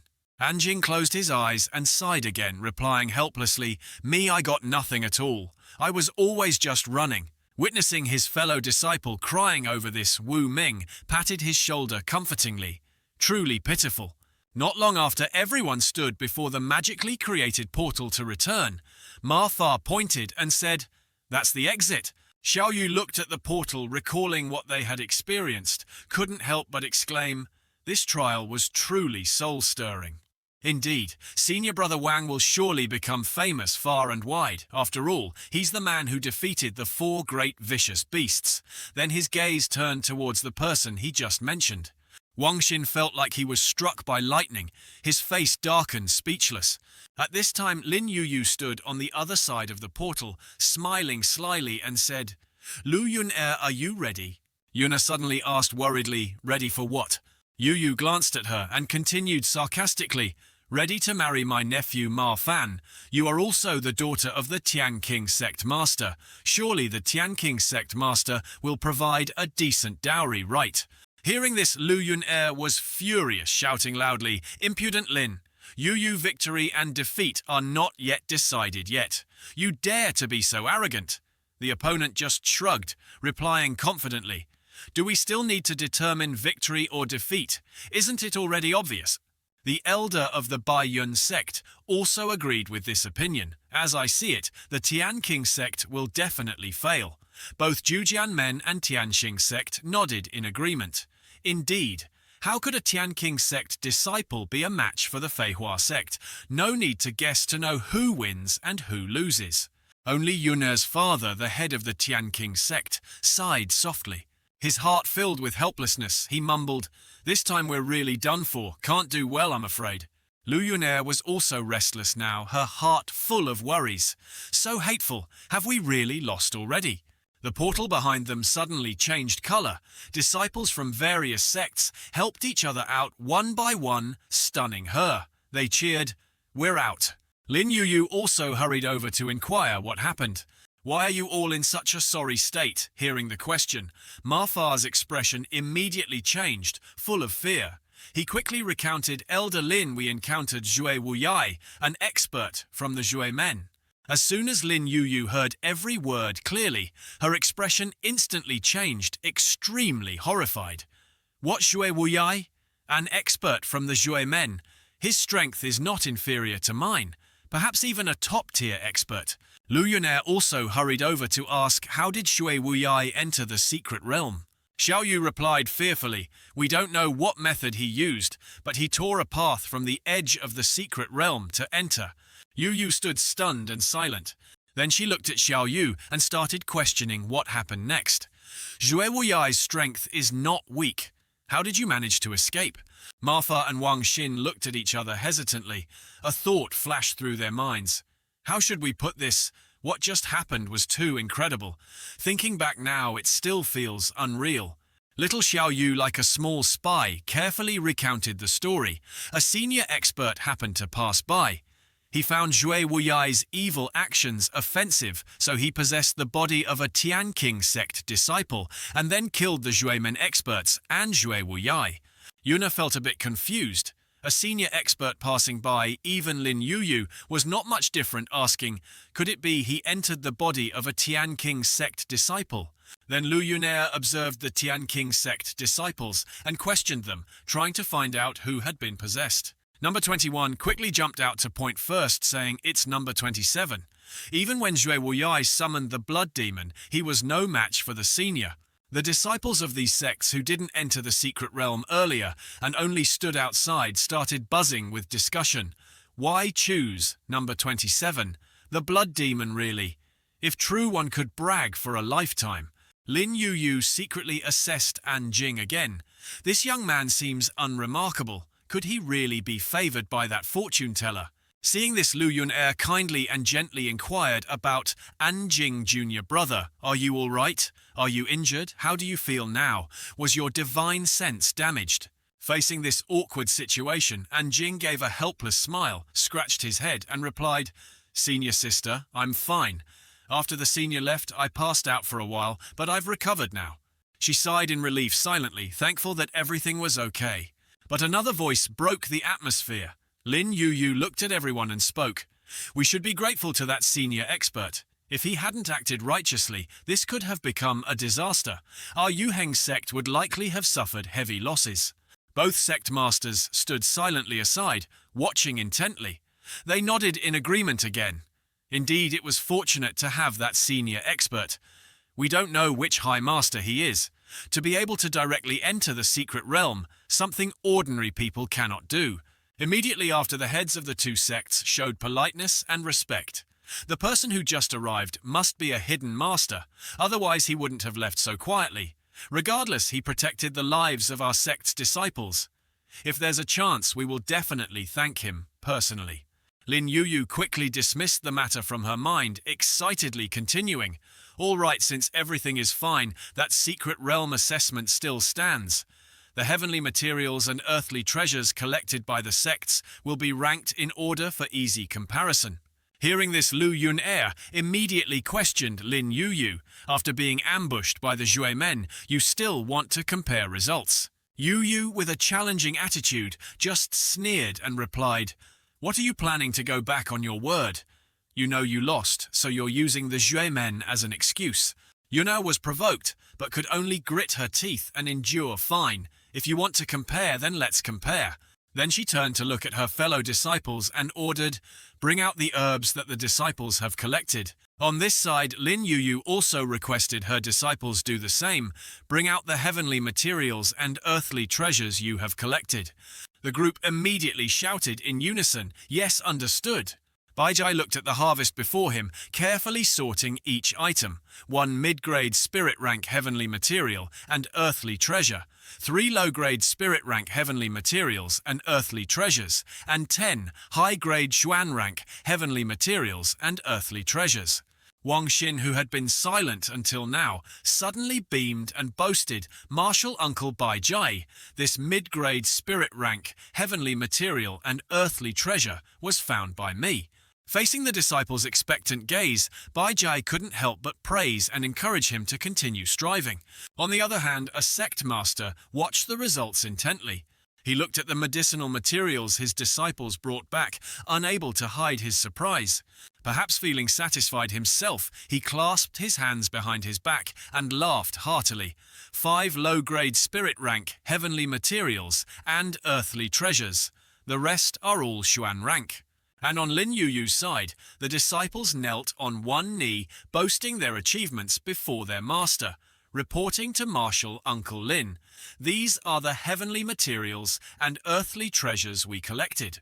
This very fact caused the other groups to whisper comments, mostly admiration. Even so, with the appearance of a genius possessing a high-grade spirit rank earthly treasure, doesn't it mean the Tianqing sect has already secured defeat? Lu Yun'er turned pale with fear, her heart filled with panic. This time we're surely done for. Yu placed one hand on her hip and praised them all. You all did well.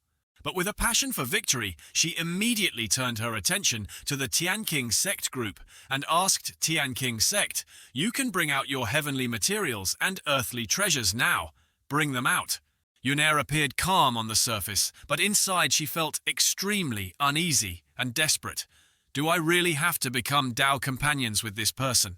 All 3 sect disciples opened their hands, revealing green herb sprouts, nervously raising them, giggling slightly. Everyone eagerly discussed isn't little fish grass a Xuan rank herb, bringing out such low-grade herbs just to make up numbers. Only 2 mid-grade spirit rank herbs, so stingy. Lin Yuyu burst into laughter at this display. Lu Yun'er, is that all? Yuna was both scared and embarrassed, and also provoked by the opponent, so she had to order her teammates. Quick, put them away. At this moment, Yu patted the young Ma Fa on the shoulder, while remembering to congratulate him. Ma Fa Marshal Uncle Lin congratulates you. Ma Fa, who seemed like a righteous gentleman a second ago, turned into a lecherous pig the moment he saw the girl of his dreams. Looking at Yun'er, he praised. Being able to become Dao companions with Elder Lu is definitely the happiest thing in my life. Only then did Anjing quietly approach her and report, Elder Lu, I still have one type of herb. This disciple's knowledge is limited. I'm unsure about this herb. Please, elders, take a look. As he spoke, he presented the brilliantly shining branch before everyone. However, Ma Fa just crossed his arms, showing disdain. What herb don't think you can make up the numbers with such trash without losing face? Victory and defeat are already decided, haha. Suddenly at this moment, Baijai exclaimed excitedly, "Wait, am I seeing things correctly? It seems to be the immortal rank 9 red primordial flower." Hearing this, the crowd immediately became much more lively. What an immortal rank herb! Heavens! It really is an immortal rank herb. There's an immortal rank herb in this secret realm. Lu Yun'er was overjoyed, her eyes shining brightly, as if finding hope. She said gently, "It really is the immortal rank 9 red primordial flower. With this in hand, victory is certainly ours." However, Lin Yuyu unexpectedly approached, grabbing Anjing's wrist, tightly questioning angrily, "Impossible. Where did you get the 9 red primordial flower?" Anjing awkwardly scratched his face. This is something I picked up near the pool. This place is quiet. Fusing herbs here won't be disturbed by anyone. Anjing sat cross-legged and ordered system fuse. After the system finished fusing, Anjing reached towards the purple flower and exclaimed, "Success! Unexpectedly, it's an immortal rank spirit herb. The system this time is truly amazing." Lin Yuyu was stunned, speechless. How could this be? Just picked it up. How can this luck defy the laws of nature so much? The people around also buzzed with discussion. Unbelievable, to actually pick up a heavenly material and earthly treasure stalk. An incredible event. Didn't they recently say, immortal herbs are guarded by wild beasts? How could it be obtained so easily? Someone in the crowd guessed this kid must be the reincarnation of a luck spirit. Some even cried, sadly lamenting, "So hateful, why didn't I encounter such an opportunity?" Number 21 received a thumbs-up-like praise, mixed with sarcasm. Number 21, "You really are a lucky bastard." Wu Ming agreed, "Indeed. Indeed didn't expect you to help our Tianqing sect turn defeat into victory." But Wang Xin was filled with jealousy and envy. Unfair. This brat is just too lucky. The great elder laughed heartily and praised number 27. You are truly outstanding. Lu Yunair crossed her arms and declared, Lin Yuyu, it seems you have lost. Yuna pointed at An Jing and said, this type of immortal rank herb is enough to surpass all the heavenly and earthly treasures collected by the disciples of the Feihua sect. Yu stammered, this, someone interjected. Surely not, I fear even searching the entire secret realm wouldn't yield a second stalk of this treasure. Baiji added, not just the Feihua sect, but I fear all the heavenly materials and earthly treasures from everyone combined cannot compare to this immortal rank herb. Yu was furious, gritting her teeth. Damn it, how could I lose? Is heaven deliberately opposing me? Yuna immediately reminded her, Lin Yu, before you pressed step by step. Now you've lost. Are you planning to break the agreement? Lin Yu furrowed her brow and replied, who said I'm breaking the agreement? This Lin Yu always keeps her word. This agreement will definitely be upheld. Yuna placed her hand on An Jing's shoulder, gently suggesting, my junior brother has never had a Dao companion before, but he is an outstanding person. I think you are very suitable to become her Dao companion. Her brother spoke up, wondering, truly outstanding. An Jing let out a sigh. Yuna thought to herself, I only want senior sister. Lin Yu looked at An Jing and said, you come with me. I have something to discuss privately with you. The people around blushed with envy. This kid is so lucky. Why isn't it me? The bald man felt annoyed. Lin Yu is an immortal rank spirit. Her future is boundless. An Jing looked awkward and confused. He thought to himself, what's this about? Lin Yu let An Jing decide for himself. Whether you come or not, I will wait for you over there. If the time limit passes, then so be it. An Jing thought, all right, so serious. What should I say? An Jing turned to ask his senior sister's opinion, but Yuna quickly signaled him to go teach your future Dao companion well. An Jing turned around and replied, all right, I understand. In a corner of the forest, An Jing arrived where Lin Yu was. He bowed and said, greetings, Elder Lin. Lin Yu immediately got straight to the point. I can become your Dao companion, but I have one condition. An Jing wondered, condition? What condition? Lin Yu answered, give me the immortal rank herb in your hand. Lin Yu rejoiced internally. This immortal rank herb is so precious. This brat will surely not agree to give it to me. As soon as he opens his mouth, I can reject the offer to be his Dao companion. An Jing happily agreed. All right, you can take it, Lin. Yu's eyes widened in surprise. An Jing placed the flower in Lin Yu's hand, gently saying, if you want it, I'll give it to you. Lin Yu seemed flustered. But this is an immortal rank herb. Are you really giving it to me? An Jing waved his hand, affirming it to her. Lin Yu blushed, thinking deeply, he really gave the immortal rank herb to me. She watched An Jing's retreating figure, wondering, so do I really have to become his Dao companion? An Jing had returned to Yuna's side. Seeing An Jing, Yuna said, junior brother, get ready. We also have to return. An Jing quickly replied, all right, senior sister. An Jing climbed onto the spirit beast's back and held onto Yuna tightly. She blushed shyly, then told herself, well, this time it's thanks to junior brother. Wu Ming, seeing the two being intimate from afar, was furious. This number 27 really knows how to climb the social ladder. The sky was clear blue with brilliant golden sunlight. Amidst the towering mountains, a figure moved silently. Yuna wondered, junior brother, what were you and Lin Yu talking about? An Jing recounted the event. Elder Lin didn't say much, just told me she wanted the immortal rank herb. Yuna was startled, asking in surprise, you already gave it to her. An Jing replied, it's fine, that thing is useless to me anyway. Yuna asked again with a confused expression, what? Touching the spirit beast's fur with her hand. She grumbled, that's a priceless heavenly material and earthly treasure, you just give it away like that. An Jing scratched his head, embarrassed. If senior sister said she wanted it, would you give it to me too? An Jing answered without hesitation, if senior sister wants it, I will definitely give it to you. Yuna puffed her cheeks, her face flushed red, still looking adorable. She blamed herself. Lu Yunair. What's wrong with you? Why are you getting jealous of Lin Yu? Suddenly a shout rang out, assassins! A group of people were assaulted by thousands of blades rushing towards them. They panicked, not knowing what to do, unable to escape. Someone yelled ambush. The great elder of the Tianqing sect quickly performed a technique and warned, "The enemy is attacking, everyone be careful." The throwing knives were too powerful, causing the shield to crack. He panicked. The force is truly terrifying. Yuna observed the situation frowning as she realized the attackers were very strong. The trial in the secret realm has exhausted the disciples' strength. It seems the opponent chose to strike at this exact moment. Yuna shouted loudly, "Which rat dares to ambush our Tianqing sect?"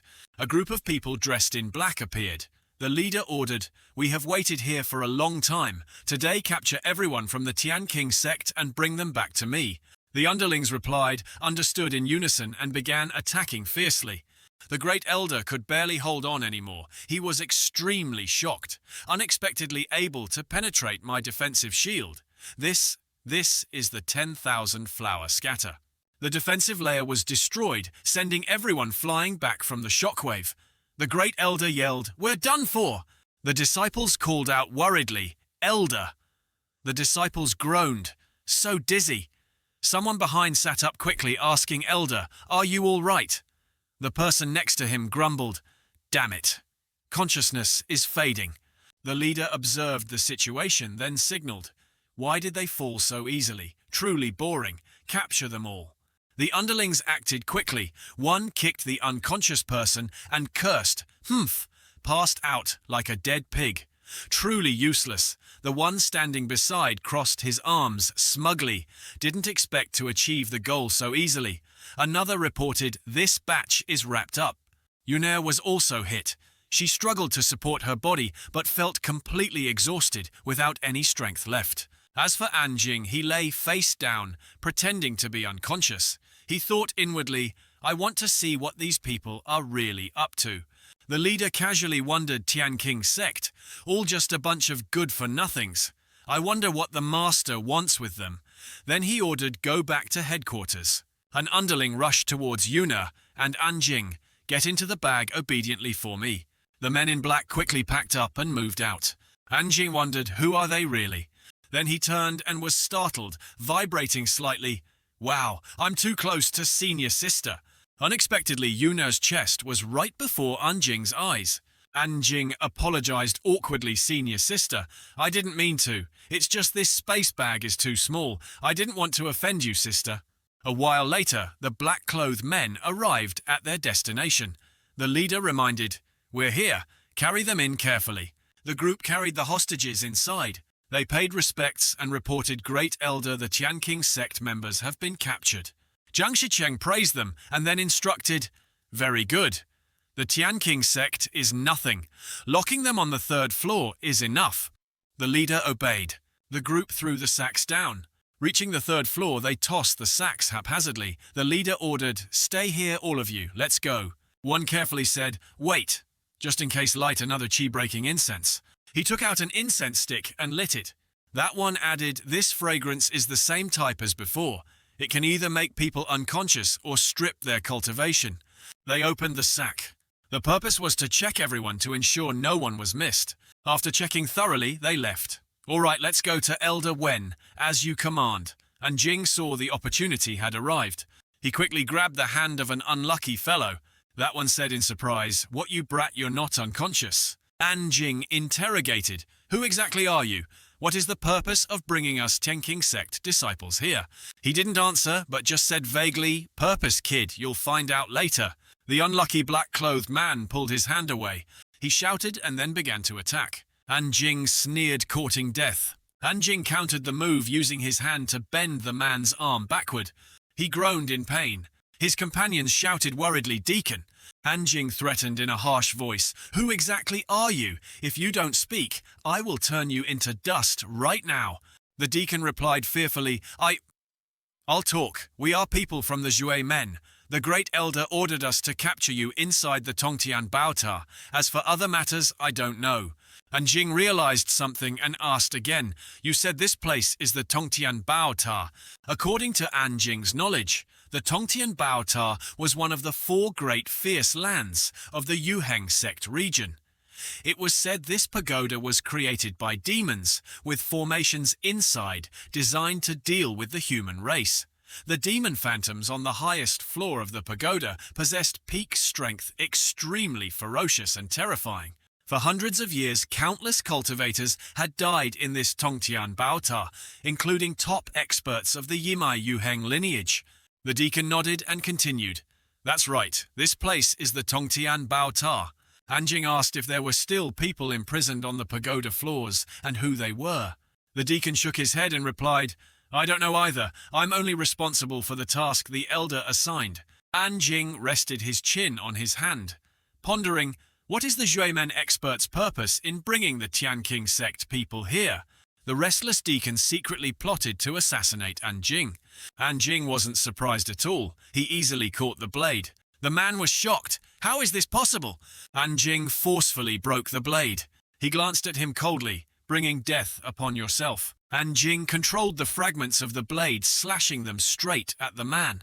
The deacon fell, showing no signs of life. Anjing planned, I must see what exactly this Xuemen is up to. Inside the prison cell, Cherry Blossom eyes slowly opened. Yu felt her head aching as if struck by a hammer.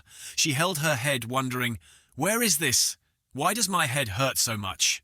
Jiang Shicheng stood with his hands clasped, saying, worthy of an immortal grade spirit root. Inhaling 3 soul-bewitching incense sticks, yet waking up in less than half a Shichen 1 hour. Yu couldn't believe it, exclaiming 3 soul-bewitching incense sticks. She slowly stood up facing Jiang Shicheng. The medicinal properties of this incense are extremely potent.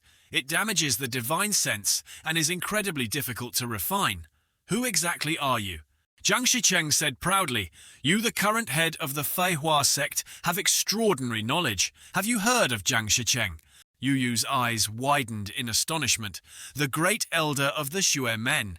You brought people from my Feihua sect here. What exactly is your purpose? He spread his hands confidently, declaring, the purpose of my Xuemen is very simple, to gain control over the entire Yuheng region, the Feihua sect. One of the sects in the Yuheng region must naturally submit to my Xuemen. Yu angrily pointed at the old man, cursing, Bah! Let my Feihua sect be guard dogs for your Xuemen. Who the hell do you think you are? Jiang Shicheng shouted loudly, impudent Lin, you don't think you can refuse kindness when offered. I am not negotiating with you. The lives of countless Feihua sect disciples are still in my hands. Are you truly not afraid?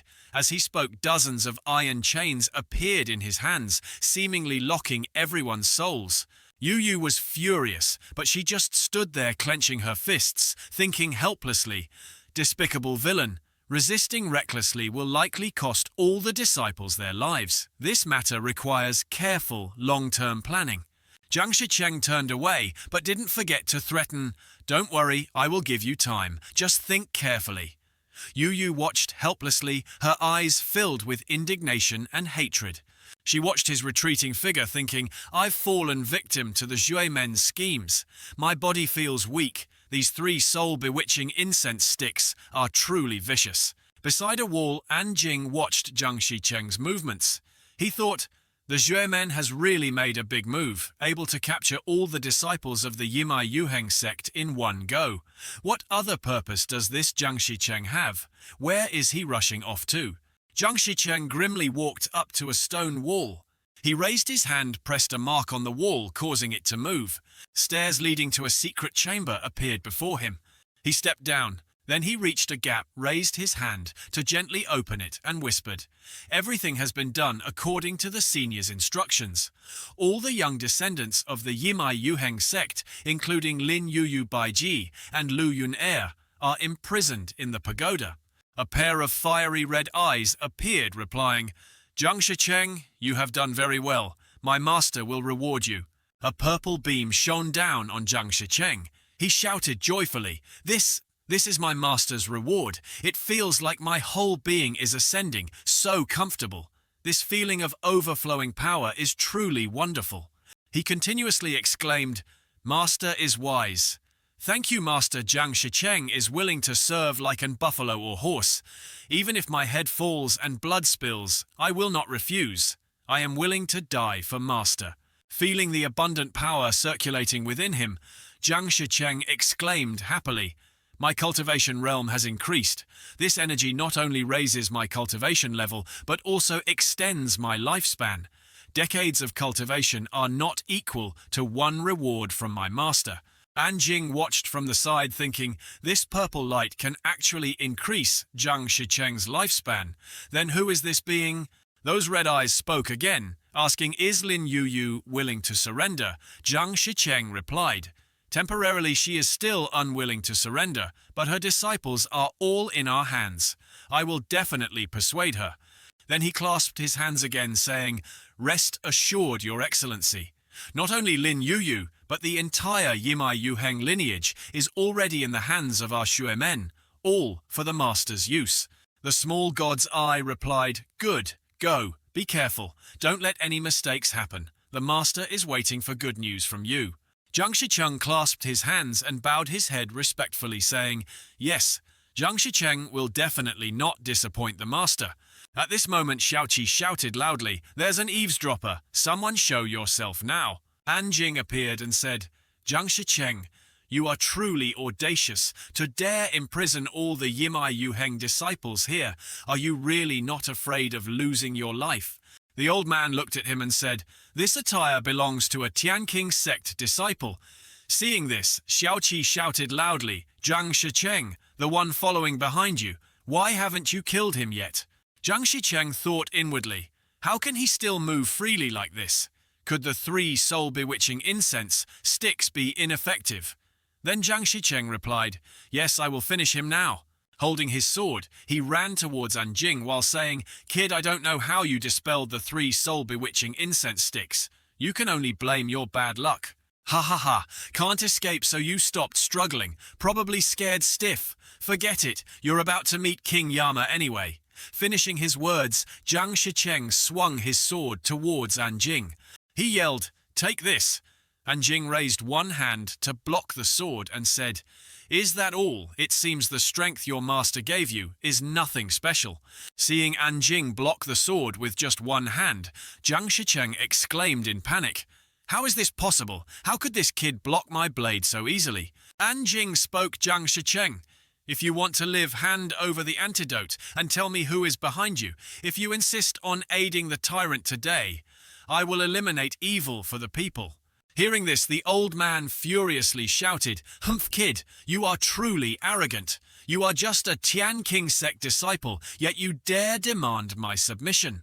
Green energy streams appeared around the two of them. Meanwhile, Zhang Shicheng continued speaking, master is the strongest. How can his great cause be peered at by you?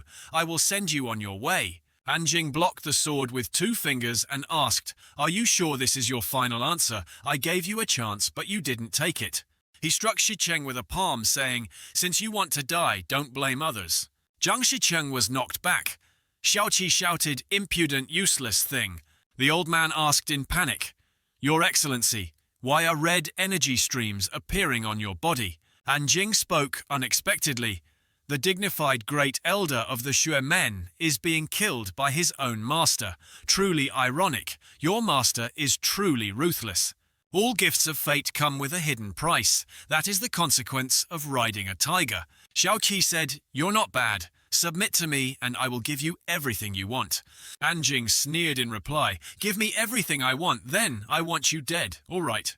A jade-green energy stream enveloped by lightning shot forward. Xiaoqi yelled, courting death. Anjing retorted, who dies is yet to be known. He swung his sword and the green energy streams instantly exploded on the spot. Xiaoqi was both worried and thinking, why can't I see through this person's strength? He pointed his sword at it and said firmly, pretending to be gods and ghosts, I want to see what kind of deity you are. The sword flew stabbing straight into Xiaoqi. Green light flashed. Xiaoqi was extremely surprised, exclaiming, you can actually see my true form. Anjing asked curiously, who exactly are you? What is your purpose? Xiaoqi replied frankly, I want to destroy you, saying so it stuck out its long tongue forward. Anjing quickly retreated, muttering with disgust, and then, with just one decisive sword strike, he easily sliced Xiaoqi's tongue in two, causing green fluid from the wound to splatter everywhere. Having lost half its tongue, Xiaoqi writhed on the ground, rolling back and forth in agony. At this moment, the tip of Anjing's sword was enveloped in a gentle green light. He approached Xiaoqi, placing his sword against its neck, and asked, "What is your purpose?" Xiaoqi cried fearfully, earnestly pleading. I'll talk. Above me I have an 8,000-year-old mother. Below I have a 100-year-old child. Please don't kill me." Anjing thought about what it had just said. 8,000-year-old mother, 100-year-old child. Thinking of that, his expression became puzzled. Then he angrily shouted, "Hurry up and talk." Xiaoqi immediately recounted, "I am a kind-hearted demon, alone and helpless, in Yaocheng Demon City. One day a crack appeared in Yaocheng. The southern demon lord, upon learning of this, was extremely curious, so he caught several demons and threw them into the crack. I was among the first group sent in. The other demons all died. Only I was lucky enough to survive." Anjing asked curiously, "The crack you mentioned between the demon race and the human race, where is it?" Xiaoqi answered, "Yaocheng. It's said to be the dwelling place of demons. Inside there are many terrifying and ferocious demons. Under the leadership of the powerful demon master in the demon domain, they invaded the human territory, causing countless human experts to be massacred, devastating life. Yes, those cracks separated, but they will close again very quickly. I can't go home anymore." Saying this, Xiaoqi's tone dropped, sadness flickering in its eyes. Then it couldn't hold back anymore, bursting into sobs. Seeing this, Anjing crossed his arms, looking cold, and said, "Shut up." Xiaoqi quickly wiped its tears. Anjing wondered, "Why did you tell Jiang Shicheng to capture all the Yimai Yuheng disciples?" Xiaoqi immediately replied, "If I can't return to Yaocheng, I plan to build my own force among humans, find reliable helpers. Jiang Shicheng said he could help me subdue human geniuses for me to use as I please. I rashly listened to his enticement." Hearing its situation, Anjing immediately offered an idea. "Such a good frog. I'll give you a choice. Right now you have two paths. One is death." Before Anjing could finish his sentence, Xiaoqi quickly held up two fingers and replied, "I choose the second one. Trust me, I sincerely submit to you, Your Excellency." Anjing pointed aside and asked about the type of bewildering incense the people trapped in the pagoda were affected by. "Can you dispel that bewildering incense?" Xiaoqi shook its head continuously, saying it couldn't be dispelled. "But I heard Jiang Shicheng say that just wait a while, the effect of these 3 soul-bewitching incense sticks will automatically disappear." Anjing sighed in relief, then replied, "Dispel on its own. Then take me to the crack connecting to the demon race now." Hearing this, Xiaoqi beamed brightly, saying, "The demon race crack is at the top of the pagoda. I will take Your Excellency there now." Anjing rested his sword on the ground, sternly reminding, "I hope you can be smarter. Don't try any tricks." Xiaoqi gaped in panic, then quickly replied, "No, absolutely not. If Your Excellency tells me to go west, I will definitely not go east." Xiaoqi and Anjing climbed the stairs together. Suddenly, Anjing turned and asked, "What is your strength level in the demon domain?" It immediately replied, "This little one is just a poor, low-level resident in the demon domain." Anjing showed surprise, then asked again, "Oh, so you're very weak. Then what do you think of me?" Seizing the opportunity, Xiaoqi pointed upwards with its toe and flattered, "Your Excellency, even placed in the demon domain, you are a first-class expert. Demons with powerful bloodlines are born with high strength. When they mature, they reach the peak. The limits of some intelligent heavens mandate demons are also higher. The strength of demons in the demon domain is not much inferior to humans, also having 9 realms. The difference is that a demon's strength is determined by bloodline, while human strength is unrelated to bloodline. Your Excellency is truly a 1 in 10,000 expert." Anjing glanced at Xiaoqi and reminded less flattery, "Lead the way for me." A while later, they reached the top of the pagoda. The architecture here was built entirely of stone. Anjing asked, "The spatial crack is here, right?" Xiaoqi replied, "Yes." "Your Excellency, please wait a moment." Anjing urged, "Hurry up." Xiaoqi spat out a strange object. The object flew into the air, forming a vortex. Xiaoqi explained that the spatial crack required their group leader to personally activate it. The object on Xiaoqi's tongue glowed increasingly brighter, hazy beams of light spreading everywhere. The crack gradually became clearer. Xiaoqi looked up and said, "This is the place. Originally I came to this world through this crack. Perhaps the other demons in the pagoda also came out from here." Suddenly, a strong gust of wind blew black vortices, gradually appeared, emitting gloomy beams of light, and Jing wondered, "Oh, what is this?" Xiaoqi laughed loudly with pride, saying, "This is the vanguard sent by our great king. Kid, you're dead for sure." The aura emanating grew increasingly intense. Xiaoqi quickly turned and fled. And Jing said angrily, "So much for a treacherous demon." And Jing's expression was tense, wondering about the demon's aura. At this moment inside the pagoda, Lu Yunair woke up, placing her hand on her forehead, looking around blankly and wondering, what happened? Why did I suddenly faint? The other cultivators also woke up simultaneously. One spoke up, asking, "What exactly happened?" Another also replied in confusion, "Indeed, where is this?" Lu Yunair slowly walked down to the basement level. As she walked, she said, "The one who brought us here is the elder of the Xuemenjiang Shicheng." All the cultivators in the basement turned their eyes towards her. Suddenly, Lu Yunair showed surprise. She exclaimed, "Jiang Shicheng of the Xuemen. This person is a fourth realm expert." Baichai explained worriedly, "Xuehe and Yu Henghe, we are sworn enemies. The Western Domain competition is about to begin. Suddenly assassinating us is precisely to stop us, causing Yu Henghe to lose completely in the Western Domain competition." The Baiyun sect member looked at him and asked, "What should we do now? Perhaps this place is full of Zhumen experts or traps everywhere." Suddenly Lin Yu seemed startled to realize there was a powerful aura seemingly coming from above. Tian Xingtong panicked, exclaiming, "This is..." Zhou Jianmen said, "This is the aura of a demon." Around them everyone was extremely surprised. They wondered, demons? Are there really demons appearing here? Lin Yu quickly moved forward. She urged, "Let's hurry and see." This aura indicates something major has happened. The Tianqing sect member turned to Lu Yunair and said, "Let's go see too." She immediately replied, "Okay." Everyone rushed out of the tunnel. Lin Yu reminded anxiously, "Hurry up. The aura is becoming clearer and clearer." Wu Ming stood blankly watching everyone leave. He innocently scratched his head, feeling like something was missing.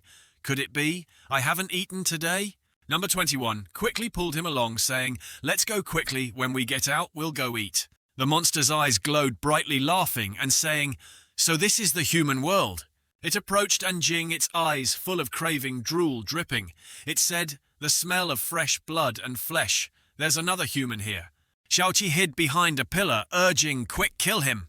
Anjing remained calm, launching a move from his finger. He said, "Want to eat me? Let's see if you have the ability first." The beam shot straight into the center of the monster's forehead. It screamed in agony. "Ah!" Then the monster's head exploded in midair in an instant. Seeing this scene, Xiaoqi stammered in fear. How can he be so strong? Someone appeared, their feet landing on the ground. Anjing quickly pulled up his scarf to cover his face. Lu Yunair's group arrived. Seeing him, Yunair said, "It's him." Wu Ming said, "It's that mysterious senior expert." Seeing the group approach, Anjing thought, "Why are they here?" Anjing stood before the monster's corpse, his back to the crowd.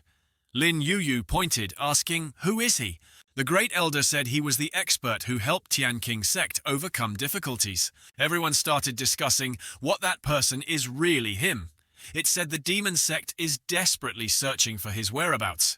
Yu observed silently, thinking, so he is that extremely mysterious expert. Yu heard this person could kill an elder of the demon sect Earth branch. He must be a fifth realm expert. Yunair smiled, thinking joyfully. He finally appeared. This time I must ask him clearly. Number 21 said to Wu Ming, "Do you find this back view somewhat familiar?" Wu Ming said, "Of course, he once helped Tianqing sect overcome difficulties.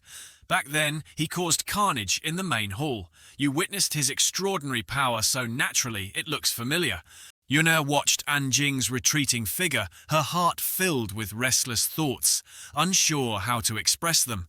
Baiji pointed his sword at the black patch on the ceiling, where tendrils protruded, asking, "What is that?" Baijai continued, the demon aura seems to be spilling out from there. From that place, countless monsters appeared cheering that they finally reached the human world. Shouts echoed everywhere. Flesh and blood, fresh flesh and blood. The place filled with the monsters' bloodlust. They started fighting among themselves. Get out of my way. All food is mine.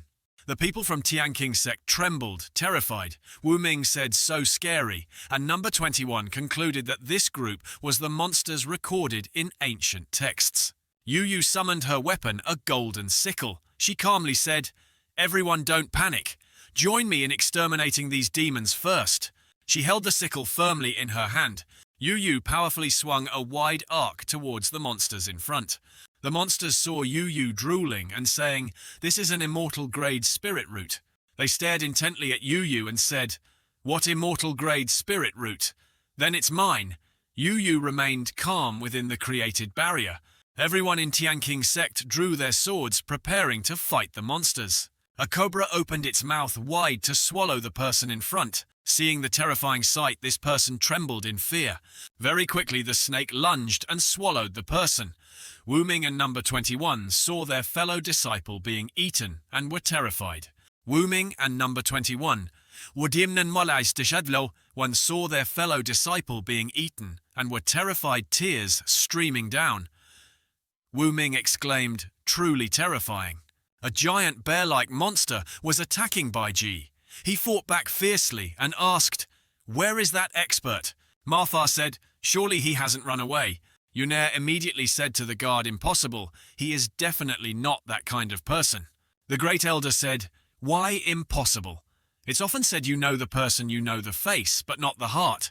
He believed these demons were so powerful, it's best to quickly find a way to escape from here. Yu Yu firmly objected, no, this crack has opened. If we don't quickly kill all these demons and close the crack, they will swarm here later. At that time, Yu Heng, he will face an unimaginable disaster. Yu Yu asked the great elder, where is the disciple and Jing of your Tianqing sect? Yuna looked around searching, saying she didn't know either. Perhaps it wasn't like that. In another space, Anjing was performing martial arts, flashing swords surrounding him. He fought the monsters alone. Anjing smiled confidently. The swords circled, protecting him. Any monster that approached was cut to pieces. The demons roared, that human is too strong, everyone charge. Anjing just raised his hand, shooting a beam of light towards them, and said, you are courting death. A powerful beam erupted, annihilating all the monsters. A pair of eyes opened full of malice. A large monster appeared in the form of a monk standing before Anjing. It laughed and said, oh ho ho kid, you are very brave to dare stand before me. Anjing smiled triumphantly, saying he had found it. He sensed a demon with powerful strength and finally found it. This demon said, dare to block the path of the Asura clan. Human, are you truly not afraid of death? Anjing replied, no one is not afraid of death. I am certainly no exception, but you absolutely cannot control my life or death. Elder Asura said, is that so? It seems our Asura clan hasn't appeared in the world for a long time, making humans forget about us. The monster stared intently and said, today I will use your blood to awaken the humans' fear of my Asura clan. At the top floor of the pagoda, monsters appeared in increasing numbers. Yu Yu said these demons were just the vanguard. They must destroy them and seal the cracks. Otherwise, when the main demon army arrives, things will become very troublesome. Yunair said worriedly, that's right, we need to seal these cracks. A demon in the form of a warrior laughed and said, just relying on you lot, you want to close the cracks. Don't you know the one who opened the crack this time is an elder of the Asura clan? Not to mention, you haven't even reached the fourth realm. Everyone exclaimed in astonishment, what, the Asura clan? Wu Ming turned pale and said, elder, what is this Asura clan? Are they very powerful? The elder replied, this Asura clan is more than just powerful. He continued, it's rumored there are 9 great royal clans in the demon domain. Among them, Asura is one. Back then, when the demon domain swept through our human race, the Asura clan was the vanguard. At that time, the Asura emperor was a top expert of the 7th realm. The number of human experts who died at the hands of the Asura emperor was countless. The elder recalled telling that in just one night there were rumors that 3 human sects were annihilated. Thousands of cultivators were slaughtered. All humans turned pale with fear upon hearing the name Asura. Everyone hearing this was terrified. Number 21 spoke of the 7th realm expert, Heavens. Does our Yimai Yuheng lineage have such an expert? Yu said fearfully. This Asura clan is actually that powerful Wu Ming, sweated and said continuously killing thousands of cultivators in one night. Yun just gritted her teeth silently. The image of a red-skinned demon with 6 arms in the posture of a meditating cultivator appeared. The warrior demon said proudly, "This time our Asura elder is personally guarding. How can you possibly stop us?" The elder said this time they were done for. Perhaps it really is the Asura elder behind everything. It's unclear what this elder's strength is, but they must quickly find and destroy him. Yu attacked and said, "Leave it to me." The powerful beam from her palm directly attacked the warrior demon in front. The demon resisted the attack, gritting its teeth, saying, "Just relying on you." Yu's fist advanced, blocked by the demon's hand. The clash created a loud noise. Yu was pushed back a distance by the demon's strength. She said tensely, "This demon actually has the strength of the 3rd realm." Baichi also said this demon's strength was too great. Elder Lin, the strongest among them, was also pushed back. Wu Ming said, "Isn't that Asura elder even more powerful? Then this time they are really done for. Should we run first?" Yuna clenched her fists, contemplating. Hearing Wu Ming say that, she shot him a warning glance. Seeing that Wu Ming realized his mistake, saying he was wrong. The image of the Asura elder in another space, observing everyone's actions through an orb. The Tianqing sect elder gritted his teeth and said, "Actually, Wu Ming isn't wrong. The Asura elder is definitely even more terrifying. If we don't leave right now, I fear there won't be another chance." On Anjing's side, Elder Asura was concentrating his power. Powerful streams of light surrounded him. Anjing said he could feel this demon's strength was formidable. The demon laughed loudly, satisfied, saying, "Are you scared now? Want to curry favor with me, but it's too late." Anjing calmly said that over the years he had met countless experts. He calmly summoned the sword in his hand, saying they weren't strong enough to force him to use his full power. Therefore, I still don't know my true strength. Anjing swung the sword in his hand, saying, "I hope today you can provide the answer for me." The sword emitted a powerful beam of light, shooting straight to attack the demon. The demon also began casting spells. The Asura palm technique was unleashed, a giant fist appearing right above its head. The fist clashed head-on with the beam from the sword. The demon's fist directly collided with the sword. It exclaimed in startled panic, This sword energy is truly sharp." At this moment the demon was defeated by the sword. The light from the sword caused it to vanish. The demon was shattered into tiny pieces by the sword, the items on its body scattered everywhere. The other demons sat watching silent, not saying a word. A green-faced demon sat on a chair, rubbing its chin, and said, "Why is this Shala taking so long to scout?"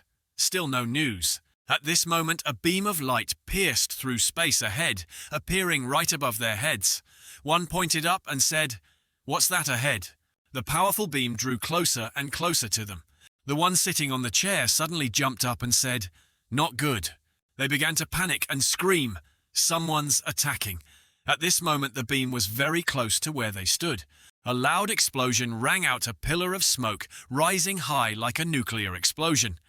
The forms of the demons gradually faded within the thick smoke. Everything around was gloomy. An arm punched through the rubble, powerfully rising. The demon leader stood up from the ruins, covering one eye, and asked, "What exactly is going on?" Anjing held his sword, standing amidst the demon bones, saying this was his full strength. Then he smiled in denial. "No, I still haven't used my full strength." At the top floor of the pagoda, light enveloped the surroundings. Everyone panicked, not knowing what to do. The demon race is about to invade the human race. This time, we are really in danger.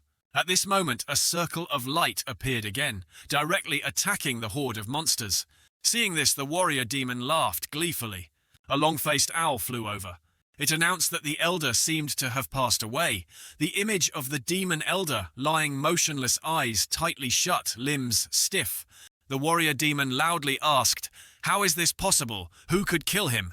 Silence all of you. Whoever dares disturb the Dragon Lord will be killed without mercy." Baichi said, "What's wrong with these demons? They seem to be panicking." The Tianqing sect elder said joyfully, "It seems the Asura elder has been killed." Everyone wondered, who is the killer? Yu said. Even the weakest Asura elder has reached the 5th realm. Only the Fei Hua sect ancestor is strong enough to fight him. At this moment, Anjing appeared behind the warrior demon. Wu Ming joyfully pointed forward, saying, "It's that expert. He definitely killed him for sure." Yuna said joyfully, "It must be him." Seeing this, the warrior demon turned around and asked, "Who are you?" He panicked, sweating as he thought, "When did I enter the void crack? Could the elder really have been killed by this person?" Anjing pointed coldly, light shining on the demon. "Who I am doesn't matter," he said. Anjing launched an orb with countless light beams shining everywhere, spreading outwards. The demon was destroyed by the light beams vanishing without a trace. As for the warrior demon, it was beaten badly, falling crashing to the ground, terrified and bewildered. Everyone exclaimed in amazement, "Strong." "So strong," Yu asked. "What kind of power is this? Just a casual flick of a finger is already so terrifying." Baiji exclaimed in amazement, "Heavens, Yuheng! He actually has such an expert. We must report everything that happened today to the sect master." Yu thought this mysterious expert absolutely cannot be messed with. The warrior demon said fearfully, "Don't kill him. He knows secrets. He knows the locations." The difference of the void rift. Anjing coldly said through his mask, "You're just a small pawn. What secrets could you possibly know?" With that, he mercilessly ended his life. He turned his back, saying he had to leave. Yuna immediately said, "Wait a moment." Anjing stood with his back turned amidst the hazy smoke. Yuna asked, "Have we met before?" She asked who he truly was. Anjing waved his hand, saying, "Strangers at the horizon are not considered guests. Meeting again doesn't mean we've ever known each other." She persisted. "Wait." The elder asked Yun'er, "Do you know this mysterious person?" Yun'er replied, "No, I just feel a sense of familiarity." She said she felt very close to him. Lin Yu skeptically said, "Your Sky Azure sect is merely a second-rate sect. How could you possibly know such an expert?" Yuna angrily turned to look at Lin Yu and said, "Lin Yu." Oh, Lin Yu crossed her arms, saying, "Am I wrong?" Yuna was angry but couldn't retort. She thought, right, how could someone like that appear in the Sky Azure sect? But then why did he help the Sky Azure sect so many times? Baiji watched the two girls glare at each other and said, "All right, stop saying these things. Let's leave this place quickly." Lin Yu spoke up. "This matter still needs to be reported to the sect masters of various sects and the Jade River Holy Palace. The Grand Elder is right. This must be reported back to the Holy Palace. Finally, demons have appeared, and this void rift might be related to demonic beasts infiltrating the human race." Everyone stood around discussing animatedly. Lin Yu asked again, "Where is Anjing of your Sky Azure sect? Why don't I see him?" Yuna asked, "Where is junior brother?" Wu Ming scratched his head, looked around and said, "I don't know. Could he have died already? When I woke up, he wasn't here anymore." People started murmuring, could Anjing really be dead? Maybe someone murdered him. His luck was supposed to be very good. Zai 21 can ein maon sai is Zai 21 shook his head and said, "What good is luck in this world? You still have to rely on strength." Yuna said worriedly, "Oh no." She said angrily, "Nonsense, junior brother has great luck. How could he die prematurely?" Lin Yu held a flower in her hand and gently chanted an incantation. She entered a space, seeing the figure of a man before her. Lin Yu silently clenched the flower, mentally calling Anjing's name. Anjing appeared from behind, smiling happily. "Great, I finally found everyone." Yuna was also overjoyed, junior brother. Yuna asked 27, "Anjing, where did you run off to? We thought you were dead." Anjing rubbed his head, smiling, "I don't know where I went either. After waking up, I looked for everyone and finally ended up here." Lin Yu said coldly, "Since you're fine, we'll leave first." Everyone started leaving the treasure tower. People said that surviving this ordeal was thanks to that mysterious expert. Someone asked, "What should we do about this tower?" Yuna said, The heaven-connecting treasure tower is an evil place created by demons. Of course, it must be destroyed. As soon as she finished speaking, she conjured flames in her palm. Lin Yuyu also said, "Everyone, let's destroy it together." Everyone gathered and launched attacks to destroy the treasure tower. The tower was engulfed in a sea of fire. However, when the fire died down, the tower still stood tall, completely unaffected. People exclaimed it was impossible. This heaven-connecting tower isn't something easily destroyed. However, they continued to pour their power into destroying the tower, encouraging each other to persevere. Lin Yuyu unleashed a palm strike, saying angrily, "Damn it, with our combined strength, can we really not destroy this demonic tower?" Wu Ming reminded Anjing 27, "What are you standing there spacing out for? Hurry up and help." He immediately ignited flames in his hand and said, "All right," he thought. With the strength of these people, it's completely insufficient to destroy this heaven-connecting treasure tower. I should lend them a hand. The flame from Anjing's hand gently spread forward. The flame enveloped the entire treasure tower. Then the top of the treasure tower burst into violent flames. Everyone cheered happily. "It's burning. The heaven-connecting treasure tower is burning. Finally, this demonic tower is destroyed." Yuna wondered suspiciously, "What's happening? Why did the flames suddenly erupt?" She turned back to look at Anjing, wondering if someone had secretly intervened. Lin Yuyu was also suspicious, asking herself why the flames suddenly flared up so intensely. "What's going on?" Anjing thought, bewildered. "What's with these two women? Why are they looking at me?"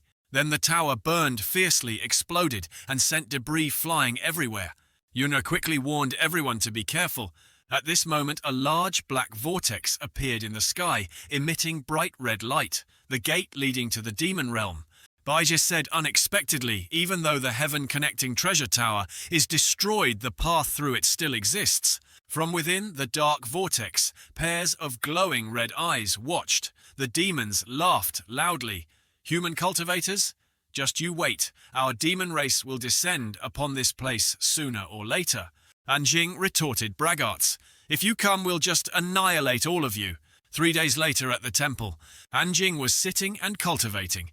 He thought that this trip outside had helped him understand more about the vastness of the world. Within the demon race, there are surely more powerful beings, perhaps even those I am no match for. He continued thinking that he should still hide his strength, not revealing it until he was absolutely invincible. However, he recalled the image of Lin Yuyu, her blushing face, her bright smile.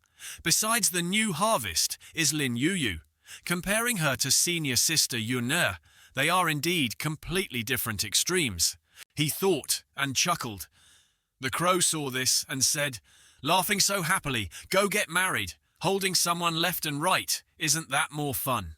Anjing said angrily, "This black crow really makes no sound when it arrives and leaves no trace when it goes. I thought you got lost in the secret realm." Just then someone knocked on the door from outside calling, "27, are you awake?"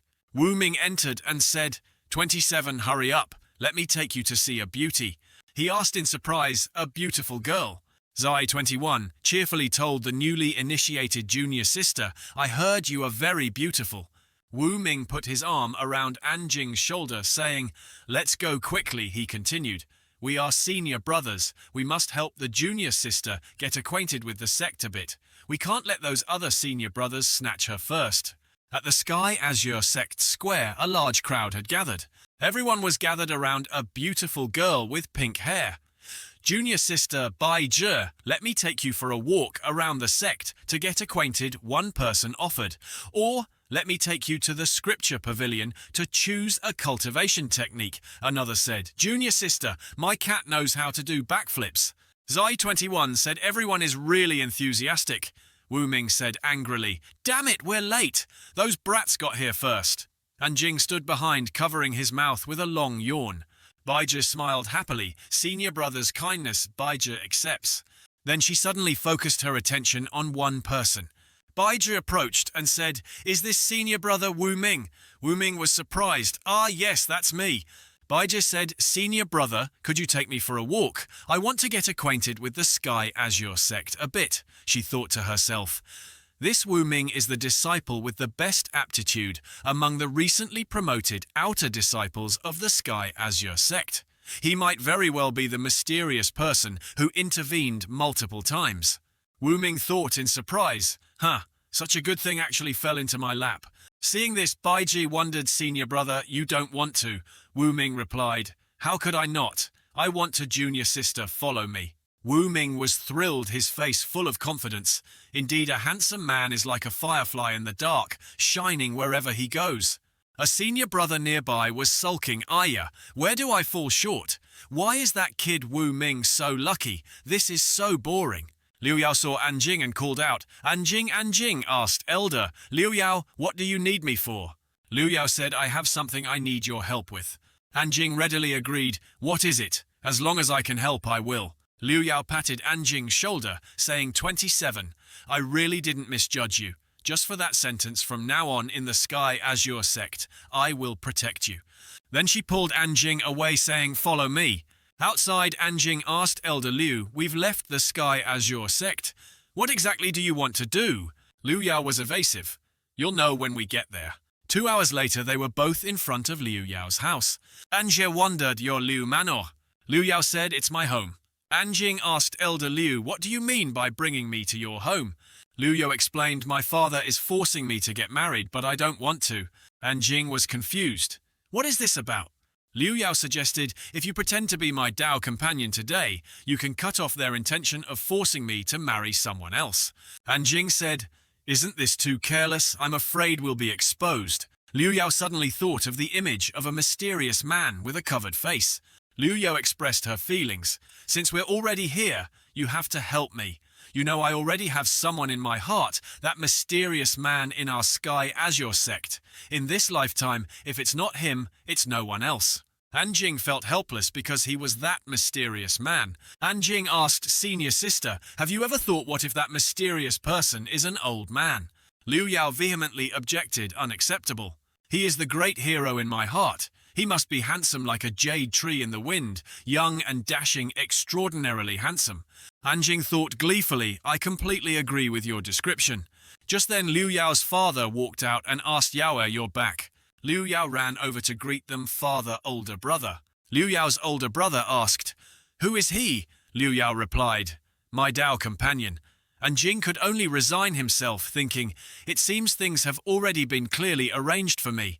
The father said angrily, Yao, don't fool around. Liu Yao replied tensely, I'm not fooling around. He is my Dao companion. The brother also shouted angrily, kid, let go of my little sister. Liu Yao's father also yelled, kid, this is the Liu family. Stay away from my daughter. Anjing was confused. Liu Yao was clearly pulling me. What do you mean by telling me to let go? Liu Yao's brother intended to rush forward. Why haven't you let go yet? Anjing worriedly said, Elder Liu, maybe we should retreat first. Liu Yao firmly refused. No retreating, 27. Don't be afraid of them. We are righteous and upright. Liu Yao's brother leaped up, intending to hit Anjing, truly seeking death. Liu Yao blocked him, stop. But the brother had too much momentum and couldn't control himself. This isn't good. The father immediately shouted, what do you think you're doing, rebellious son? You dare hit your own sister. The brother panicked. I didn't mean to. Anjing behind them sighed and used his internal energy. Then he channeled power into Liu Yao's back. The brother was immediately knocked backward. The father worriedly ran over to check on his daughter Yao. Are you all right? Liu Yao replied. I'm fine. I hadn't even used force yet, and older brother already flew backward. The brother sat up weakly, coughing a few times. Why did you hit me so hard? Liu Yao was surprised. I didn't even know I was that powerful since when. Then a guest arrived, family head Liu, long time no see. It was the Supreme Elder and Xie Tianfei, and Jing asked, who are these people? Liu Yao's brother replied, that's little sister's fiancé, the #1 prodigy of the Jade River sect. Anjing looked at the Supreme Elder, wondering, who is that old man? He seems to have an extraordinary aura. Family head Liu said, if we're not mistaken, this person is likely the Supreme Elder of the Jade River sect. Unexpectedly, this elder has appeared here. Anjing wondered, weren't the sectmaster and young sectmaster of the Jade River sect killed at the Sky Azure sect? Liu Yao's father said, you don't know. The Jade River Sect Master is just a figurehead. The ones truly in power are the three Supreme Elders. They control both the Jade Sect and the River Sect. The incident where a mysterious person in the Sky Azure Sect killed the Elders caused a shock throughout the Jade Expanse River region. The Supreme Elder must have come out of seclusion to investigate this matter. Liu Yao's brother held his head, sighing, "I, little sister, became a disciple of the Sky Azure Sect. This is troublesome now." Xie Tianfei saw Liu Yao. He said, "Unexpectedly, my fiancé is also here." Liu Yao glared back at Xie Tianfei. Seeing Xie Tianfei looking at her, Liu Yao said, "Xie Tianfei, an arranged marriage doesn't count. Let's cancel the engagement." Xie Tianfei asked, "Why cancel it? I, Xie Tianfei, am the #1 prodigy of the Jade River Sect. Am I not worthy of you?" Liu Yao was firm. "That's right, you are not worthy of me." Liu Yao's father turned to scold her. "Yao, insolent. How can you speak like that? Supreme Elder Young Master Xie Yao is just sulking. Let's go inside and talk." Xie Tianfei felt slighted. "No need. Let's make it clear right here." He shouted, "Liu Yao, tell me clearly. Where am I unworthy of you?" Liu Yao replied, "Nowhere on your entire body is worthy of me. To tell you the truth, I already have another man." Liu Yao pointed towards Anjing, saying, "It's that kid." Xie Tianfei said, "I might look ordinary, but how can you compare to me?" Liu Yao retorted, "Why should I compare him to you?" She went and linked arms with Anjing. "It depends on my preference. Now you can give up hope." Xie Tianfei was furious, shouting, "Kid, you dare make me a cuckold?" Anjing explained, "Big brother, I wasn't the one who initiated it." Xie Tianfei rushed forward to attack Anjing, shouting, "I must kill you." Liu Yao stood protectively in front, stopping him. "He's just an ordinary outer disciple of the Sky Azure Sect, with weak strength. If you have any issues, target me." Xie Tianfei became even angrier. "You actually value a mediocre outer disciple. This enrages me even more." "Move aside," he forcefully pushed Liu Yao aside, and attacked Anjing. "Die for me." Liu Yao shouted, "You dare!" She worried it's over. The gap between 27 and Xie Tianfei is too large. However, Anjing simply leapt up lightly, easily dodging Xie Tianfei's attack, leaving him astonished. "You could actually dodge that." Liu Yao breathed a sigh of relief. "Phew, luckily 27 dodged it." Xie Tianfei raised his fist, "Kid again." Liu Yao stood aside, cursing Xie Tianfei, "You bastard, stop it." Hearing this, Xie Tianfei said, "Still dare to protect him. Today I must kill him right in front of you." Anjing had an idea. "Forget it, let's run first." And he turned and fled. Xie Tianfei chased after him. "Don't run." Liu Yao said to her father and brother, "What are you two standing there dazed for? If anything happens to 27, I won't let you two off." Liu Yao's father ordered, "Chase them." And so the family of 2 or 3 chased after them. Anjing ran outside, reached a tree, and sat down to rest. Should be fine now. That guy probably couldn't keep up. But Xie Tianfei's voice rang out, "Kid, keep running." He had caught up to Anjing again. Anjing was quite surprised. So he actually caught up, Xie Tianfei said confidently. "You didn't expect this, right? Thought running fast could shake me off. Too naive. I have an ancient tracking artifact. Even if you run to the ends of the earth, I will still find you." Anjing sighed. "Originally, I was going to spare your life, but unexpectedly you sought death yourself. Since you're in such a hurry to die, then I can only subdue you." Xie Tianfei laughed loudly. "Haha! Is there something wrong with your head? You're being chased by me, yet you dare talk about subduing me. Now I've decided not to kill you quickly. I want to torture you." He controlled the ancient tracker. "Go on." That bee-like thing immediately attacked Anjing. Anjing watched the bee intently. Xie Tianfei said smugly, "Kid, once the poison insect enters your body, living will be worse than death." Anjing caught the bee between 2 fingers. He said, "Is that all?" Xie Tianfei was surprised again. "What, you could actually catch my poison insect?" Anjing crushed the poison bee. Xie Tianfei was horrified. He was furious, gasping, "You killed the poison insect I painstakingly raised for 10 years. Xie Tianfei rushed forward to attack Anjing, yelling, "I will kill you." Anjing easily dodged. He grabbed Xie Tianfei's hand, leaving him stunned. "No, impossible." Anjing said, "Nothing is impossible." Then Anjing gripped Xie Tianfei's arm and threw him to the ground. Xie Tianfei wondered, "Ultimately, what is your strength? I have no resistance at all. How is this possible?" Xie Tianfei scrambled up, saying, "I don't believe it." He attacked Anjing again. "I must kill you." Before he could attack, Anjing raised his leg. He was kicked hard in the back, sending him sprawling to the ground, spitting blood. In the forest, Anjing had just knocked down Xie Tianfei, leaving him rolling on the ground. Just because Xie Tianfei refused to heed Anjing's warning, now regret was too late. A voice echoed from somewhere ordering Xie Tianfei to kill the kid. Anjing then quickly go to the Sky Azure sect to investigate the cause of the sect master's death. Then a man with a scruffy beard suddenly appeared in front of Anjing. He seemed surprised to see Xie Tianfei lying motionless. He couldn't believe Xie Tianfei was dead and asked who had done it. He turned to ask Anjing who had killed his only personal disciple. Anjing very calmly admitted that he was the one who did it. The old man didn't believe that a young man like Anjing could take down Xie Tianfei and kept questioning him insistently. Anjing firmly maintained that he did it. But the other man scoffed, thinking what could Anjing possibly be to kill Xie Tianfei? The old man started to act, advancing towards Anjing with fiery fists. Yet Anjing only needed a light flick of his hand, and the other man flew backward into the air in astonishment. Only now did he believe that Anjing truly had the strength to kill Xie Tianfei. Anjing's ability was finally acknowledged, truly refusing a toast only to drink a forfeit. Anjing decided to let the old man go on the condition that he wouldn't cause trouble for him from now on. But Anjing had killed the trusted disciple of that bearded old man. Could he really accept it? He gritted his teeth and threatened that if Anjing didn't have the strength to destroy the Jade River sect, the Jade River sect would definitely kill everyone he knew.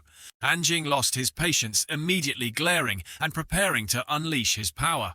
A mystical blue aura enveloped Anjing, terrifying the old man immensely.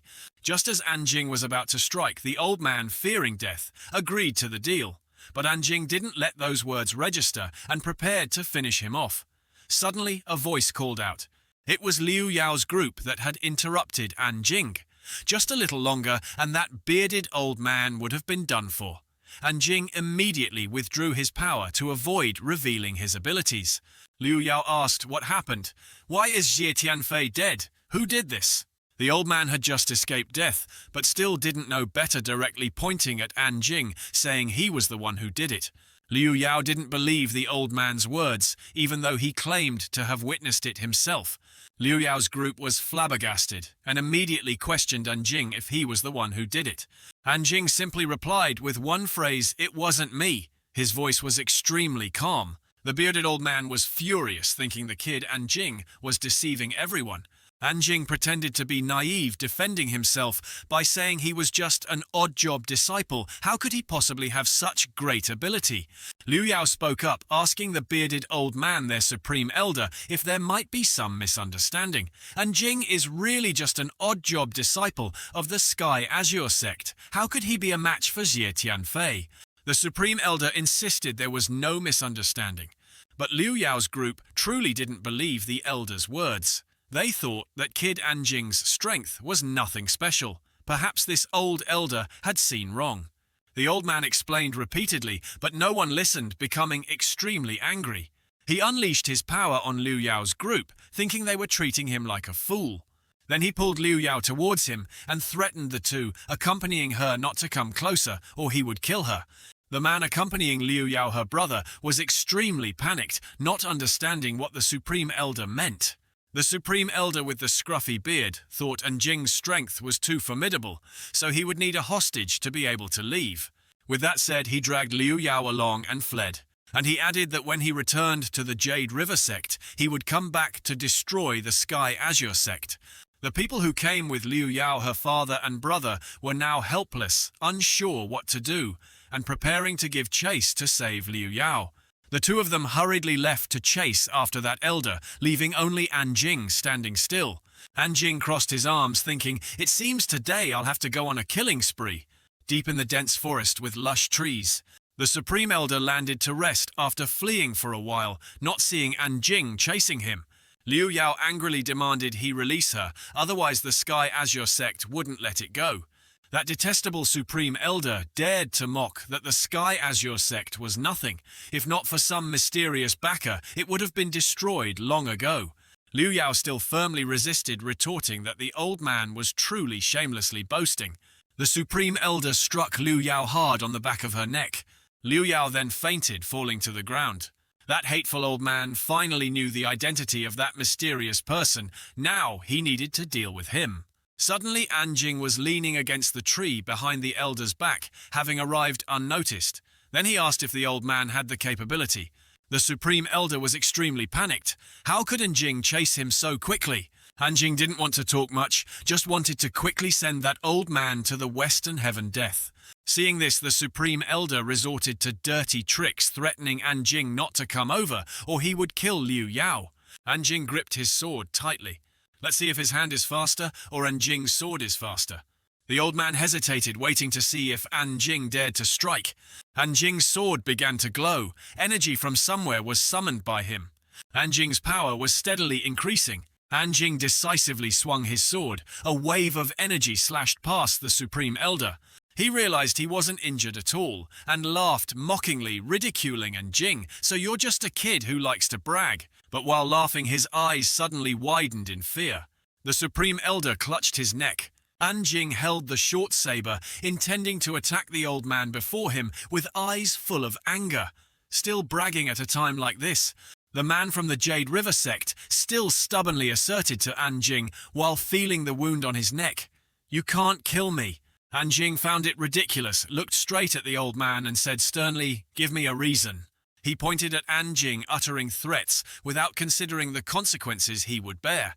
"If you kill me, the entire Jade River sect, from top to bottom, will not let you go." Faced with the arrogance of the unrighteous sect's elder, Anjing could no longer hold back and struck directly. "I will annihilate the entire Jade River sect from top to bottom." A wave of power rushed straight towards the old man, with terrifying might, sending him flying far away in agony. He screamed in disbelief. How is this possible? But the old man couldn't endure for long, finally collapsing under Anjing's fierce sword strike. The first threat had been eliminated, and now it was time for him to target the second. Next, he would go to the Jade River sect. Without hesitation, Anjing immediately headed to the Jade River sect to settle the grudges between them, and at the same time clean up this unruly sect. This sect always caused trouble. It was time for it to be eradicated. Right after Anjing left, two people suddenly appeared to investigate the situation. The two were astonished and horrified to witness the Elder's body lying in a pool of blood, exclaiming, "That's the Supreme Elder." The son anxiously said to his father, "Father, check on Yao Er's condition first." Liu Yao's father was worried seeing his daughter unconscious. He hurriedly shook her awake, his face tense. "Yao Er, wake up." Liu Yao struggled to open her eyes, then calmly reassured him, "Father, I'm fine." With a horrified expression, her father immediately asked about what had happened earlier. "Yao Er, who killed the Supreme Elder, do you know?" Liu Yao, still not fully conscious after being knocked out, cried out in pain, "Ouch!" With eyes full of astonishment and shock, she couldn't believe what she had just heard. Then exclaimed, "Supreme Elder, he's dead!" She rubbed her head vaguely, trying to recall the events. Then she recounted to her father, "I'm not sure. I just know I was knocked out by the Supreme Elder." Liu Yao's older brother looked doubtful, chin in hand, speculating, "Strange, who saved you?" Liu Yao suddenly remembered something and tensely asked her father and brother, "Right, where's 27? Wasn't he with you too?"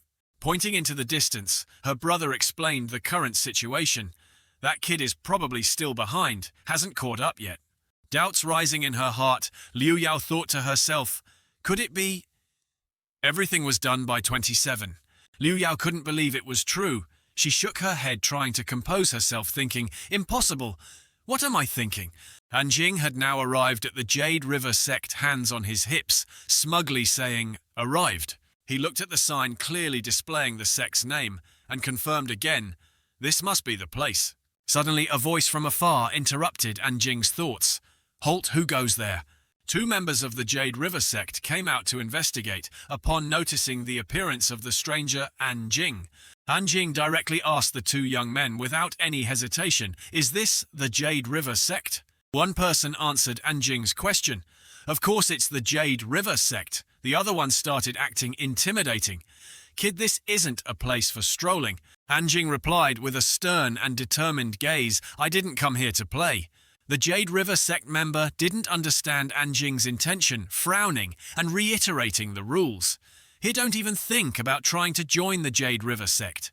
Now is not the time for recruiting disciples. Besides, looking at you like this, you don't have the qualifications to enter the Jade River sect.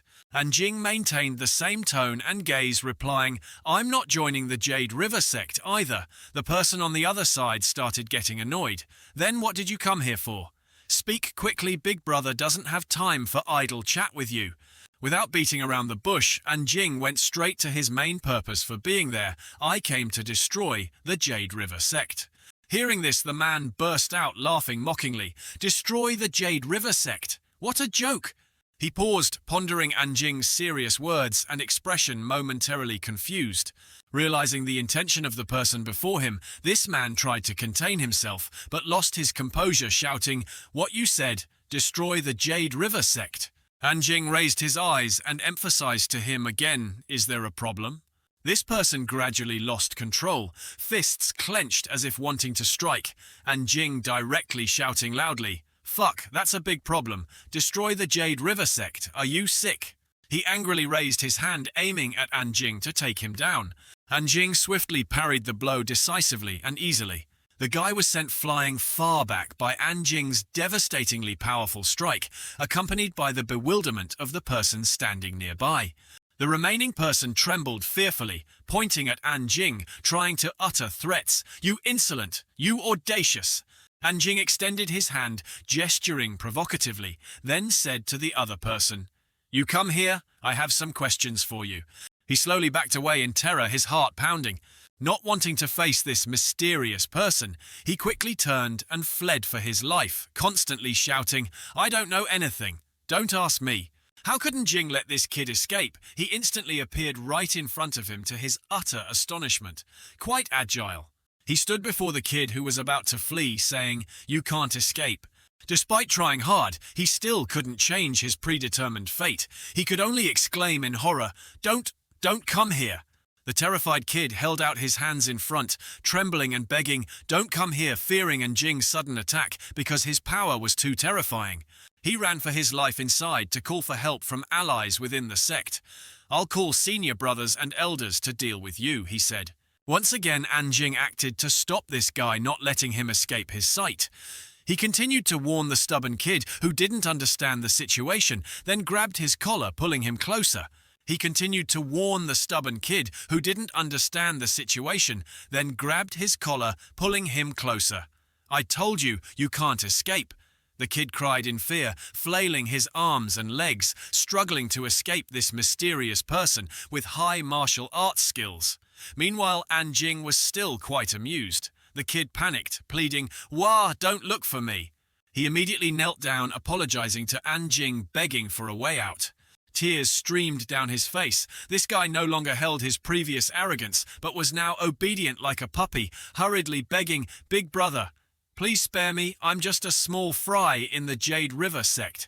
Anjing didn't like to talk much. His eyes full of killing intent, stared straight at him and said, "Answer my question." This guy squeezed his eyes shut, his whole body trembling, begging to follow all of Anjing's instructions. "Big brother, please ask."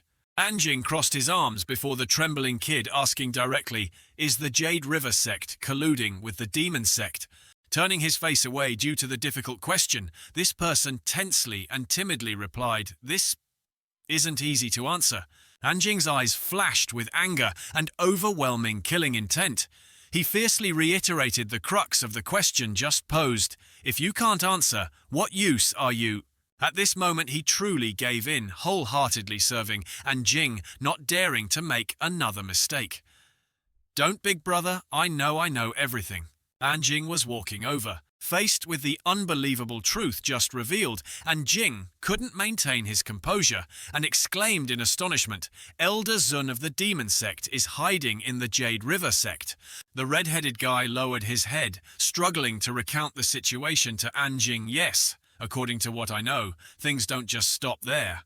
Knowing the turmoil and complexity of the Jade River sect, he tried hard to persuade and beg Anjing to give up his intention.